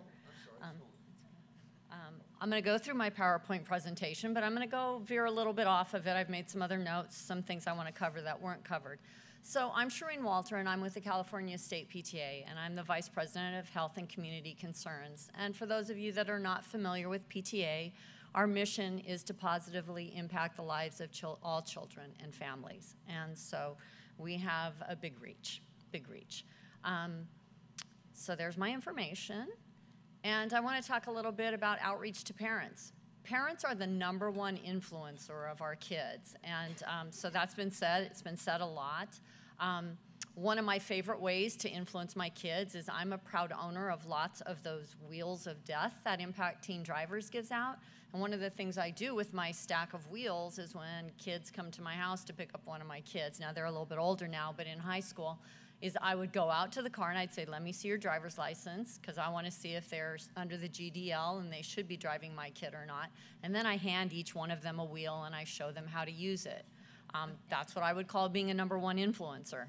I also love this statistic because we throw out a lot of statistics here, but my most visual statistic that I do with the young millennials in my office is the one that says that to look down at a text message takes about 3 seconds. And in that 3 seconds, traveling down a highway at 60 miles an hour, you are traveling the length of a football field blind. And I really like that statistic because it's visual, it's meaningful. How many of your high schoolers haven't been out to a football field? You know how far that is. And so, number one influencer. Enforcing the graduated driver's licensing law in your home. If parents don't take that law seriously and enforce it with their kids are not going to take it seriously. So I encourage, I'm up here representing parents, but you guys are all parents too. And so I encourage you to really enforce those GDL laws in your home. Mandatory parent-teen workshops in Orange County. One of the things, I was listening to Ellen ask the question. She was our moderator for the first half, and she asked the question, what are the obstacles in getting this message out to and access to novice drivers?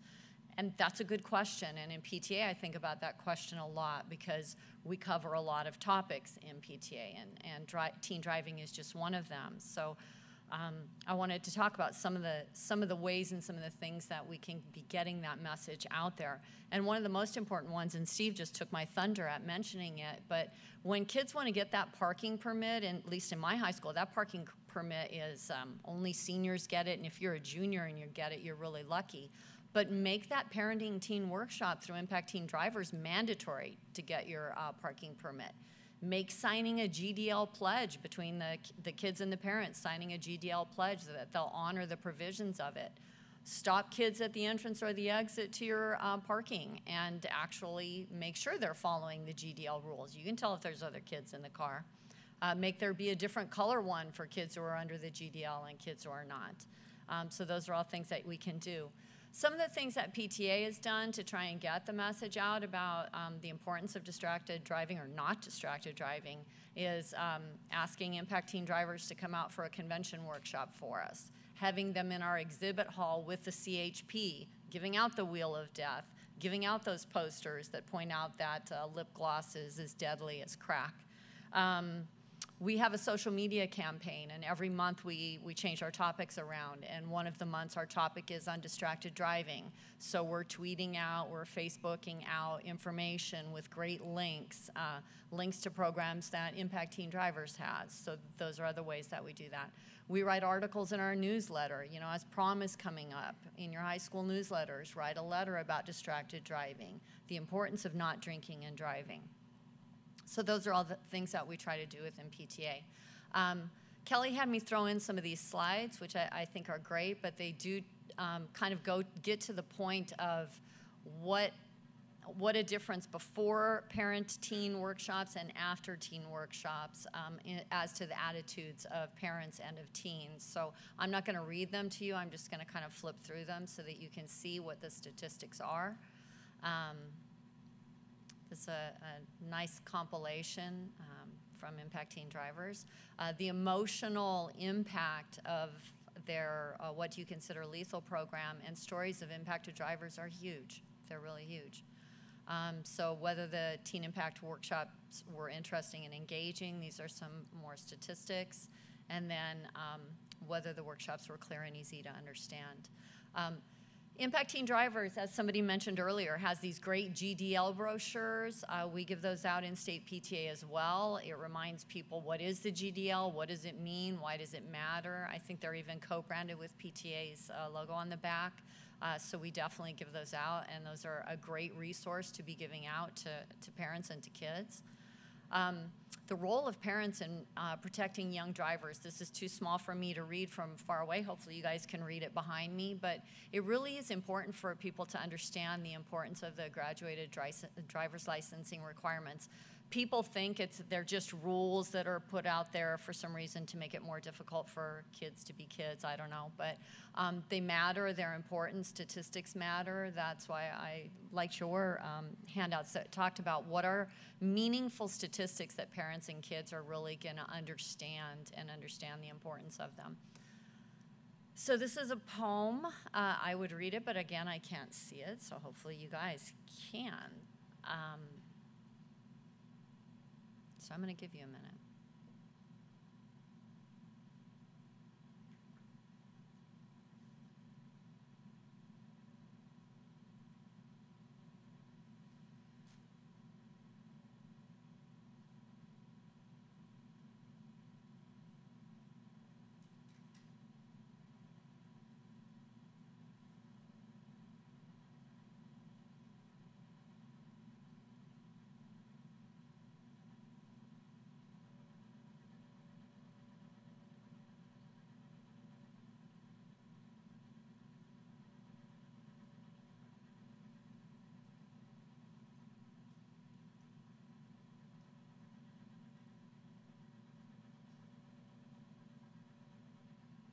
I wait for the first person to look up, and then I know you're done.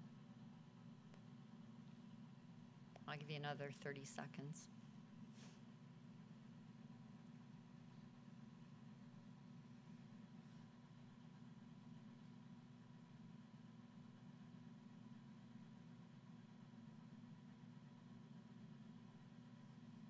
I think this poem really gets to the core of your kids' eyes are on you, and like somebody said earlier, their eyes are on you from a young age. So when you're answering that phone, don't answer it. You know, put your purse in the trunk of your car when you get in to drive the car. So just remember that.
Okay, so a few things about moving forward. At home and in your community, first and foremost, create a culture that empowers people to make safe choices and modeling those choices. Remember that your children are learning by watching you.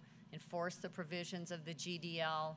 Talk to your kids about distracted driving. Impact Teen Drivers has some great videos, which I don't have time to also show you, but the awkward parent videos, which I really love because they're parents awkwardly talking to their kids about distracted driving, but no matter how awkward your conversation is, have it.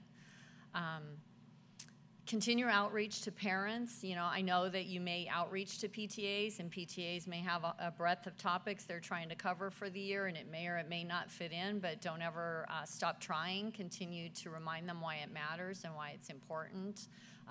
The data is going to be a constant reminder of why it's important. Talk to school administrators. If you get one school administrator who understands the importance of it, that's a great way to get in and form that partnership of parent-teen workshops, getting the what would you consider lethal in your schools, getting something on parking permits. There's the great programs that Impact has for kids who are in middle school and elementary school. Let's never forget that the sooner we start getting that message to kids about distracted driving, the better. Because as Steve pointed out, these kids grew up with that cell phone in their hands, so the sooner we start talking to them about it being a distraction, the better that is.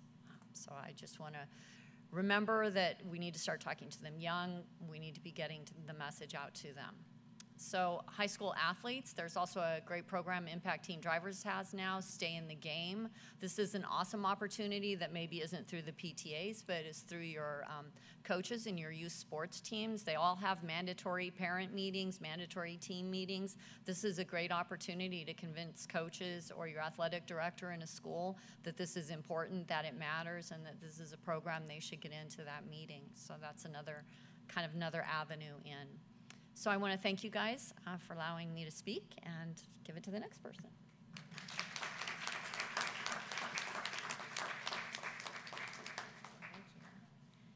Hello, thank you for having me. I'm just honored to be here. My name is Amy Nichols, and I'm Executive Director of Drive Smart of the Rockies.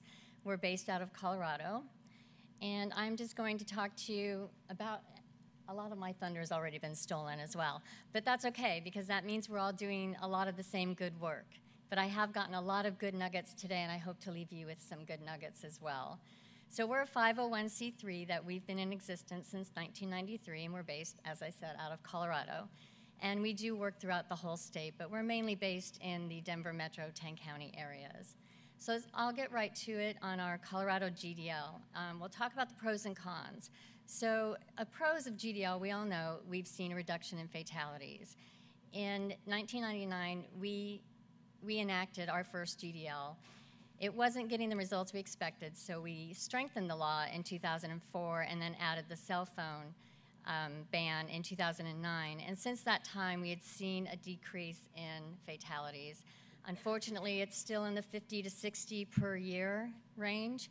And then last year, boom, I don't know what happened, but we lost 93 fatals in 1 year. That went up 60% in 1 year's time. Now, part of that we can say it was because of population growth and more congestion on our roads, but there's got to be something else going on, which tells me we've got a lot more work to do. Another pro of our program is that we do have 1 full year of driving experience where they're under GDL, which mitigates most of those risks. So our permit holders have to have their permit for 12 months. And it also encourages the safe driving practices we all know help keep them safe, and we know that getting a safe driving habit at this point in their lives will carry with them through their whole lives more likely than not. The cons, oh my gosh, our laws are so complicated and confusing in Colorado. I believe we have the most complicated of all. Maybe not, maybe it's just because I suffer with them, I don't know. And our young drivers, they just really don't take it seriously. And as you can see from the word I used, rules. They think they're just rules. And our parents, they are not taught our GDL restrictions. Parents don't even know what GDL means. They don't know what it is. And those who do know, they choose to ignore it at times, just like the students do. So it's vice versa here, because it's inconvenient to a parent. They want their kids to be able to drive to carpool, especially in our rural communities, and so they will ignore it if it's inconvenient for them. So what are we doing to solve some of these problems? Well, we're looking at short-term solutions for legislation. So in our state, to get a permit, you have to pass a written test. You can, if you want to get a permit at age 15, you can, if you've got 30 hours of DMV-approved educational school behind you. 6 months later, when you're that much smarter, you're only required to have 4 hours of a driver awareness class. Now we're at 16, and we are really smart now. And we don't have to have any education to get a permit. None whatsoever. So knowing our legislation and how it works, we are working to take that 15.5 requirement out and move it. If you're 15 or 16, you have to have the 30 hours. And then we want to add a requirement for anyone who holds a permit. They have to do a 4-hour class, driver awareness class, which is like Alive at 25, during the time they hold their permit before they can get their license. Long term, we want to do the GDL for up to age 21, and we want some kind of education for all novice drivers. Driving is not intuitive. You have to learn it. And it doesn't matter how old you are, you still have to learn some of the basics of driving. So what we're doing to engage parents, we started this program maybe about a year ago. It's been going for about a year. And what it is we offer a free 1-hour seminar that we ask parents and teens to come to and attend together. It's just an hour long. We think we can get everybody there for an hour. And we involve somebody like myself, an advocate. We involve a law enforcement liaison, and we involve an independent insurance agent to come and give these courses. And what we address are the risks of young drivers, so everyone knows what the risks are. Then we talk about how GDL mitigates those risks and how our GDL is the restrictions speak to that as well. We talk about the steps to getting a license because, again, they're confusing. We talk about the tips for teaching your teen, the main one being everybody please just be a little patient. And then insurance for young drivers. Now this one really gets the parents' interest. And the good part about it too is it gets the teens involved and they understand now a little bit about what insurance means and a lot about what it costs. And then when we engage our young drivers, in addition to the teen and parent seminars, we've done a statewide campaign that we called Teach Me to GDL. And it was focusing in the high schools, posters and awareness. These are the restrictions of GDL. And we focus mostly on seatbelt, passenger, and cell phone. And now we're currently running a contest called iGDL Because, and it's a cash prize contest in the high schools for sharing videos and telling us why they follow their GDL restrictions. And of course, we also use the Impact Teen Driver, What Do You Consider Lethal presentations throughout the state. And we follow those up with student-led activities off and on throughout the school year as much as we can get in the school or get a club to help us do them. So what are some of the lessons we've learned? Well, with parent engagement, what's working? What's really working great is the parent and teen hearing the same message in the same room. I love it when I'll say something and I see the parent turn to the teen and kind of go, I told you so. And then not 10 minutes later, the teen is turning to the parent, I told you so. So it's really fun to see that. And I think the best part that has come from this is on one of our survey results from a parent to answer the question, what was the most beneficial part of this seminar for you? And the response was the conversation that followed in my car on the way home with my child. And I'm like, that is what we need. That started a conversation that I bet they're still having today that they probably would not have had they not come to this class and gotten educated. So the locations, times, and days, we've learned that Tuesdays and Wednesdays work best from 6:30 to 7:30, and then Saturday mornings 10 to 11. We work with locations. We go to fire stations. That's a really good one. We can't really, we've had a few at police stations. A lot of people don't want to go there. I don't know why. We do them in schools. We do them in community rooms. We do them in hospitals. Had our best turnout in hospitals. And we've had at the libraries, local libraries is another one. And how do we promote these seminars? We promote them through social media, and we do flyers, and we send email to the local schools around the area. And then our hosts also use their social media and their contacts to promote it. And then our partners, I just told you who our partners are. They're first responders, and they're injury prevention specialists, and they are hospital people, and they are our PTAs, and they are student bodies and our student groups as well. We've also started offering door prizes. We have a driver's education organization that works with us, and they give us door prizes for significant costs off a driver's education class. And then we always provide a free Alive at 25 in our drawing. What hasn't worked? Online surveys. I get 12% response online surveys. I'm back to the paper surveys. I get 79% there. Emphasis on fines and penalties. They want to know, but they don't want us to talk about it a lot. Perfect. That works for me because that's kind of boring. RSVPs, not working. People, you get 8 people say they're RSVP and you end up with 16 people. Or vice versa. And we did a pilot program targeting middle schoolers with the Boulder Valley High School system, and they sent this blast out to their entire student body and their parents. We had 5 sessions set up. The first session we had 5 people, which is not bad for your first time in a new location. And then we had absolutely nobody come to any of the other ones. So we've canceled that and we're back to the drawing board. With youth engagement, I think we all know what works here. Classroom presentations of what you consider lethal gets them very excited and keeps them educated. It's a great thing. Contests with cash prizes. Signage throughout the school that the teens can put up themselves, and Instagram. What's not working for us in Colorado are assemblies. I can't get into a school and give an assembly. I can't get assembly time for anything. So I just go to the classrooms. It works. Statistics without stories. They're telling me I'm not interested in statistics. Tell me a story. And we all know they're not using Facebook anymore. So our next steps, we want to continue educating parents and teens. We want to take this seminar and we want to take it more to our rural communities, and we want to get a Spanish language version. Now that we know how to work it, we can expand it.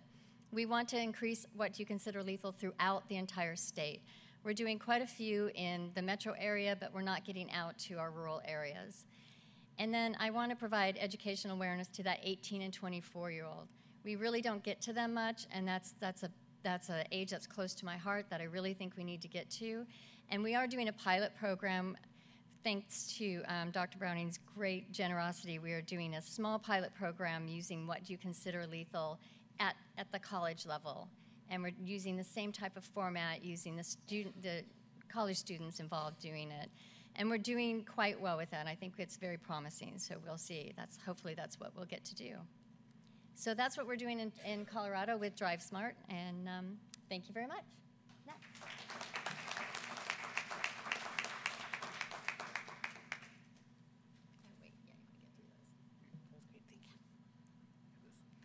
Hi, everybody. I'm Karen Bianchini. I'm from AAA. Many of you probably know us for tow trucks, but we also offer auto, home, and life insurance, as well as have a good car share service that we launched within the last month in Sacramento, an all-electric fleet. So we are focusing all the time in the area of mobility and how to keep people safe. The topic of teen safe driving is one that's really important to me personally. I happen to have two nieces that are 15 and a half. They will be 16 this summer, and they have just started the process of learning to drive, and it scares the heck out of me. So thank goodness they live in Santa Barbara, so I don't have to see them all the time behind the wheel, but I hear about it all the time from their mother. So let's go ahead here.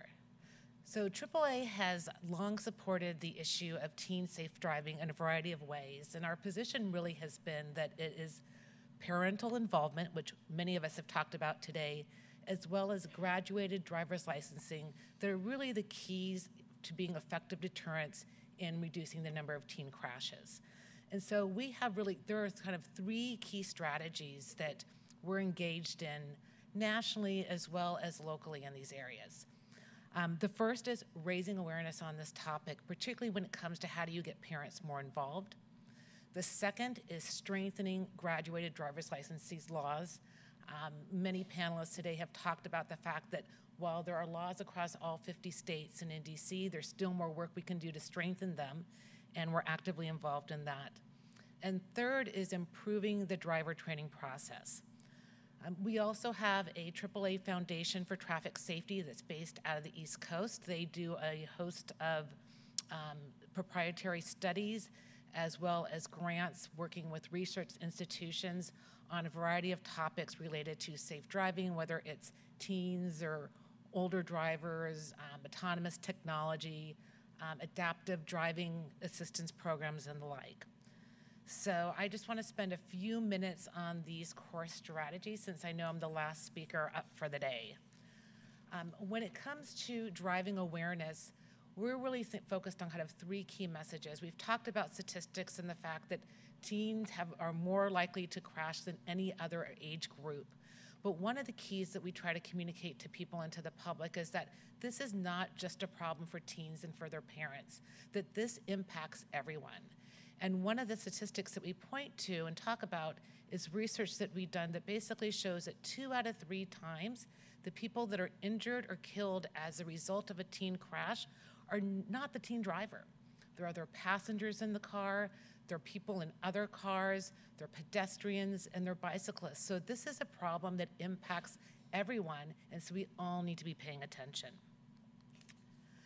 The second area that we talk about when we think about distraction, and that many panelists have commented on today, is it's not just about the cell phone, that there's many causes of distraction, whether it's lip gloss or things going on outside the car, loud music, horsing around with friends. And so we're looking at the complexity of this issue and thinking about, how do we help people understand all these different risk factors that go into involvement.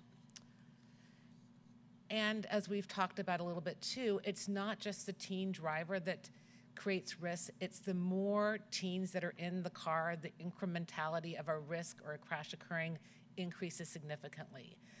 To the point when you have 3 or more passengers under 21 years of age in a car with a teen driver, that quadruples the risk of a crash. And that is truly scary. And so that's something that we try to help the public understand is something that they need to be paying attention to, and an underlying reason for a lot of the GDL restrictions and laws that exist today. When it comes to resources and driving awareness, AAA has a variety of tools and resources that we make available to the community at large. There is a website called teendriving.aaa.com. There are a variety of resources here.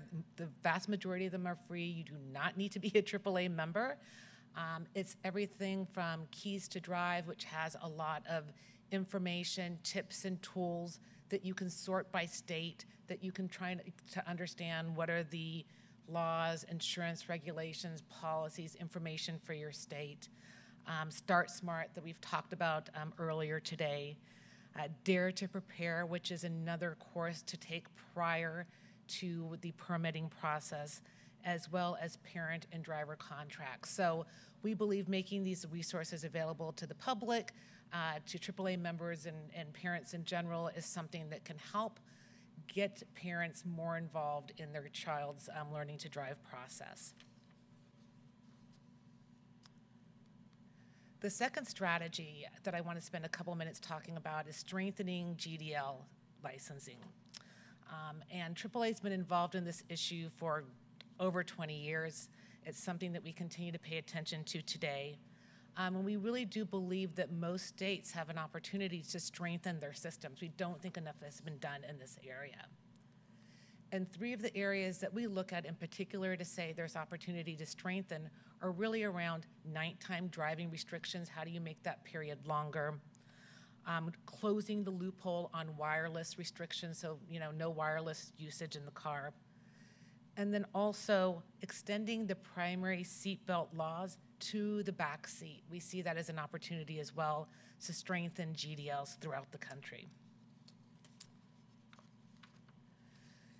Some people have talked about today when it comes to GDLs about extending, and Mr. Barrows was talking about, how do we extend that to 21 in the state of California? And so we think about that a lot as well.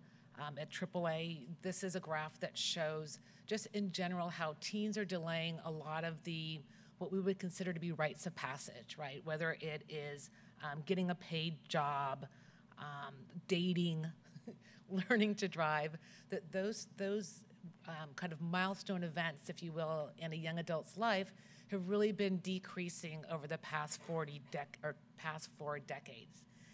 And in fact, AAA's foundation did a survey back in 2012 that showed that only 54% of teens were being licensed before the age of 18, right? And so that's one of the things that we think about, if that's in case, how do we start to think about the older novice driver?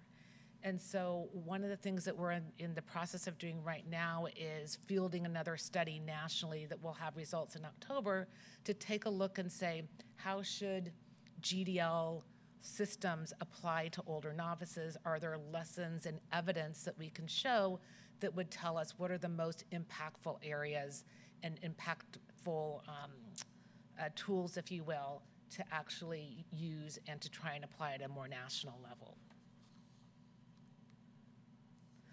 The second area that I want to talk about or third area, I should say, is kind of driver education and driver training. And you might be surprised to say that, except for when Amy said it really, which is, it's not just about the teen, it's about the parent. And how do you get them more involved in the driver education process? Because they really are the ones that can set the good behaviors and the expectations and the role model for their kids. So we know that parents play a critical role in this process. And so one of the things that we're looking at is how to extend parental involvement and formalize it really when it comes to learning to drive. Today, there are 5 states that either require or incentivize some type of parental involvement when it comes to the learn to drive process. None of them are in the West Coast. They're all Connecticut, Massachusetts, Rhode Island. Minnesota has a program where they incentivize parents to spend some time to get involved in their child's learning to drive. And the reason for that, if you think about it, makes complete sense. For many of us, the learn to drive process is totally different today than it was when we were growing up. There's no new issues, there's new risks involved, there's a longer permitting process. And so parents really need to understand the complexities and what is going on today for their child if they're going to be effective role models and advocates in learning to drive. And the last area I want to spend a couple minutes talking about is driver's education. There's a couple of areas here where AAA is in particular focused on. One is looking at the evolution of kind of traditional brick and mortar driving instruction to digital and the role that that plays.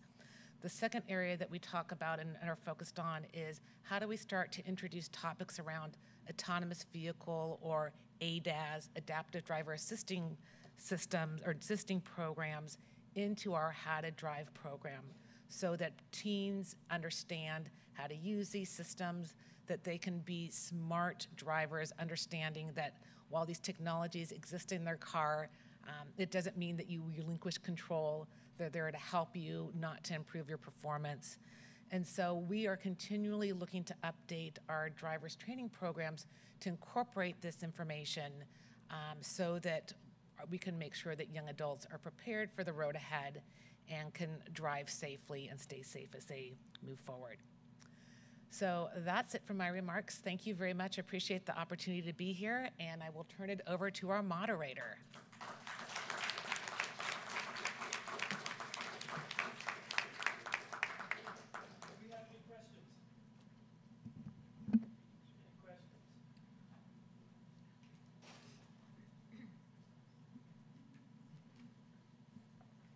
In regards to the GDL, what obstacle group do you think is the one that you'll have to overcome the most? The parents or the age group that could be affected by the GDL? As far as changing? In regards to changing the legislation? It's the parents. The surveys, the national surveys show that there's not that much resistance in youth. I mean, it's not something they would like to do, but the reason they don't, they're waiting more and more until they're older, it's all economics. It costs a lot to drive, gas, insurance. The parents not knowing, and I think the speaker about, it's the parent knowledge of just not knowing what is going on with GDL. I mean, it's something that the kids do or the youth do, but it's the lack of parent knowledge and the lack of the parent commitment to support and enforce especially the provisional license period. I think that's going to be a big challenge, and the programs that go on around the school parking permit, the other things are really important to draw the parent in, to get the kids to go out and talk to the parents, but I believe it's the parents. That's what we hear at the Capitol a lot too. Can I chime in? It's on. If I can chime in onto that topic as well. One of the things that we're focused on at AAA is we like to always have statistics and data that we can then use to present to policymakers. And so we haven't gotten to a point where we felt like we have enough to basically say, here's the extra stuff that you need to do. My hope is that through some of the work that we're doing now and a study that we expect to have available in October, that we might have more concrete facts that we can bring to the table. The other areas I think perhaps that might come into play in some of the states, and not to say this is California, are things, each state has a GDL system. And so, it's sometimes hard to convince policymakers that when you have a system that you think is working, that you need to do more. But yet the evidence suggests that when you have stronger systems, you are able to reduce crashes even more. And it just becomes a point of where do people feel like they've done enough? So I think I think there's a lot of ways to attack it, and it probably varies by state. Great. Any other questions? I have a self-question. Uh-huh. After, in the last couple of years, I didn't go to Lifesavers Conference this year, but it's a good conference for kind of knowing what's going on. And Amy, I think it's Amy from CHOP, the Children's Hospital of Philadelphia, where the Injury Research Center is. When you look at the nighttime driving and where kids are dying, when you look at the fatality time frames of the day, California, we have 11 p.m.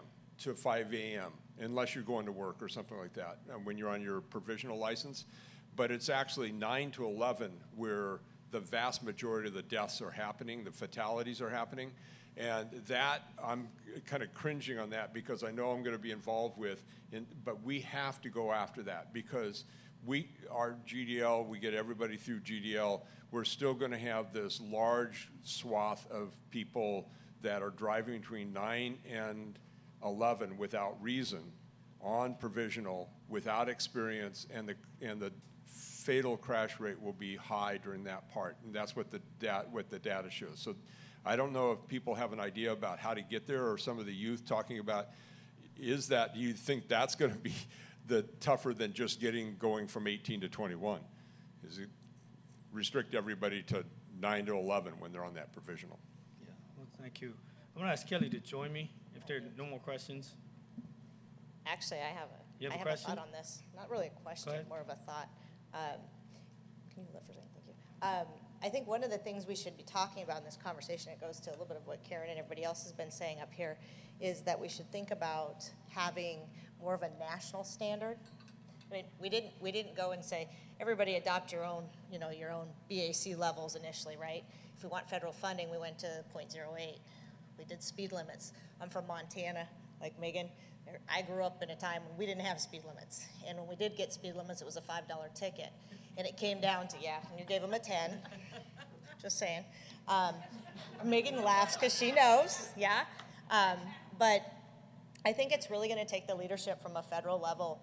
And I think that's something that we appreciate the partnership of NTSB, and we're hoping to continue to work with NHTSA and really think about this from a best practice perspective. I mean, again, whether you're talking about vaccines or anything else, we don't leave it up to individuals to decide. We really don't. There's best practice. Here's the right thing to do, right? This is what you need to do to be safe. And a lot of people are losing their lives, as we know, and it's not okay. And we just really have to think about buckling it down. And I think the second piece of this, and I think Karen was headed there, is talking about technology. The tech companies. Those of you that have bought a new car recently, and you go in, and the first thing they tell you about is all the cool things you can do on Facebook and social media when you purchase your new car and your infotainment system. We need the car manufacturers to be a huge component in this. And they can be. They really can. Like I said, we changed that culture on seatbelts, right? They didn't want to have to put seatbelts in the car because nobody would afford them. And here we are now. Everything they talk about is the safety factor. So I think we need this at a larger level. Thank goodness for all of those of you that advocate at a traditionally local level. But I do think the legislation is a huge piece of this. But I also think it needs to be driven from a best practice perspective of a national level. So this is where you all come in to write, like I said earlier, use your voice, write your letters, talk to your legislators, get involved, and make this a conversation that's at all dinner tables. So I think you have a... Kelly's absolutely correct. If you look at what Jeanette Fennell has done with Kids in Car and her partners, the kids in cars was not a conversation back in 1991-92. Kids left in cars inappropriately, and the fatalities that we see there. And then the backup drivers. The technology is being required, like the backup, the driveway fatalities are much higher than we thought because they were always written up as vehicle versus pedestrian. And it wasn't until we started teasing out the data to learn how many kids were backed up on a driveway. Every car after 2018, every car sold in the United States, made in the United States, has to have a rear view camera. Well, part of that's for collision into other things, but it started because Jeanette and her team pushed hard, and now it's a national standard. So Kelly's right. I mean, you kind of have to start someplace. That's an example also of where the manufacturers are now part of the solution on that one, on the backovers. And they're about to be a solution on the kids left in cars, because the technology was, you take your seatbelt off and you get out of the car, you don't put on your seatbelt, there's a loud noise. The kids in the back seat, if you leave a car and you walk away with your key, your fob will tell you there's somebody in the back of the car. And that technology is about to happen nationally. Those are good examples of that we can do this. This one might feel like it's a harder push, but it's something with leadership like AAA on that and other people, I think we can do it. Thanks very much.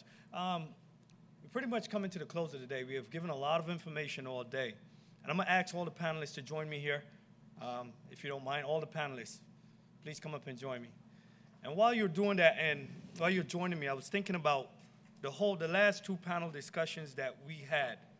And it's loaded with a lot of information, parents, peer-to-peer perspective, and from a parent standpoint. And it reminds me that, followers, students, are always watching what we do. There's somebody out there watching what parents, what adults do.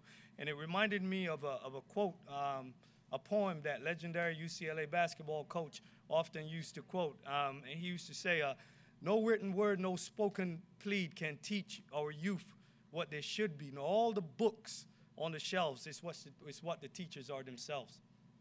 And he also go on to say that young people need models, not critics. Models, not critics. And today you heard a lot of information. As I stated before, a journey of 1,000 miles begins with a single step. And how do you achieve success? You achieve success through small, manageable steps. And as I say before, many may look around the room and say, okay, we don't have 1,000, but I guarantee your voices were heard somewhere, shape, and form. And I'm encouraging you to continue to speak up. Let your voices be heard, continue to collaborate. You've heard a lot of information today. So what I want to do is take, I hope that you can do this, and I'm going to start with Kelly Brown, and I want to take, I love to do takeaways. And if you can give me your key takeaway for the day in about 30 seconds. If you go over 30 seconds, I'm going to wrestle you. No, so I'm going to start with Kelly. What were your key takeaways? Where do we go from here? What next? I think the key takeaways for me, twofold. One, be the driver you want your child to be, number one. Like, that's the biggest piece. When you're acting crazy on the road, stop and think about whether or not you want your kid to act like that. And then two, I think we really need to have, thanks to leadership at NTSB, we need the leadership of all these other large organizations that was mentioned earlier, the DOEs, and the groups that need to take this from a national level to really recognizing that we're where we were with alcohol 30 years ago. Change the culture. Thank you. Next. 28 seconds. Yeah, the best takeaway is to support those programs that give the youth and the next generation their voice and support them so that they can reach, because the political lift is a lot less when they bring knowledge up through them and their generation. I think mine is that it takes all of us and that we really have to get to parents. Parents are a key in making all of this work. I have to pretty much mimic that. It's that parents are difference makers at this point, and we need to engage them and make sure that they're engaging their youths. I think that mine is just partnership. Find out in the community who's all involved in this and find how you can leverage all of them to take your messaging forward to help change the culture of the way that we are seeing the way that people are driving. And just stay persistent. Regardless of all the obstacles that are in our way, just stay persistent and keep going, keep trying. The only thing I would add is we've come a long way. We've made a lot of progress. We're not quite there yet, but just to keep fighting. My input is to involve the youth. You saw how creative they are and how valued they are, and so involve them in everything you do and all the decisions that you're making that are going to affect their programs. I just appreciate that this is a room full of doers. I sit through a lot of meetings where we just have meetings to have meetings at times, and really what it boils down to is the fact that this group, I feel I could lean on every single person here, and if something were called to action, it would get done. So that's my key takeaway for this, is that this is a great coalition. This is a fantastic group, and I think with this group here, we could persevere and make something happen. Yeah, I would like everybody to use today as, think of this as a call to action. So a lot of us in the room, most of us in this room, are the doers. For those the viewers out there, whether you're a parent, whether you're a teen, whether you're publicly educated or privately educated, the time to have a conversation with the school administration is now, tomorrow, right? Spring break, right? Probably bad timing. But the next time you go back to school as a parent or a teen, what is your school doing to educate, if you're a parent, your kids, right? And as a teen, what is this school doing? A lot of the programs that we talked about today, I think probably all of them are free. And that's the most frustrating part, is a lot of the schools out there are being a little bit resistant to allowing all of us in to talk to our kids and really just give them the information that they need to make informed decisions when they're riding as a passenger in a car or driving one. Thank you. I think it's all been said. We can't do it by ourselves. It really takes a village, and so working together makes things happen, and we can see that that's what's been happening here. Thank you. That's the next room side, 30 seconds. Here we go. 30 seconds. Parents, don't be afraid to parent your kids. Don't be afraid to talk to them. Don't be afraid to be the parent in the community that's the stand-up person that reminds other parents why they need to do what's best and safest for our kids. I believe that like the work is really in like our communities and changing like the social norms around like teen driving and like all the different regulations around it. Of course, parents, but that's already been said. So I'm going to say that there were a lot of connections made to curriculum today that are not happening that I think can be. So to take a lot of this information back and plug it in curriculum-wise, there's a lot of opportunity there still. I think for me it was being able to see that there are all these adults that want to see student safety and they want to see that nothing ever happens to us, so that's really enlightening. And also to meet another student that's just as passionate about this, because it means that there are more of us out there and they need to be heard too. To try not to confuse activity for action, and that we choose our words wisely, that we don't talk about accidents, we talk about crashes, we don't talk about drunk driving, we talk about impaired driving. So I think our choices that we choose to say make a difference, and I think we are, as a group, irrationally committed to doing the right thing, and that's a good thing. My little theme is we're all going to steer in the direction of safe driving. I'm going to start us back at that start line, and the energy that's in this room is just like what's at a race, and let's take that energy and move forward. My takeaway is just remembering that our children start learning how to drive long before they're ever the person behind the wheel, and that we really do start teaching them the behaviors that they will take as drivers the minute we turn them around in their car seats. I'll take away that no matter who you are, you lead by example. So whether you're leading your peers or your children or your community members, your actions matter and people are watching, and you can have a positive impact. And programs that encourage peer and parent leadership are where progress will happen. My takeaway from these beautiful and inspiring stories is to walk through the doors that God opens for you. I guess my key takeaway is now I know that there's tons of programs that California offers, and that's amazing. And also that there are other students, like us that want to be involved. And, being a student myself, I'll continue to speak up in front of, peers or even other adults that I'm in the car with, like, hey, that's not okay. So this is great. This is a public health issue, and car crashes are 100% preventable. Move past awareness, let's change behavior, and be a culture that drives distraction-free. Be good listeners. We have one mouth and two ears for a reason. Make sure we listen to our young people as well, because they have a voice and they want to be heard. They also want to learn, so don't forget that. And keep to our commitment to people in here, because it's very important and we owe it to our young. So my takeaway would be that we're all advocates, but in very different ways, just with our focus, and whether yours is legislative, educational, programmatic, or heart-based outreach. It's not one size fits all. So we've had a potpourri of different approaches, and pick and choose and weave them together and use what makes sense for your community. And finally, my takeaway, I think the best thing I can say is the passion that our folks share for this topic. Everybody who spoke today had passion and desire to lead behind it, and that message carries strong. Without passion, there is just a message. So my takeaway is that everybody shared a common goal and a common passion behind this. Thank you, thank you. Thanks to all of you. Let's give each other a round of applause today. Now,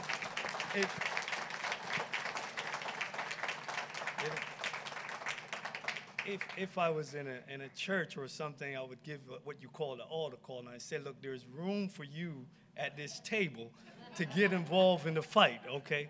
But I'm going to say it this way. There's room for others out there to get involved in this fight, because everyone have to use transportation in some way, shape, or form. So there's room for you to get involved in a fight.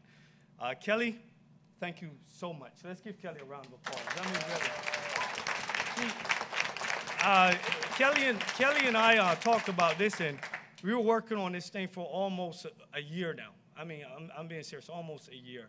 And for you that know Kelly, you know how hard she goes. She don't go 100 or 110. She goes like 120. You have to kind of reel her back. So slow down, Kelly. But thank you. And thanks to California Highway Patrol, Cal State, Sacramento here. We appreciate you hosting us. And everyone that's here, we really thank you. And stay in fight. Stay engaged. Stay relevant. It's important. I would say, finally before I close, is that, action speaks louder than words. Action speaks louder than words. All voices and the messages that spoke in this room must go beyond this room. And we're the only ones that can take it beyond this room. We have to amplify those messages and make sure they get beyond these four walls. That's why we have all of these various channels that we can utilize today to get us there. So again, thank you. I don't know if Kelly, you have anything that you would like to say before we shut it down. Everybody scoot on in and let's get some group photos. Yeah. So we Oh, yeah. Thank you to the people that joined us on the and Nick, I want to thank Nick and his team really for supporting us through the stream live. I appreciate Kelly's team, the entire team, and appreciate you, the audience. Thanks very much.